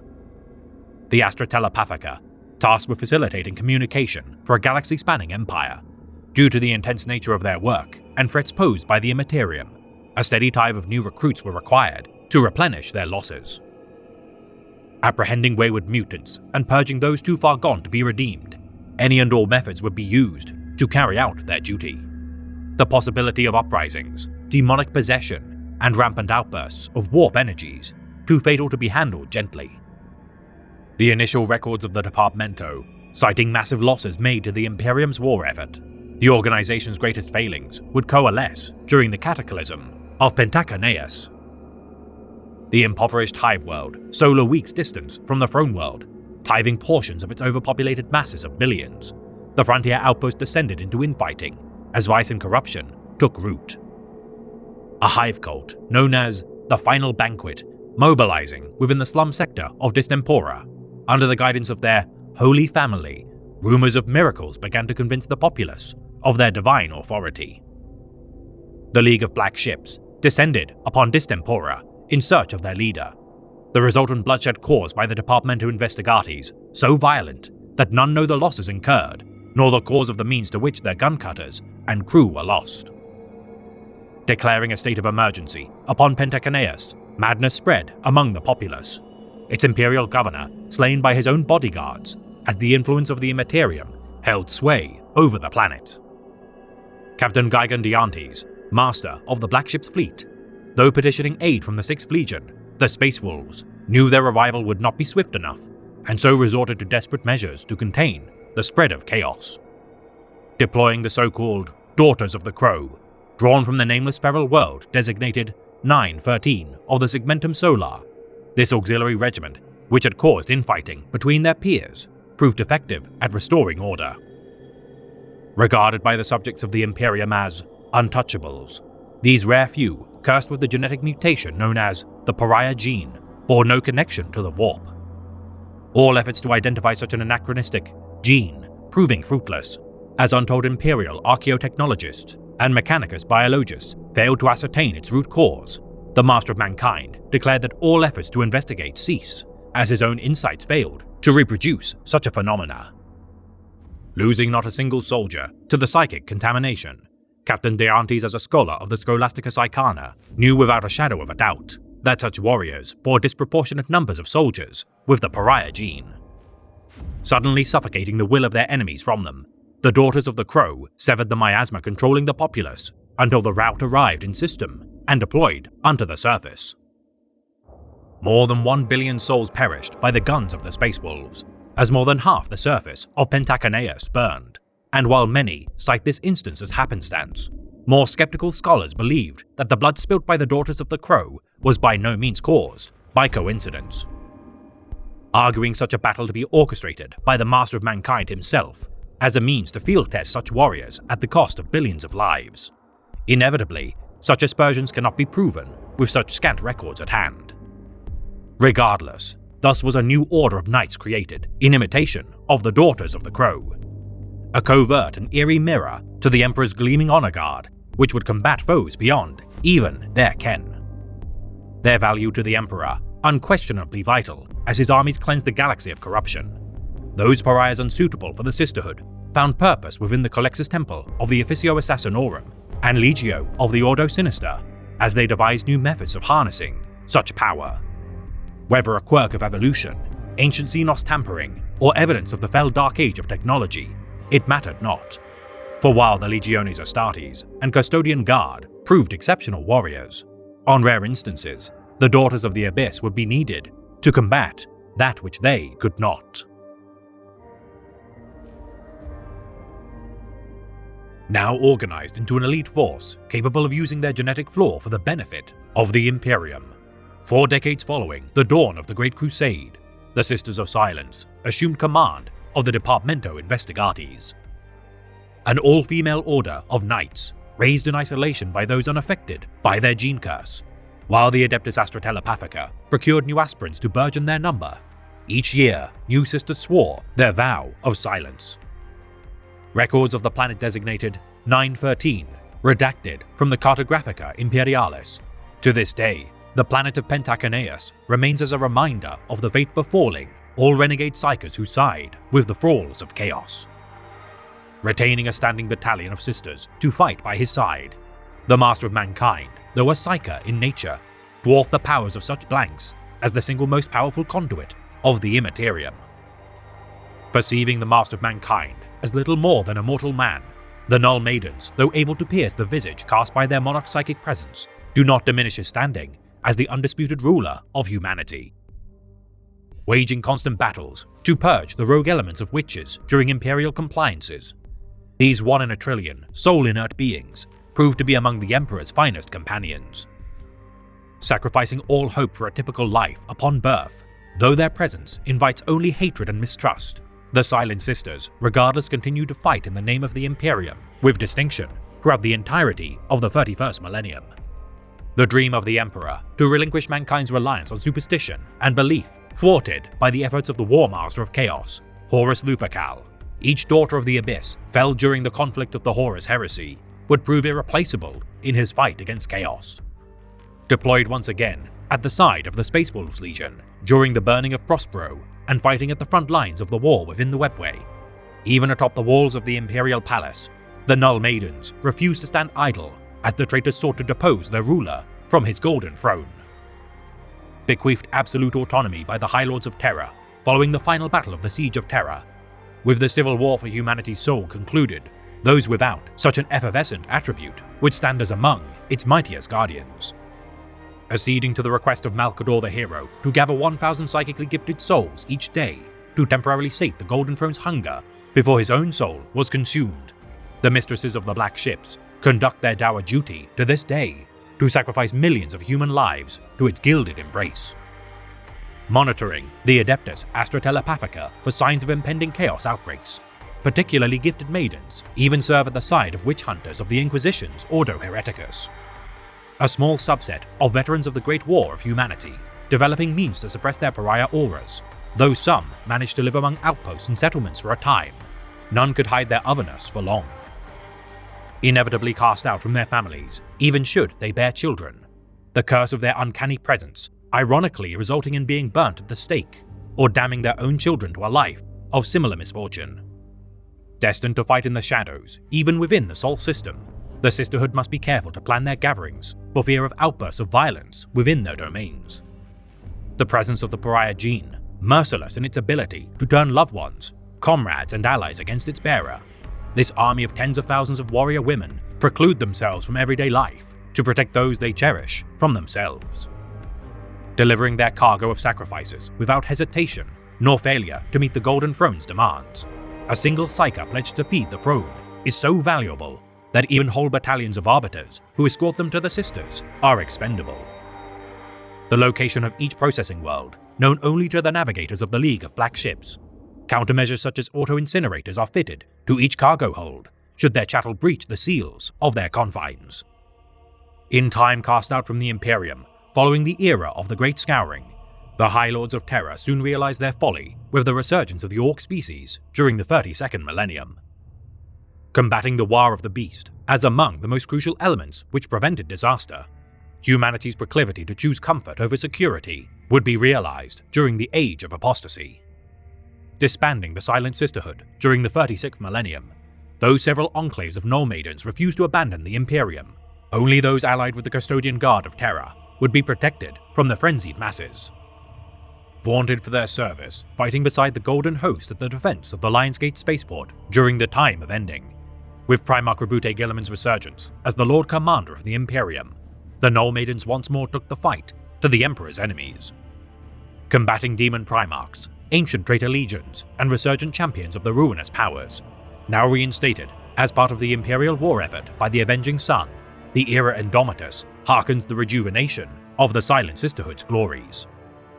Remembering well their pedigree during the battles of the Horus Heresy, and trust placed by the Master of Mankind in their creed, Guilliman's declaration of the Dispensatus Anathema rallied his allies made during the Battle of Luna to fight as part of his Indomitas crusade. The once disparate fragments of their order driven into hiding out of necessity, 3,000 Null Maidens gathered for the Vigil Indomitus as their newly established cadres embarked to join each battle group of the Avenging Sun's crusade. Having diverged significantly from their ideals of old, the sisters now worshipped the Master of Mankind as a god, much to the surprise of Guilliman, their offshoots far from Terra's domains, fostering superstitious beliefs. Tasked with missions befitting their unique talents, while some cadres toiled to infiltrate the Eldar domains of the Webway to subvert their missions made to harm humanity, other pariahs target densely populated demon outposts, knowing their presence to diminish their enemies' powers. Their self-reliance allowing many of their number to pursue missions of their own devising, their independent fleets now roam the galaxy, having proven exceptionally gifted at parting warp storms by projecting null fields to breach the Great Rift. Such efforts, capable of spreading escalating fear through their allies' ranks and overwhelming their astropathic choirs, the discipline required by the sisters to stem eldritch horrors beyond the pale, nonetheless can also harm their peers. As part of the collective, known as the Talons of the Emperor, the Sisters of Silence answer directly to the commands of the Emperor or Lord Regent of Terra, their ties to the Adeptus Astra Telepathica waning with their slow decline over the millennia.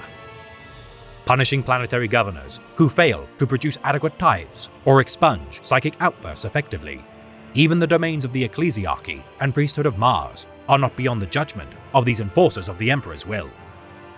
Each candidate of this silent creed undergoing grueling physical regimes to bolster their strength beyond the skill of all conventional mortal warriors, while not benefiting from organ implantations. A Sister of Silence is more than a match against even a Space Marine. Though lacking the constitution or strength of an Astartes, their speed is surpassed only by the Golden Host, their equipment of the highest quality, protecting them from small arms fire, whilst their pariah aura swiftly distracts and diminishes their opponent's focus.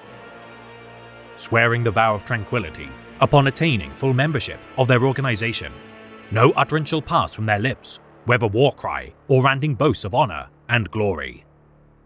Adding to their unnerving demeanor as they skulk the battlefield, these warriors forged from childhood must not allow even a grunt of pain nor exertion to sully their oath. Secrecy upheld as their utmost responsibility, the unique gorget upon each panoply of the Sisterhood resembles a death head, not unalike to the chaplain order of the Adeptus Astartes. Communicating through sign language known as Fortmark, the vast majority of humanity, whether mortal or transhuman in nature, have no concept as to the gestures made by such warriors. Such ancient conventions, often requiring their companions of the Golden Host to accompany them to their tithes. Immensely complex in its implementation, such a quirk is not unintentional. For while a Master of Fortmark can swiftly interact with their peers, those who need not know their intent are prevented from unearthing the secrets of their order. Incorporating Adeptus Astartes battle sign, Void Sys, and Graph Binar military communication when needed, though the intricacies of Fortmark are eschewed, their more terse battle mark is more than capable of matching verbal orders in battle. sending transmissions transcribed in a written form of Fortmark known as Orskade. This machine-legible, mechanical chatter of clicks, to the untrained ear, sounds like nothing more than unorganized words. Ostensibly a special forces unit of warriors, their skill wielding a blade is incredible to behold. Their nimble frames emphasizing great martial skill with minimal expensive energy or wasted motion. Biased towards close quarters combat by virtue of their need to combat psychic opponents who often strike from afar for lack of physical might. Their tendency to be numerically outnumbered is countered by high-intensity rapid strikes. Immune to fear, conditioned as they are to combat threats spawned from the depths of hell itself. Though each sister understands concepts such as glory and honor, duty alone is reward enough for their service well made. Willing to conduct stealth operations, infiltration, and surveillance maneuvers to achieve success, none understand the value of sudden terrifying shock, alike to these talons of the Emperor. Allowing their allies to become collateral damage should they defy their mission parameters. Not even the Adeptus Astartes are above the authority of the Silent Sisterhood, for they are like to Custodian Guard, enact the will of the Emperor himself. Their Baroque armor and hairstyling retaining traces of humanity's barbaric past, the Null Maidens are set to cut their hair only should they have failed in their duties. The mere touch of a Silent Sister capable of inducing fits of vomiting to a mortal human, many a veteran opposed to their will has underestimated the unease felt when combating such Wrens in reality, once their restraint to contain their presence is released. Certain organizations, such as the Chamber Militant of the Ordo Malleus, the Grey Knights, unwilling to fight by the side of the Silent Sisterhood. Though they respect their abilities as warriors, few of their order can stand their presence and are content to watch their deeds from afar. A combination of both a clandestine and governing body of the Imperium, their enigmatic standing is all but impervious to most branches of the Adeptus Terra. Each fleet of their League of Black Ships, a ballpark for the size of their forces, it is believed as many as tens of thousands of Witch-Seekers are active at present, mimicking the original three most powerful officers within their ranks. Knight Commander Janisha Kroll, the Soulless Queen, Mistress of the Black Ships, Veronica Sulaf, and Nemesis Praxia, Eben Naroda, dividing their responsibilities to effectively partition the Divisio Investigatis into a fighting force capable of acting independently from all other branches of the Imperium's war machine. The largest subdivision of their order, known as the Chamber of Vigilance, each sister comprising such a creed, facilitates their utmost important duty to garrison worlds and collect psychers from them for the Great Tithe. The Chamber Astra is responsible for the safekeeping of the Black Ships, the only portion of the Silent Sisterhood not to be scattered during the Age of the Imperium due to their need to rapidly protect their charges from raiders en masse. Members of the Chamber Oblivion, containing the most elite members of their order, such as Vigilators, the most promising of warriors from their ranks are chosen to earn their place as future Oblivion Knights and Knights Centura. Meanwhile, the Chamber of Judgment incorporates the silent judges of the Excruciatus, this far more dreaded creed executing dangerous witches throughout the expanse of humanity's domains. Unchanged in structure until the era Indomitus with the return of the Avenging Sun to the fold of the Imperium, another branch of the Sisterhood, known as the Vigil Indomitus, established satellite outposts throughout the Sol system in order to rally their forces into battle groups before attaching their might to the passing Crusade of Guilliman. Diverting portions of their might across the domains of the Imperium to establish new Vigil strongholds far from Terra's light, outposts such as those found within Darius Free, the Segretes Nebula, or Oshan's Belt typically allow 1,000 Null Maidens to effectively run vigils to confront the threat of chaos. Each sister retaining the heraldry of their once isolated creeds, whether garbed in the bone white and red of the outer solar sector, blue and silver of Hrav Ulan, or gleaming gold of Terra. Every cadre of the Sisterhood uses symbology of predatory animals. Raptors, falcons, leopards and lynxes, acting as totemic symbols of their martial skill. Each cadre is equivalent to a Space Marine company in size, though it is a rare sight for any such band of warriors to fight with their assembled might. Combining several cadres on rare occasions to combat specific threats of the utmost importance. Examples such as the 5 cadres of the Triventine Vigil patrol the domains of the Salamander's homeworld of Nocturne to stem the high rate of psychic outbreaks across the sector's trade routes. Rediscovering long-displaced bands of their creed with each passing solar year, the Silent Sisterhood burgeons with the implementation of the Dispensatus Anathema, bolstered by the favor of both the Master of Mankind and Lord Commander, Guilliman. To train a pariah in the form of a Silent Sister is a laborious task, for while aspirants are rare in the extreme, the process of training them whittles down their few numbers into 1 in a trillion individuals. Acolytes, not having earned their pedigree, are known as Sisters-in-Waiting, their slow progression conducting menial tasks throughout the first, second, and third stages of their development, eventually allowing them full membership as the most junior of the Sisterhood. Novice Sisters bypassing the trials of the Sisters-in-Waiting due to their innate talent or skill. Such promising sisters are tasked with studying witch lore and the practice of combat techniques. Beginning their journey as Witch Seekers, or Seekers for short, their cadres track down wanted criminals, dangerous abhumans, and other genetic abominations which spread mayhem throughout the Imperium. The Chamber of Judgment equivalent, known as a Questora, these warriors differ from their Seeker kin by virtue of their dedication to capture Psykers for the Great Tithe, armed with Charnable, Aldrathic, and Snare weapons. Armed with flamers, and on rare occasions assault needlers, these warriors pacify rebellions, chaos uprisings, and prevent interference with Imperial tithes. Prosecutors, the next rank achieved by Null Maidens, considered to be of median tactical import. Most subjects of the Imperium shall never witness their deeds, due to their assignment as members of the League of Black Ships combat missions. Deployed to open engagement war zones rich with targets, the Terran pattern bolters of the prosecutors roar their pledge of carnage, as each volley fired tears through mutant hordes of the armies of the primordial aggressors. Vigilators, the most senior of the standard classification of Null Maidens, each carries the iconic execution blades of their order into battle, as they engage witches and their thralls in close combat range. Training to deliver decapitation strikes to end such skirmishes quickly and with little fanfare. The speed of these combatants, even when clad in Vratin armor, is a sight to behold. Oblivion Knights bear the right to command cadres of the Sisterhood, within the Chamber of Oblivion as the most martially capable warriors of their order. The most powerful of such warriors, known as Knight Centura or Witch Seeker Pursuivant, these mistresses of command, due to their advanced age, are revered for their knowledge, skill for survival, and peerless expertise. Deployed sparingly in large numbers to engage events such as alpha-level Psyker engagements, cadres comprised entirely of the Oblivion Knights elite are known as the Raptora, their lineage tracing back to the honor guard of the Soulless Queen, the Raptor Guard.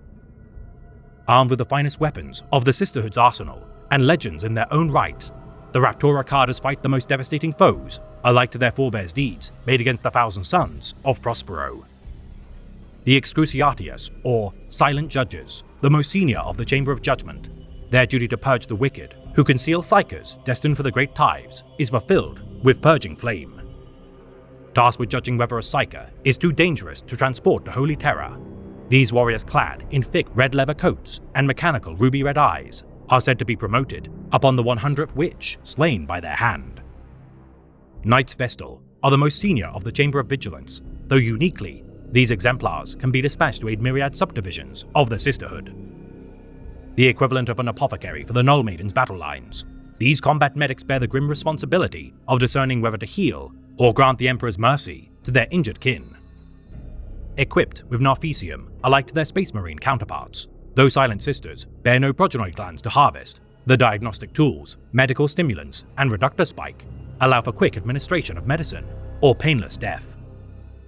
The Nemesis Praxia, responsible for safeguarding the lore of the Sisterhood's deeds, as well as estates temporal, this High Guardian of the Divisio's trifecta leadership, also oversee the training of acolytes to burgeon new generations of Null Maidens. The Mistress of the Black Ships, responsible for orchestrating the Great Tithes to the Master of Mankind, as Grand Admiral of the League of Black Ships fleet. Such a commander is a veteran of countless void wars and voyages through the most perilous sectors of space. Last of the leadership of the Sisterhood is the Knight Commander, also known as a Sister Commander or Vigil Commander. A combat veteran of countless ground wars, with authority to command every cadre of the Null Maidens as she sees fit. Other specialist ranks and units also exist within the Silent Sisterhood for bespoke tactical engagements, such as the oft-forgotten Aquila Astra, who command the aircraft of the Sisterhood. Pursuer cadres tame cyberbeasts to aid their hunt for rogue Psykers. flushing such renegades from hiding or pursuing them through tight confines too small for a sister's form to accommodate. Firebrand Carders see to the purge of designated hovels of abhumans, mutants and criminals within the heart of high sprawls. Their flame is denying fleeing souls a chance to escape, as their highly coordinated infernos swallow all within their Promethean embrace.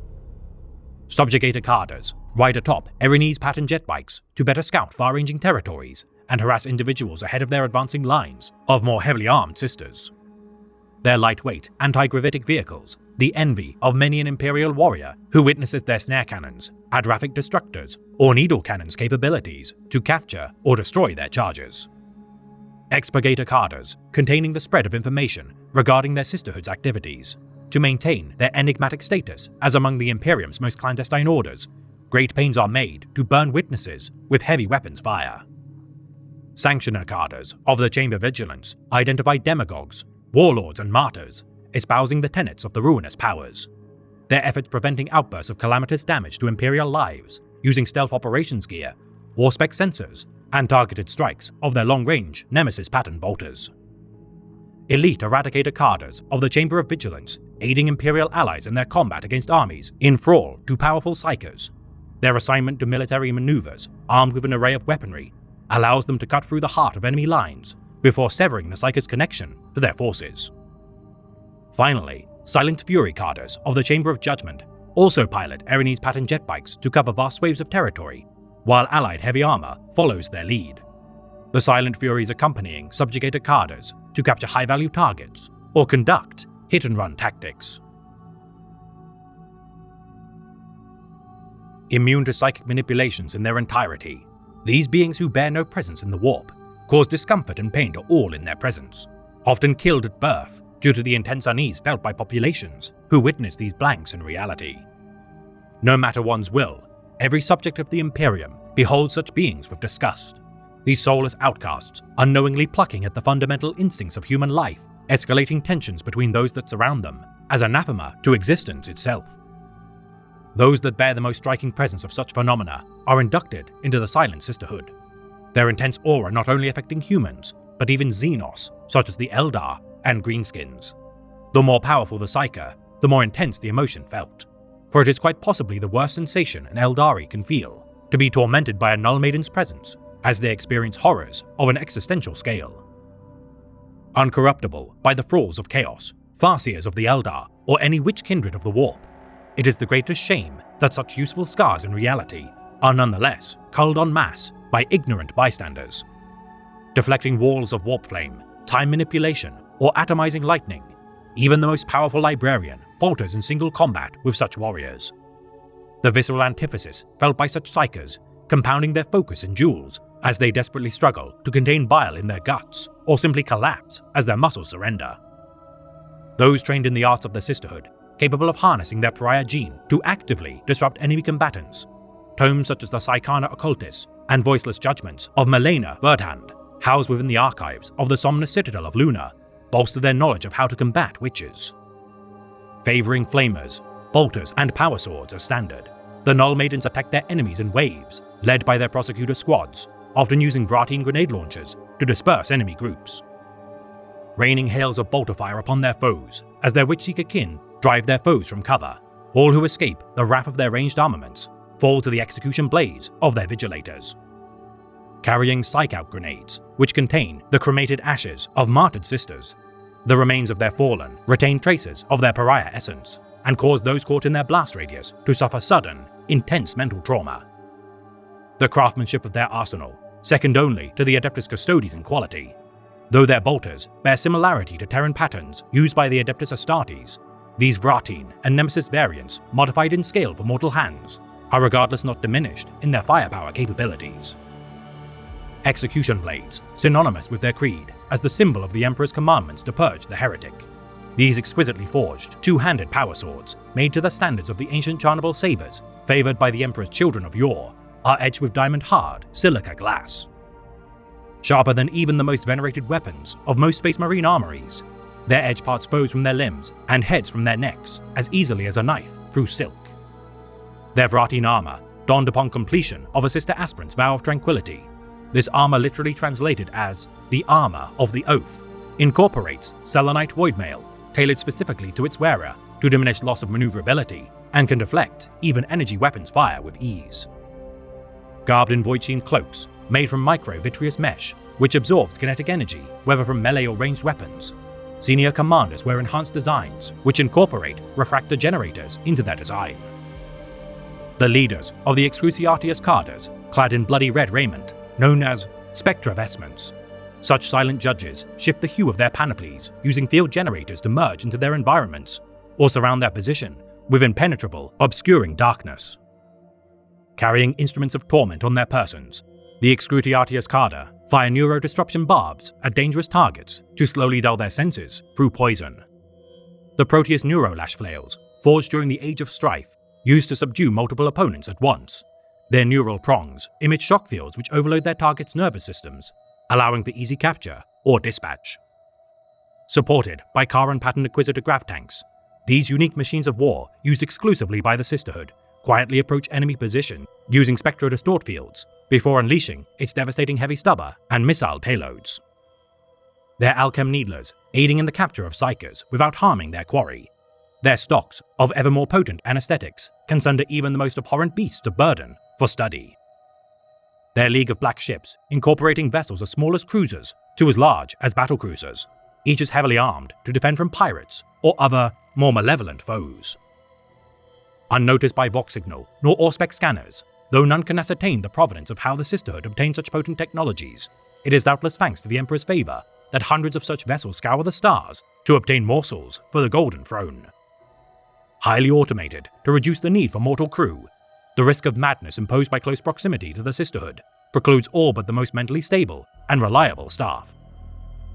The largest void craft of the fleet, carrying exterminators payloads, typically of the cyclonic torpedo variant. A single rogue psyker, should they be left unchecked, can doom an entire planet to damnation, and thus may only be stemmed with such weapons of annihilation. Among their assembled fleet, the Era Gloris stands as its flagship. Its tenure made during the earliest years of the Great Crusade, present during many of its greatest battles, and even escorting the Imperial Fist Fortress Monastery to the Somnium Citadel as it harbored survivors of the Istvan Free atrocity. For while the scars of heresy remain clear for all to see, to this day, the pale scourge of Luna continue to skulk the shadows in the defense of the Imperium. The legacy of these jailers and huntswomen, all the more crucial as the noose of the Cicatrix Maledictum tightens. As a child on Gehenna, I remember the stories of the White Maidens, terrifying ghosts that would come in the night to steal away the Witchborn and children who had done terrible wrongs. It was said that they could find the wicked no matter how deep in the hive they sank, or to what forgotten spire they climbed. As I grew, I came to believe such things were no mere superstition. But now that I am an officer of the Great Crusade, bloodied upon the battlefields of a score of worlds, I have come to find that my childhood fears were true and quite valid.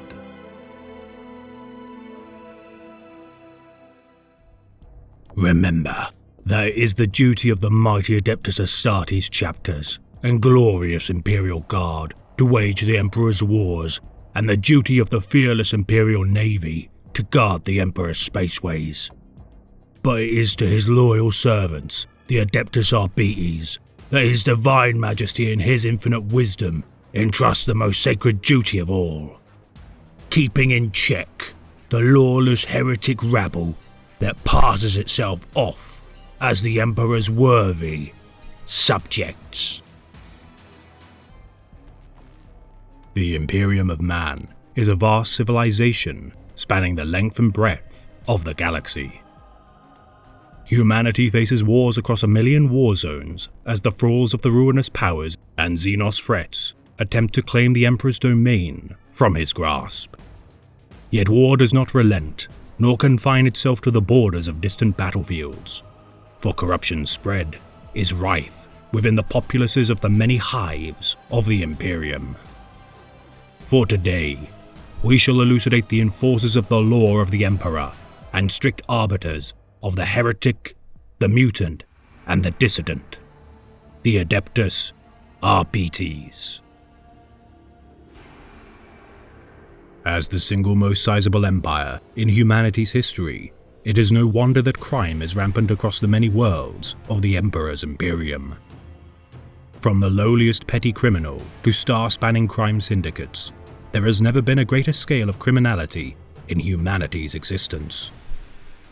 Entire planetary societies submit to cartels of unremitting greed, in leagues with planetary governors and imperial administratum officials, ruling fiefdoms of their own devising. In such dire circumstances, planetary defense forces and local law enforcement organizations prove to be ineffectual in stemming the rot within their societies and require the judges of the Emperor to intervene. Standing vigil for untold generations, the Adeptus Arbites have kept order within a turbulent galaxy for millennia and enforced the Imperium's will upon the wicked. Caring not for petty crimes such as theft or murder, the Arbites are dispatched to combat only the most dire threats to a planetary system's stable governance. Guarding humanity from witchery and manipulation from both Xenos and heretical threats, the often misattributed judges of the Adeptus Arbites work alongside branches of the Emperor's Holy Inquisition and the Administorum to quell insurrections and rebellions. Combat-hardened and pious souls, the enforcers of the Emperor's law are unflinching in their devotion to smite the wicked in his name. Able to survive immense punishment, pursue their charges without relent, and utterly devoted to the Imperium, there are no finer symbols of order and discipline. Brazen in their shows of hostility in the name of the Emperor's judgment, none are above reproach, be they of lowly or noble birth, in the eyes of the Arbites. Meticulous in their investigations of evidence, interrogating witnesses, and corroborating sources, the Arbites' strong bonds with the Inquisition allow for their immense power base to be further bolstered.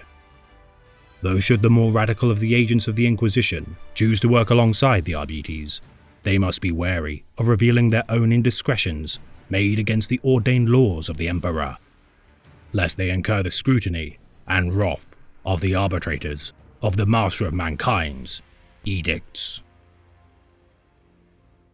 Working alongside the planetary police forces, known among the rabble of the most backwater worlds simply as Enforcers, the Adeptus Arbites cite the ancient tome, the Lex Imperialis, when investigating planetary governors and their rule for signs of deception, transgression, or heresy.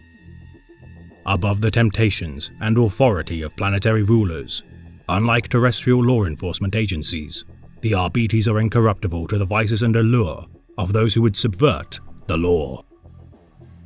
Unleashing reprisal upon planetary governors should they fail to meet their tithes to the Imperium or requests for martial support from neighboring star systems, the judgment of the Arbites is final.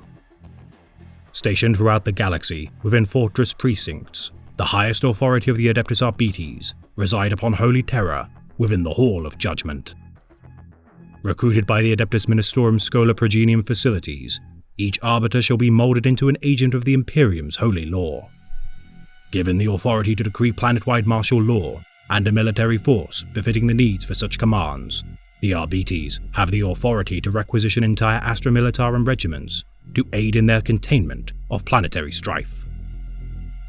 Sanctioned to arrest, interrogate, and execute almost any individual, save for the High Lords of Terra themselves, the Arbites have near unfettered authority to warrant such actions to any soul of the Imperium. Requiring the permission and cooperation from the Commissariat to arrest high-ranking Imperial Navy and Militarum officers, only the Adeptus Astartes, Navis Nobilitae, and Inquisition are beyond the reach of the Arbites. Their own Grand Provost Marshal among the members of the High Lords of Terra, the Arbites maintain immense influence and legal power across the stars. The military arm of the Adeptus Terra in all but name, their black uniforms and unmistakable helmet designs strike fear into the hearts of the wicked as they patrol the most degenerate hives of the bleakest worlds. The Lex Imperialis is the cornerstone of the Adeptus Arbites' duty to uphold the law of the Emperor. Written within the Book of Judgment, held by every officer of the Arbites, this painstakingly collated archive of annotated decrees passed down for millennia is observed with the same fervor among their ranks as the venerated Codex Astartes by the Emperor's angels. Encompassing every decree passed down by the High Lords of Terror and the Master of Mankind himself, the Book of Judgment has with time burgeoned into several legal documents and manuscripts unable to be condensed into a single book. Its most ancient articles, inscribed on fragile parchment in a dialect of a long-forgotten past, to this day, new pages are added to the vast archive of laws which are interred and copied from the Hall of Judgment. Volumes of books fill hundreds of meters of archival shelves within the Terran headquarters of the Arbites, as with each day, more scripts and parchments are copied, transcribed, and dispatched to the agents of the Arbites to maintain their prevailing adherence to its strictures. The Hall of Judgment expanded several times over to contain the ever-increasing columns of the Book of Judgment.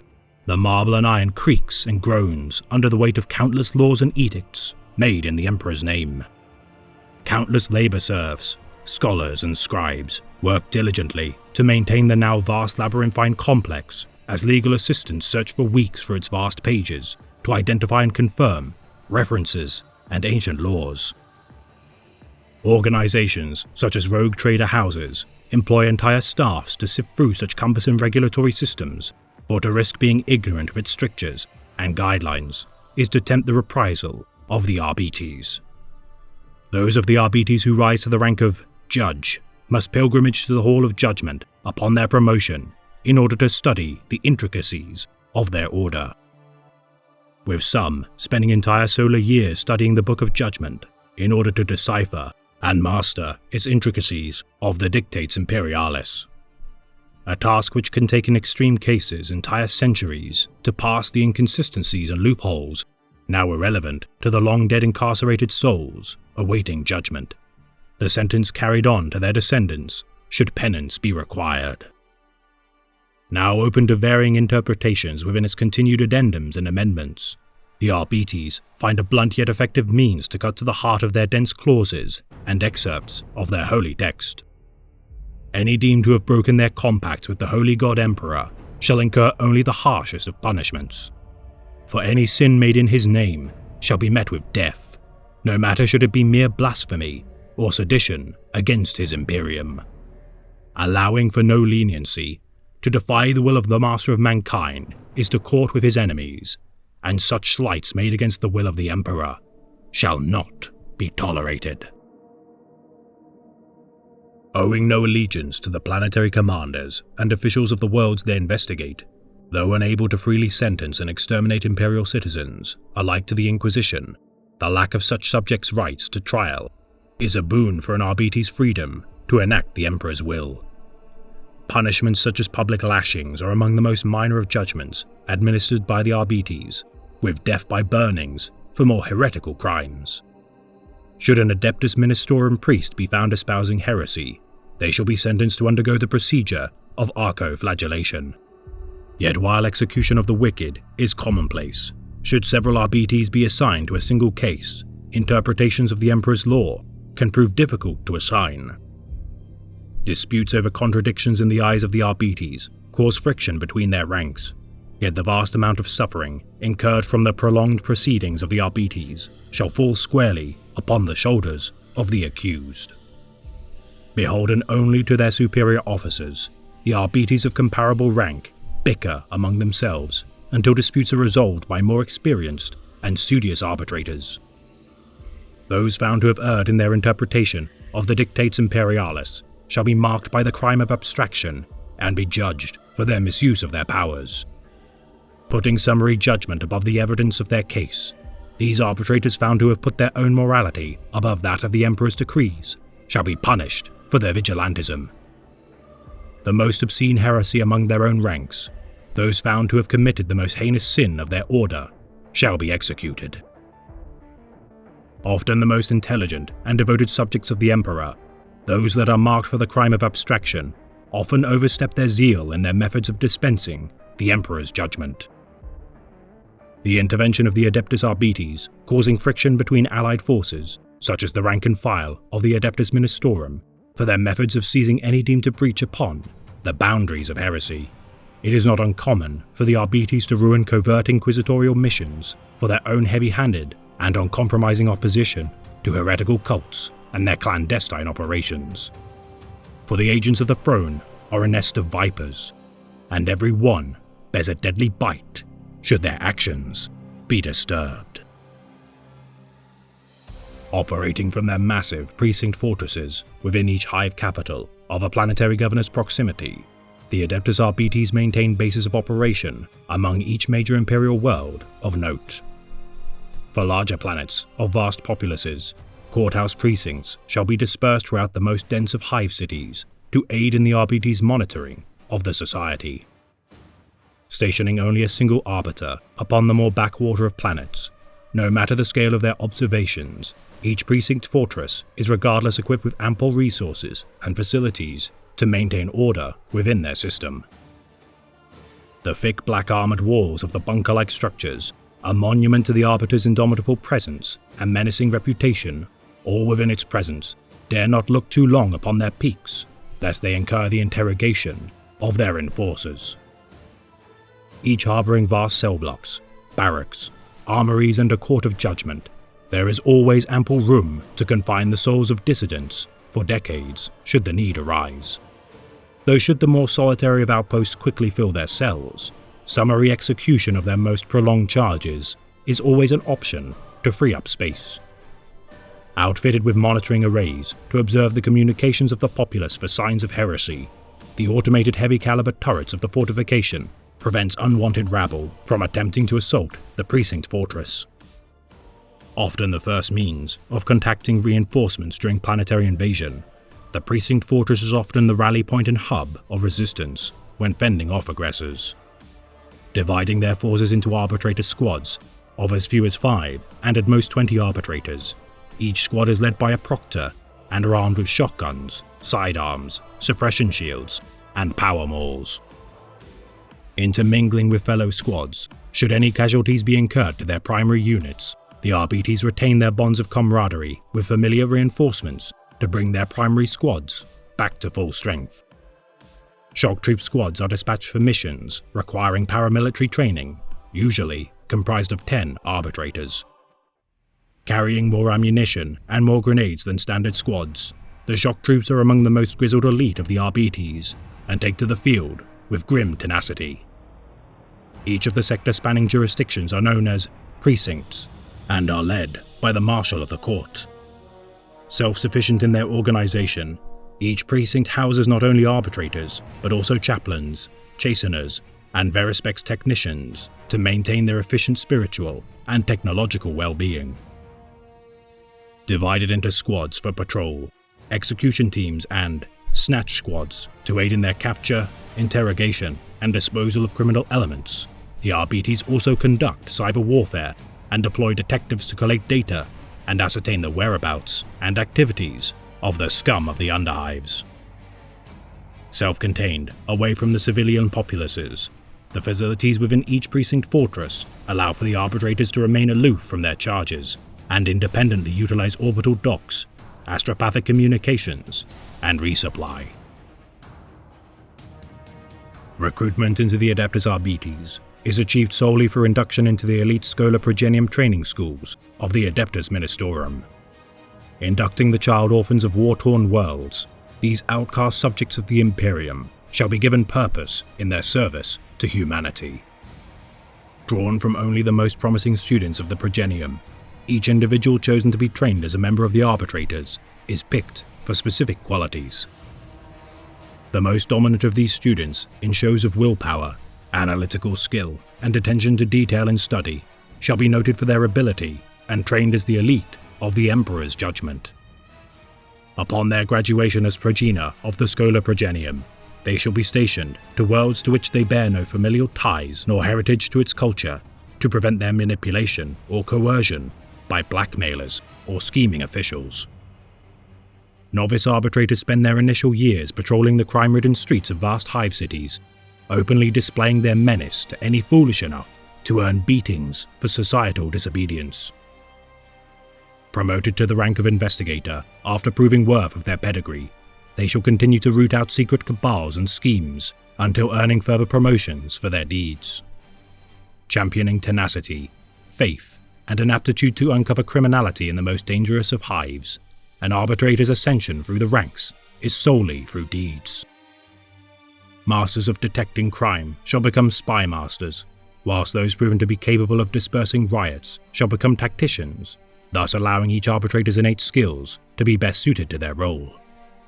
Those gifted with oratory skill and encyclopedic memory shall grow to become adept judges, whilst the most hardy in their applications of force shall be considered for the ranks of proctors or even marshals. Their ingenuity in commandeering local resources, such as transportation, freelance bounty hunters, or imperial military assistance, further proving their value to their order. A precinct's value to the Imperium, marked for their ability to quell riots, disperse unrest, and eliminate crime syndicates. The toil of the Arbites is endless, as the misery and desperation of a disquieted galaxy continues to stir. Though commonly attributed as judges by the populace of the Imperium, several ranks exist within the enforcers of the Lex Imperialis. The Grand Provost Marshal is the supreme master of the Adeptus Arbites and resides within the Hall of Judgment as a member of the High Lords of Terra. Setting the policies of the Adeptus Arbites, as a member of the Senatorum Imperialis, the Grand Provost Marshal is among the most powerful individuals of the galaxy and uses their station to increase their Adeptus' power and influence.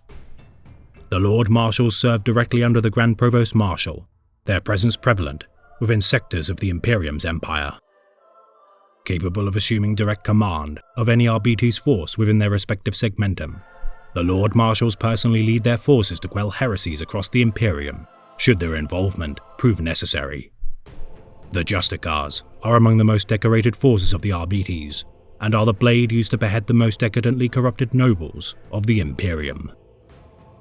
While a regular arbitrator may have difficulty bringing the noble classes to heel, should the Justicars find a shred of evidence proving them to be in breach of the Emperor's law, they shall not flinch in their duty to dispense justice. Commanding entire star systems of their forces, the Justicars answer only to the Lord Marshals or their Grand Provost Marshal, and will take any means necessary to carry out the will of their decrees. Marshals oversee individual planetary activities and report directly to their Justicar should they receive any signs of corruption within the ranks of the populace deemed a threat to the Imperium. Tasked with eradicating the scum of heresy from within the darkest depths of the hive cities, the Marshals are relentless in their acts purging the depravity from their charges. Magistrates are senior judges and oversee each charge of heresy brought before them by their junior officers. Dispensing judgments with death as their primary punishment, their vast experience through years of service is crucial to the continued efficiency of their organization's function. Judges are the senior ranks of the arbitrators, given the right to oversee the most difficult cases brought to the attention of the Arbites. Often the highest-ranking member of their precinct, they shall command the contingents of their forces' chasteners to pronounce sentencing of their captured suspects and correct sentencing for the most high-profile cases of the planet. Proctors lead each of the Arbites' riot squads and aspire to one day ascend to the rank of the judges. Proven in battle, these leaders of the arbitrators' armed forces have proven their reliability in hundreds of skirmishes and missions and are among the most hardened veterans of the precinct. Intelligencers serve many roles within the Adeptus Arbites and are extremely dedicated to their specialty. Spy masters, tacticians, and forensic experts, the Intelligencers facilitate the coordination of their precinct's information and evidence records. Investigators are masters of communication and by using their charisma act as the detectives of the precinct. Using every underhanded tactic, inquiring charm, or vast contacts to uncover the truth, the investigators act as the vast intel gatherers of the precinct. Arbitrators are the vast enforcers of the Adeptus Arbites' might and act as the rank and file of the precinct. The Emperor's justice made manifest, the arbitrator shall combat any threat to the Imperium's law and not endure any slight made in his name. Regulators delve into the criminal underworlds of the hive cities and are trained to meet any challenge they might face in the depths of the crime-ridden underbellies of the planet. whilst enforcers stand shoulder to shoulder with their fellow arbitrators in quelling civil unrest with brutal efficiency. Troopers are the most junior members of the Adeptus Arbites and primarily patrol the dangerous streets of the Hive cities, ever eager to demonstrate their faith in the Emperor and act as his will made manifest. Detectives, though primarily bearing the rank of investigator, are not always so, and in rare instances can be appointed by virtue of being psychers, which aid in their uncovering of conspiracies and heretical meetings. Chasteners are experts of interrogation and will discover the truth using any means necessary. Working closely with inquisitorial agents in the arts of torture, these individuals never fail in extracting confessions from their prisoners. Chaplains oversee the spiritual health of the Adeptus Arbites and are considered members of the ecclesiarchy by virtue of their rank. Cybermastiff handlers train their ferocious hounds and control their violent outbursts using verbal commands. Mortiurgs are sanctioned killers within the Adeptus Arbites and are considered by their peers as a necessary evil in order to facilitate their judgment. Operating as snipers and close-quarters gunslingers, these cold-blooded killers are vindicated for their actions, for they are made in the name of the God Emperor of mankind. To enact punishment in the name of the Emperor, the Adeptus Arbites require armaments befitting their station. Due to their proclivity to fight within urban environments, the Arbites are equipped with weapons best suited to close-quarters combat. Vox Legii pattern combat shotguns are the mainstay of the Arbites armed forces, with bolters and bulldog heavy stubber pistols fitted with executioner rounds, allowing for their shots to home onto their targets. Utilizing shock mauls in melee combat, electro-net launchers, and pulse-charge bowlers, allowing for the capture of fleeing hostiles. Those who flee are hunted by the cybermastiffs, once unleashed by their handler, often leading to bloody, yet not always fatal results. Clad in black carapace armor and donning helmets with the signature jaw space exposed, the snarled bellows of the Arbites can often be enough to demoralize criminals as they look upon their menacing visage. Favoring combat bikes for rapid transit and repressor personal carriers when deployed to combat hive gangs, on rare occasion, the Arbites also utilize Leman Russ tanks, should such firepower be necessary. Riot squads wear riot armor fitted with additional protective panels to endure more volatile uprisings. Judges are not beholden to the same standards of their junior officers, and as such wear whatever panoply they desire, with some austere veteran judges donning the same battered carapace armor of their prior service as a sign of camaraderie with their peers. Others wear ornate master-crafted artisanal pieces, bearing elaborate flowing robes or gleaming golden filigree. Predominantly bearing the Hydrophore pattern judge carapace armor, the black and red panoply, fit with a stormcoat and large golden eagle, is an intimidating sight for any to behold. And any who have commit sins in the name of the Emperor, egregious enough to require the presence of a judge of the Adeptus Arbites, shall inherit only suffering for their dire transgression. You have been judged guilty of violating the Lex Imperialis. This is the law of the Emperor's realm. It is his law. If, as you loudly claim, I have erred in my judgment, he would strike me down where I stand. If you were innocent, he would have interceded to shield your flesh from my shotgun shell, but then you would stand guilty of wasting my ammunition. Be thankful I have saved you from committing such a crime.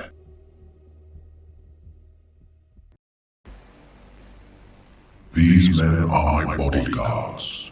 Their lives forfeit to the guarantee of my physical safety. Of their loyalty to me, there shall be no question or doubt. I, and I alone, shall have the authority to stand in judgment over them. No other commander shall they have in battle, nor in service. None shall bar them from me, and none shall hamper or stall their mission. So it is decreed.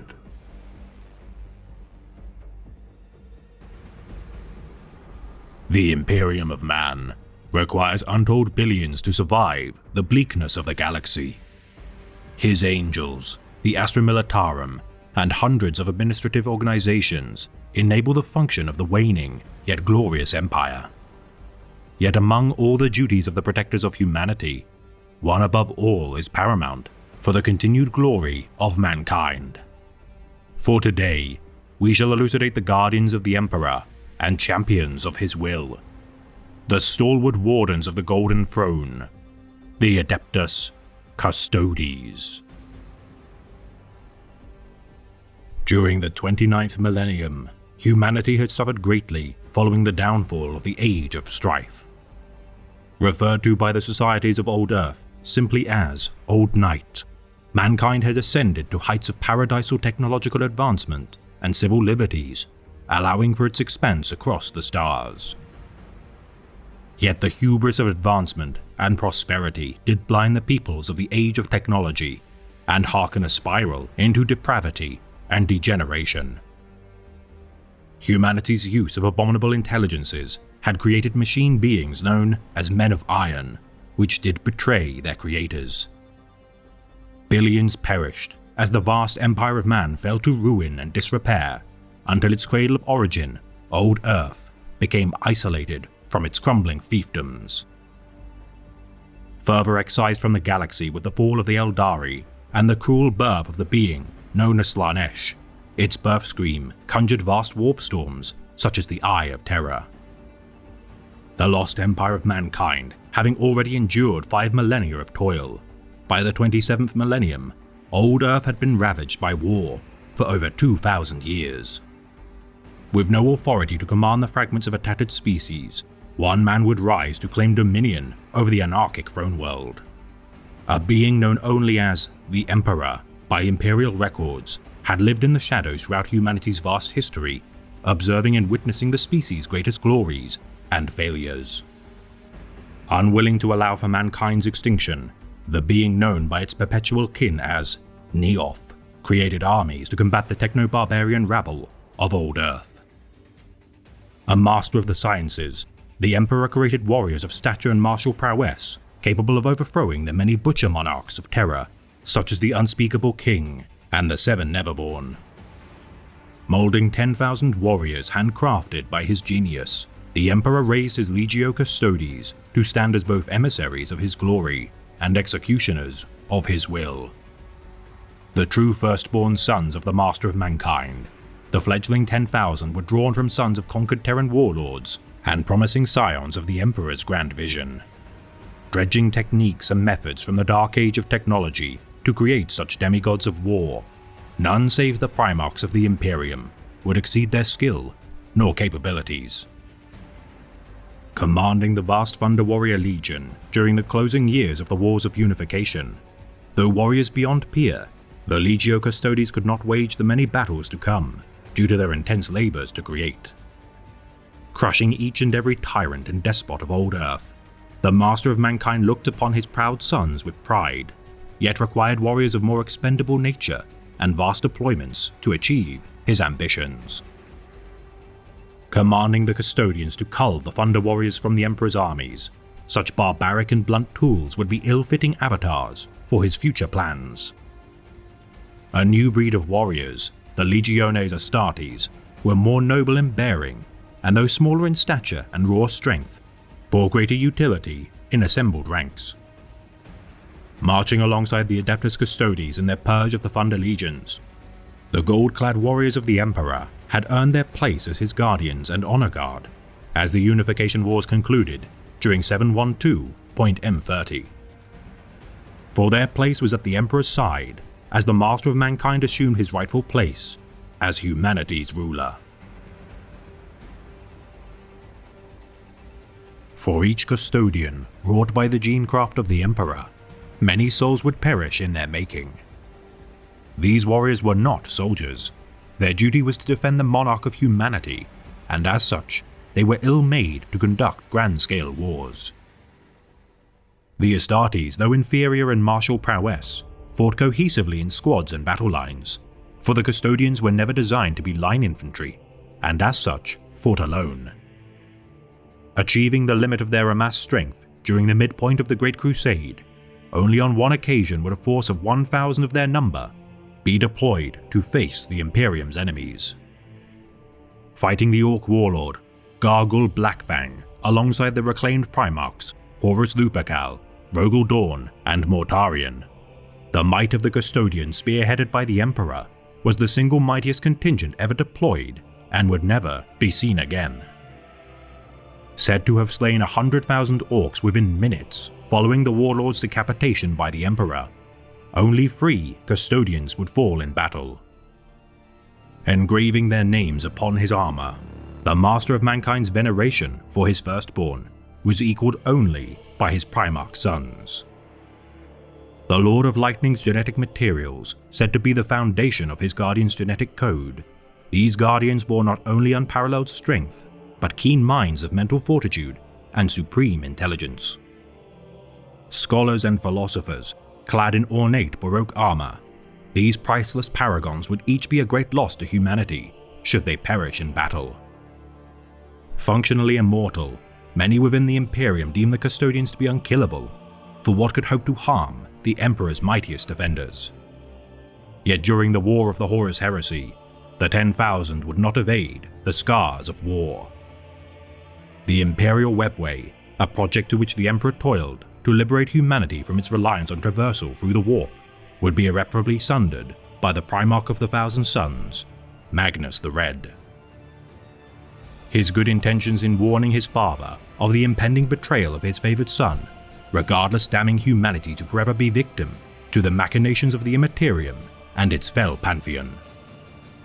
Rupturing a tear within the Webway, billions of demonic entities spilled forth within proximity of the Imperial Palace and required a shadow war of untold billions to fend off the tear in real space. Requiring able-bodied men and women to face the malevolent beings laying siege to the Webway, the 10,000 split their number between defending the palace from threats on both the material and immaterial plane. As the War Master's rebellion reached Holy Terror, the palace's defenses strained as the guns of traitor scum sought to crush the Loyalists. Soldiers, civilians, Astartes and Custodians perished as the Emperor struggled to contain the War of the Webway from overwhelming the Imperial Palace from within. Yet an opportunity to end the war presented itself, with the War Master of Chaos allowing for the shields of his flagship, the Vengeful Spirit, to fall in order to invite the Emperor into a duel for humanity's soul. Teleporting aboard the Vengeful Spirit, alongside his noble sons Rogel Dorn, Sanguinius, and untold numbers of warriors, the Custodian Guard stood ready to defend their liege from the War Master's talons. Infiltrating the flagship, yet separated from the might of the Primarchs and their legionaries, the Custodes fought their way to the Lupercal's court. The War Master of Chaos fought the Master of Mankind, and despite the best efforts of his guardians, the Emperor incurred a mortal wound. Though Horus Lupercal was atomized from existence by the psychic might of the Emperor, the Master of Mankind's body was broken beyond all hope of restoration. The 10,000 had failed in their duty to defend their liege, and with the Emperor's interment upon the Golden Throne, the Custodians tore off their proud red cloaks from their armor, replacing them with deepest black to mark their shame. Watching over their corpse of a monarch as he sat immobile upon his carrion throne, the Custodians would remain within the depths of the Imperial Palace, in somber vigil.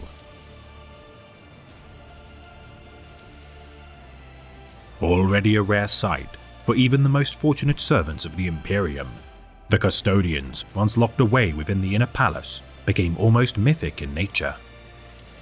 Renamed as the Adeptus Custodes, their numbers of the former Legio had declined during the Horus Heresy to the blades of traitors and demons alike.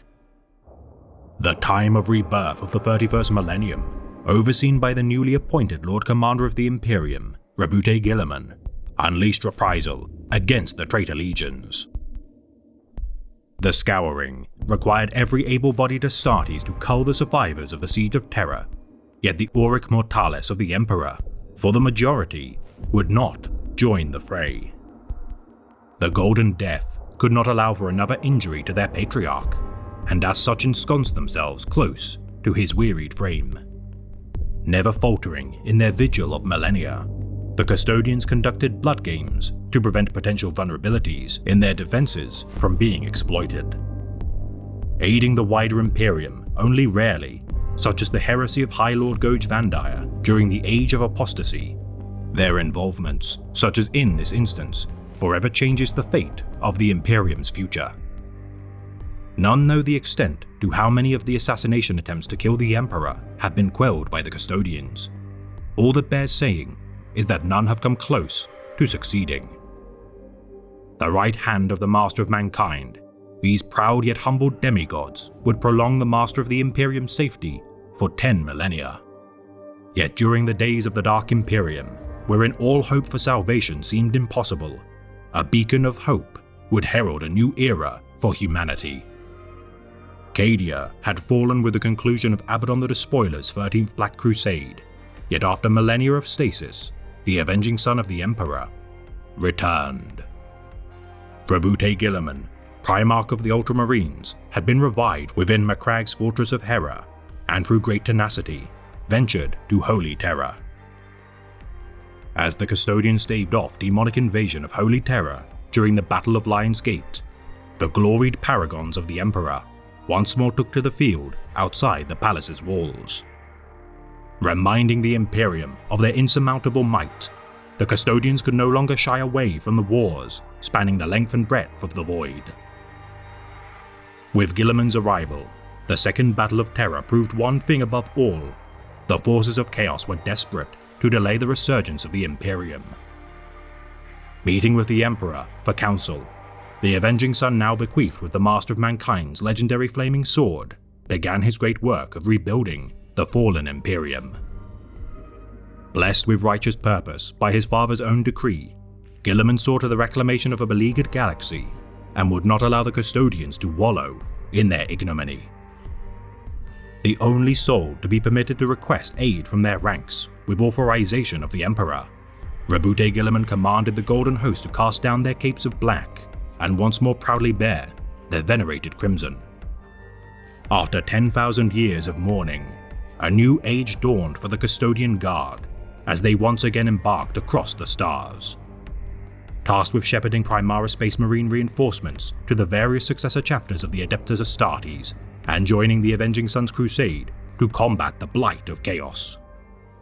Allowing for 300 custodians to remain by the Emperor's side, with exception to these venerated companions, the remainder of the restored 10,000 root out the greatest threats to humanity with targeted assaults of unremitting fury. Under the banner of the Imperial Regent, the Era Indomitus heralded many great strides for humanity, and with the golden symbols of the Emperor at its vanguard, the forces of evil trembled. Each custodian lost in battle, tolling the bell of lost souls to mark the loss of such a hero, it has chimed more in recent years than ever before. Though unconventional and not deemed strictly as a standing army, the Adeptus Custodes projects a deeply complicated structure to outsiders, whilst in reality remaining flexible in its organizational structure. Ageless and unchanging as stone, the warriors of the Golden Death are difficult to attribute rank or seniority, their titles derived from ancient Terran myths of gods and kings, further complicating their true ranks. A law unto themselves, for only the Master of Mankind himself may command them. Not even the Inquisition can meddle in the affairs of the so-called Talons of the Emperor. Commanded solely by their Captain General, for such a remarkably vast collection of the finest warriors of the Imperium, their command hierarchy is relatively small. Aided by 2 tribunes under his command, a war council of 10 veterans form the Custodian Tribunate, which consults their Captain General on war policy. The members of the Tribunate rotate often to allow for varied ideas and perspective. Each Tribunate member must serve within the Council for a minimum of 10 solar years, and are only permitted membership should they have earned 10 honor names, 1 in battle.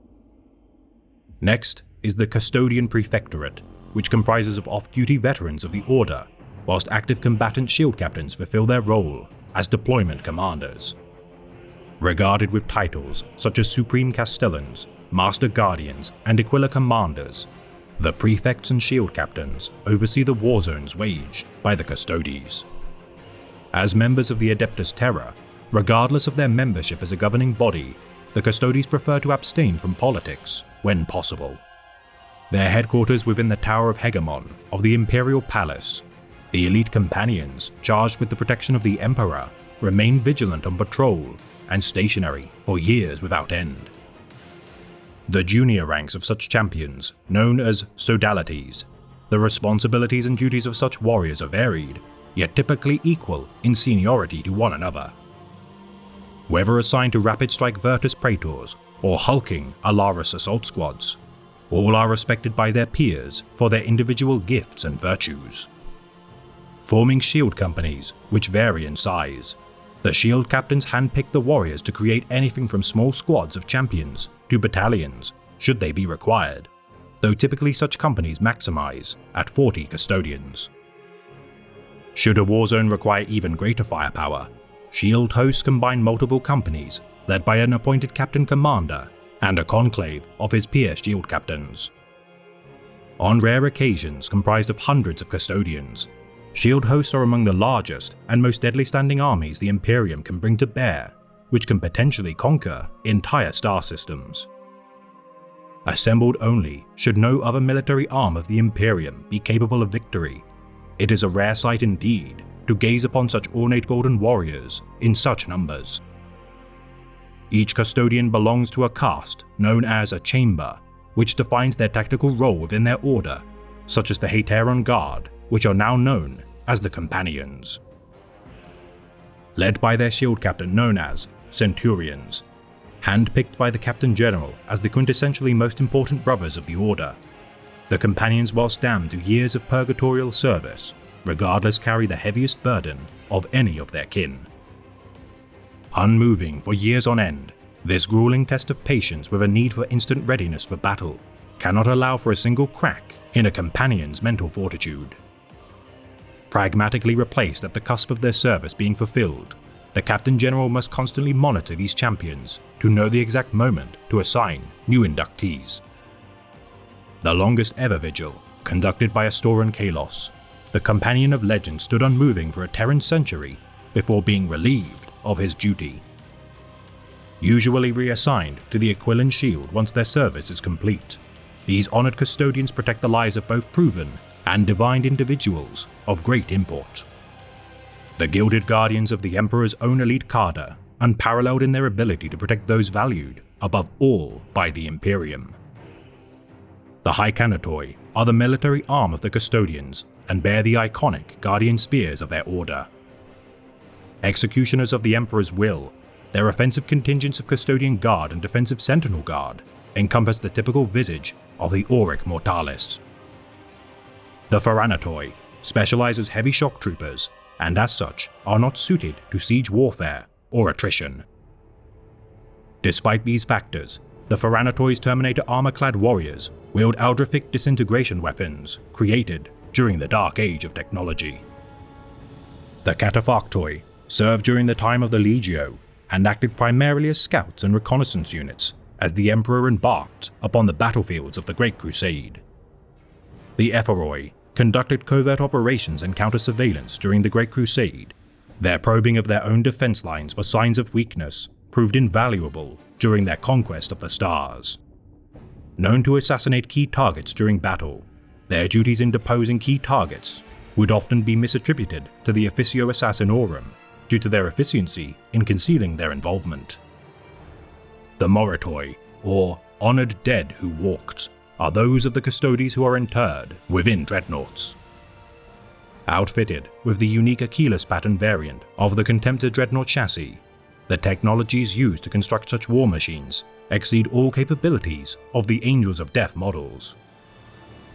The Dankanatoi, founded during the final days of the Horus Heresy, were tasked with hunting traitor elements within the War Master's hosts and continued to covertly strike high-valued targets throughout the Scouring and beyond. And for those rare few who begin to show signs of weariness or reduced capabilities, they shall find new purpose as the Eyes of the Emperor. Though functionally immortal beings, even a custodian slows with the ravages of time, and as such these warriors are unfit to protect the Emperor at nothing less than peak performance. Even a tenth of a second is a substantial lapse, yet these warriors beyond reproach resolve to take the fight to the enemies of the Emperor, far from his palace's walls.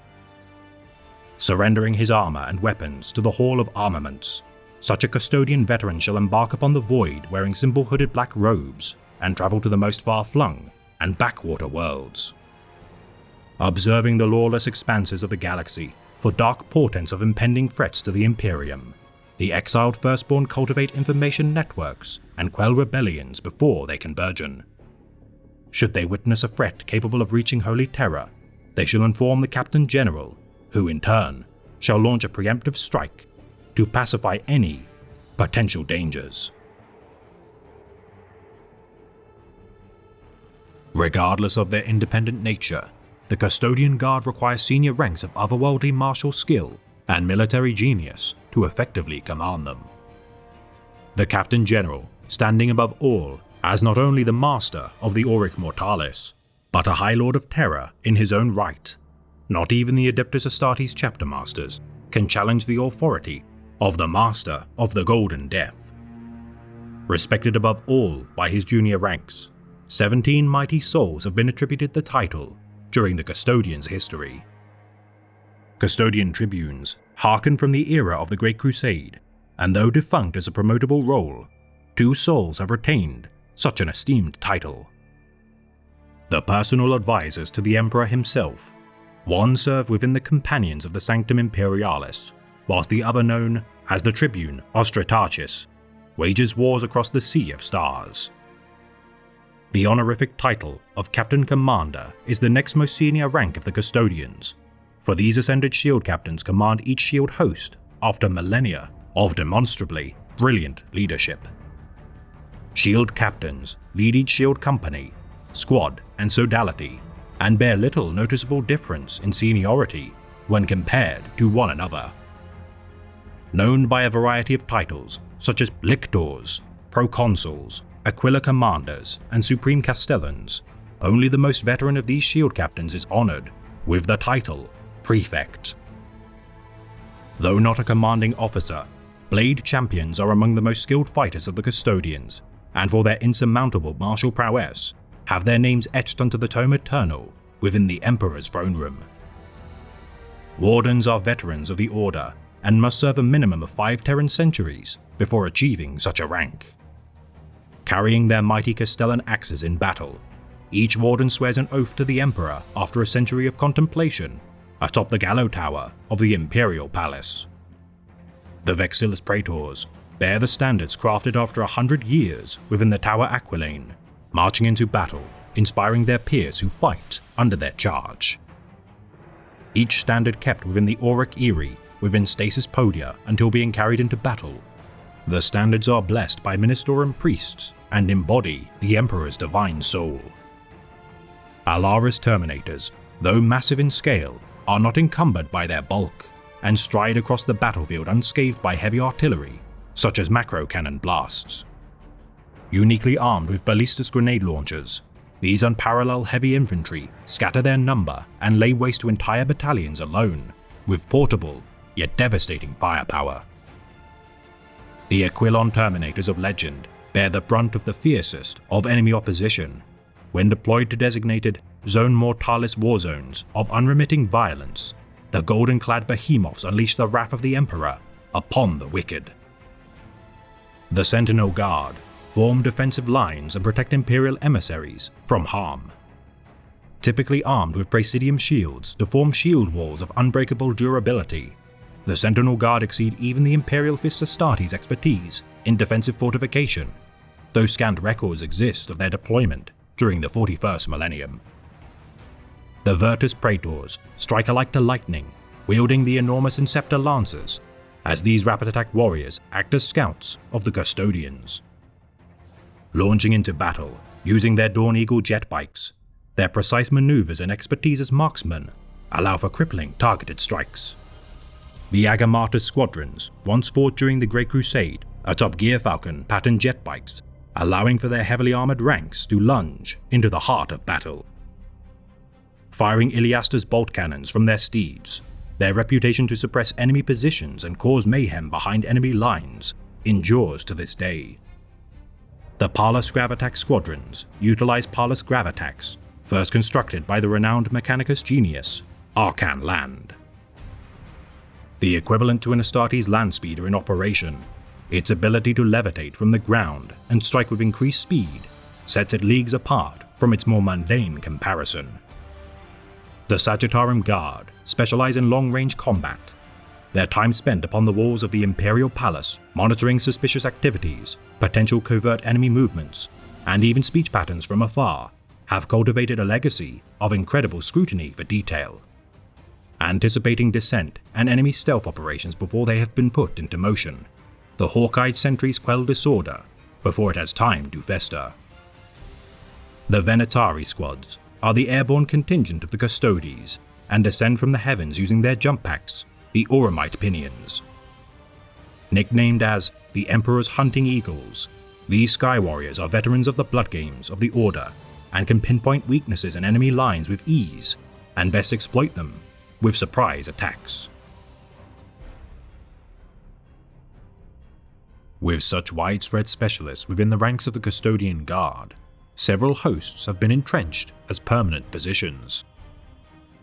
Tasked with duties of immeasurable value to the Imperium, should a single host fail in its duty, untold misery would befall all of humanity. The Shadow Keepers guard the terrible archaeotech and eldritch horrors of Old Night, sealed deep beneath the Imperial Palace. Wardens of the so-called Dark Cells, should a single artifact escape its imprisonment, the very survival of the human race could be threatened. Their vigil eternal, it is no exaggeration to state that the 100 custodians guarding the terrors of the Age of Strife are responsible for containing among the greatest calamities of existence. The very air filled with corruption, though no sound nor sight escapes the vaults of the Dark Cells, a mortal man would quickly succumb to madness in their presence. Armed with the single most potent weapons of their order, should anything escape containment, these dour warriors require only the most devastating arsenal to combat such catastrophic creations. Unfortunately, with the birth of the Cicatrix Maledictum and its rending of the galaxy in twain, several horrors of the Dark Cells have suddenly been spirited from their jails, sending a portion of their might to hunt down such abominations let loose upon the void. The Shadowkeepers slaughter any who would impede their righteous mission to once more seal their charges. Their shield captain, known as the Lock Warden, this stern and relentless jailer oversees the operation of the host and toils endlessly to protect humanity from the mistakes of its dark past. The Aquilon Shield serve as bodyguards of those of the Imperium, destined to enable its survival. War heroes, statesmen, inquisitors, spiritual leaders, and even potent psychers can tip the scale of fate of entire star systems should their innate talents and deeds be made in the name of the Emperor. And so it is that the Gilded Guardians appear from thin air at the moment of the potential death of such portentous souls, refusing to allow the enemies of humanity to claim a future saint or distinguished servant. Forewarned by the palace's doomscryers, warning of disaster should such souls perish, the Aquilon Shield stand at the side of such invaluable individuals in order to accrue spiritual and martial assets for the Imperium. For it is an honor beyond measure for a subject of the Imperium to even glimpse a custodian in their lifetime, let alone be protected by the personal honor guard of the Master of Mankind himself. The Dread Host instill fear within the hearts of the wicked, for to incur their wrath is an act of immeasurable malice. Numbering in the hundreds, these custodians traverse the stars within the warships, the Moirades, and act as instruments of the Emperor's wrath. Conducting secret wars across the known galaxy to destroy the greatest known threats to the Imperium, their overwhelming combined might can sunder entire renegade space marine chapters, rebellious worlds, or chaos warbands. rarely deploying all 3 of their host warships to a single campaign. Regardless of the might they dispatch, none have ever survived their onslaughts. Leaving no evidence of their involvement with the conclusion of their slaughter, these golden ghosts would terrify all living heretics within the void were they to know of their existence. The Solar Watch defend the space lanes and orbital fortresses of the Sol system and are regarded as the Castellans of the Blessed Worlds.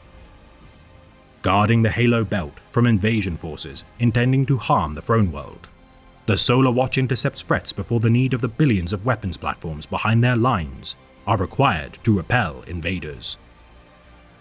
Almost entirely mechanized with naval craft and Land Raider units, the Solar Watch respond to threats such as demon incursions and Xenos raids swiftly and with overwhelming firepower. Launching Talon sorties upon threats within the outskirts of the Sol system, under orders from their Captain General, the Castellans of the Blessed Worlds cull looming threats before they have a chance to burgeon. And finally, the emissaries Imperatus serve as the messengers of the Master of Mankind. As heralds of the Golden Throne, their word personally passed down from the Emperor himself is beyond reproach.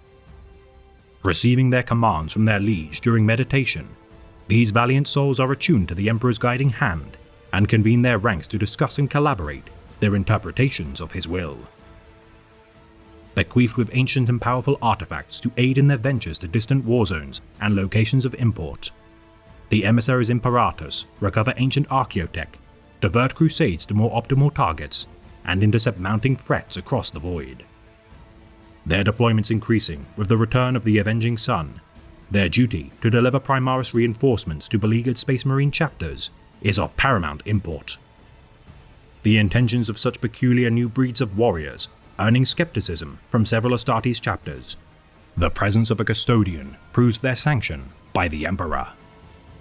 For one does not decline a gift from the Master of Mankind, nor his most cherished, firstborn sons. The armaments of the Golden Host are ancient beyond measure and the absolute pinnacle of the Imperium's craft. Each panoply of war donned by the Custodes is fashioned from invaluable auramite alloy, suited to protect the Emperor's most precious guardians. Uniquely crafted to each custodian's form, the sophisticated suite of proximity sensors, refraction field generators, and redundancy systems, only the armor of the Primarchs can match their durability. The Aquilon pattern Terminator suits, filled with neurofiber uplinks implemented personally by the Emperor's own ingenuity.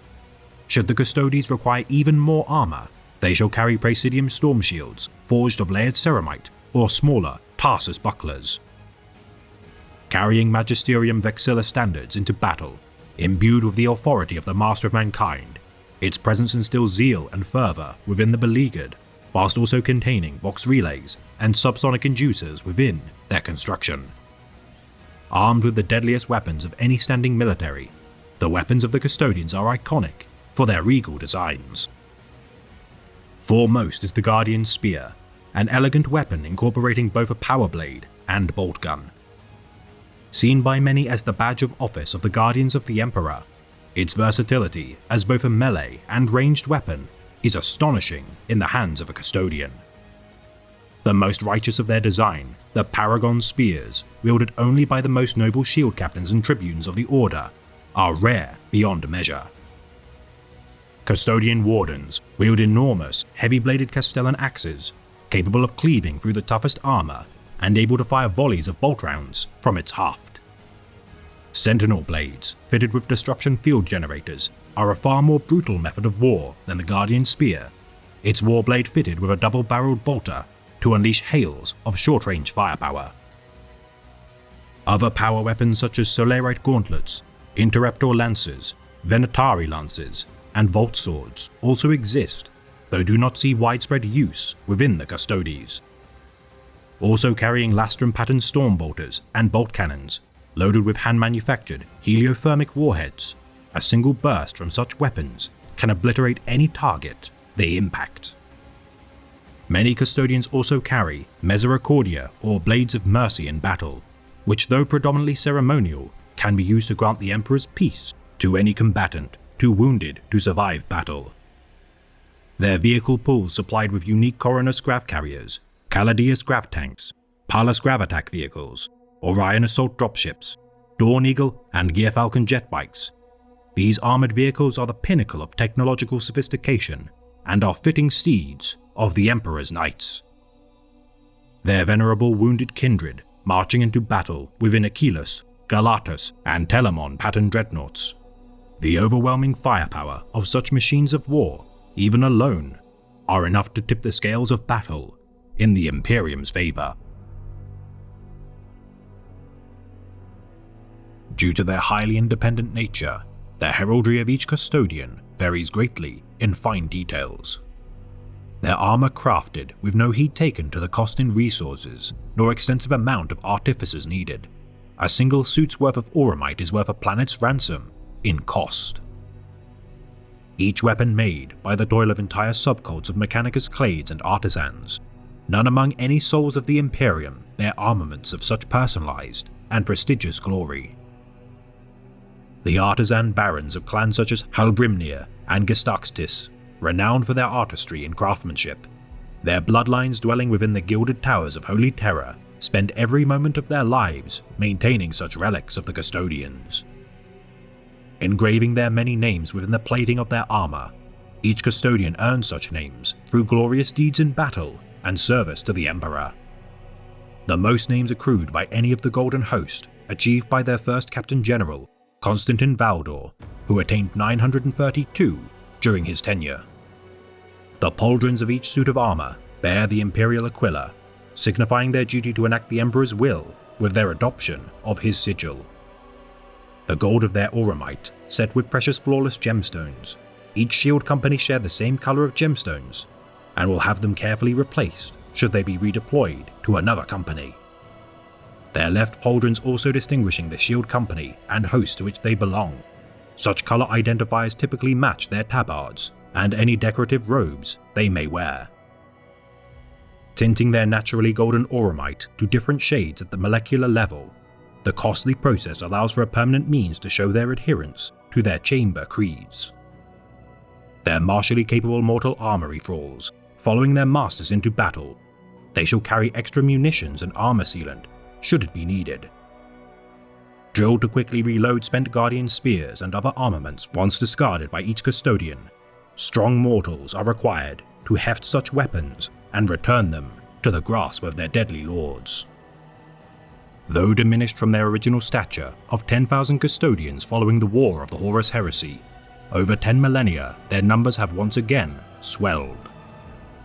Crafted from the Emperor's own genetic materials, though the process of the creation of the Astartes is known, much fewer details exist for the firstborn sons of the Master of Mankind. Such secrets closely guarded to prevent their misuse by heretic madmen, though the custodians' endurance, strength and constitution exceeds that of the Angels of Death, their adaptability is inferior. Sterile, alike to their Astartes kin, the custodians are bred only for a singular purpose, the defense of their master, and as such were never intended to fight as collaborative warriors. Akin more like to lions than a pack of wolves such as the Space Marines, their process of creation is so taxing not only on the subject, but resources brought to bear, it would never be feasible to create their numbers in vast quantities. Taken before adolescence, these handcrafted wardens of the Emperor are inducted younger than the Astartes and are not implanted with gene seed organs. More subtle in their transformation, utilizing alchemistry rather than surgeries, their bodies are transformed at the cellular level and at the peak of their slow transformation, once fully matured, effectively stave off further signs of aging. The crudity of accelerated muscle growth derived from grafted implants bereft from their flesh, the transforming molecular encoding of the Adeptus Custodes are tailored specifically to each individual's genes. Protected from psychic and null powers due to their godlike genetic heritage, their alliance made alongside the Sisters of Silence has proven to be exceptionally effective when combating the most dire threats of the Void.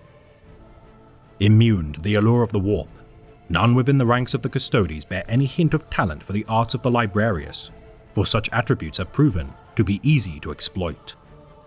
Created solely by the mind and genius of the Emperor, none truly know the extent to how these demigods are forged, and by virtue of the nature of their creation, are precious beyond all measure to the master of mankind.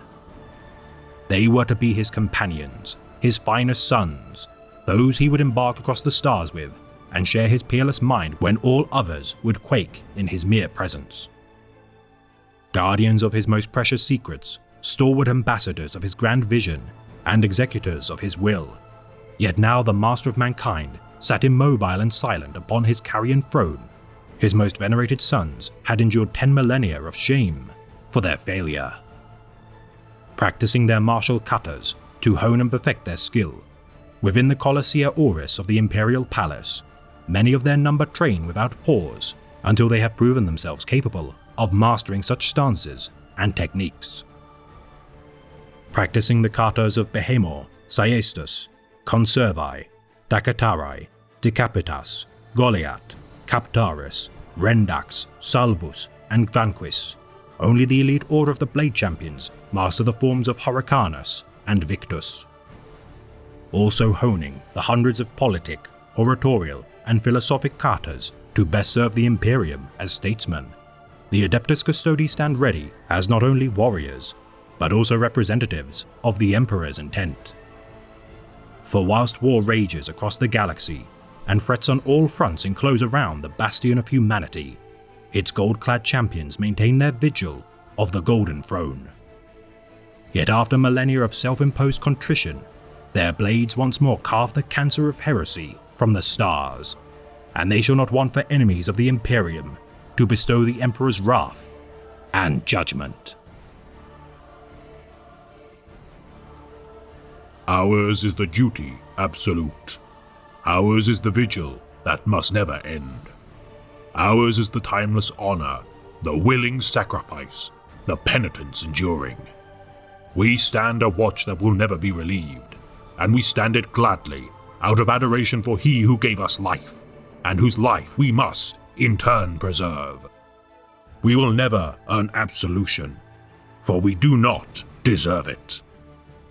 But those who believe that would give us pause are fools.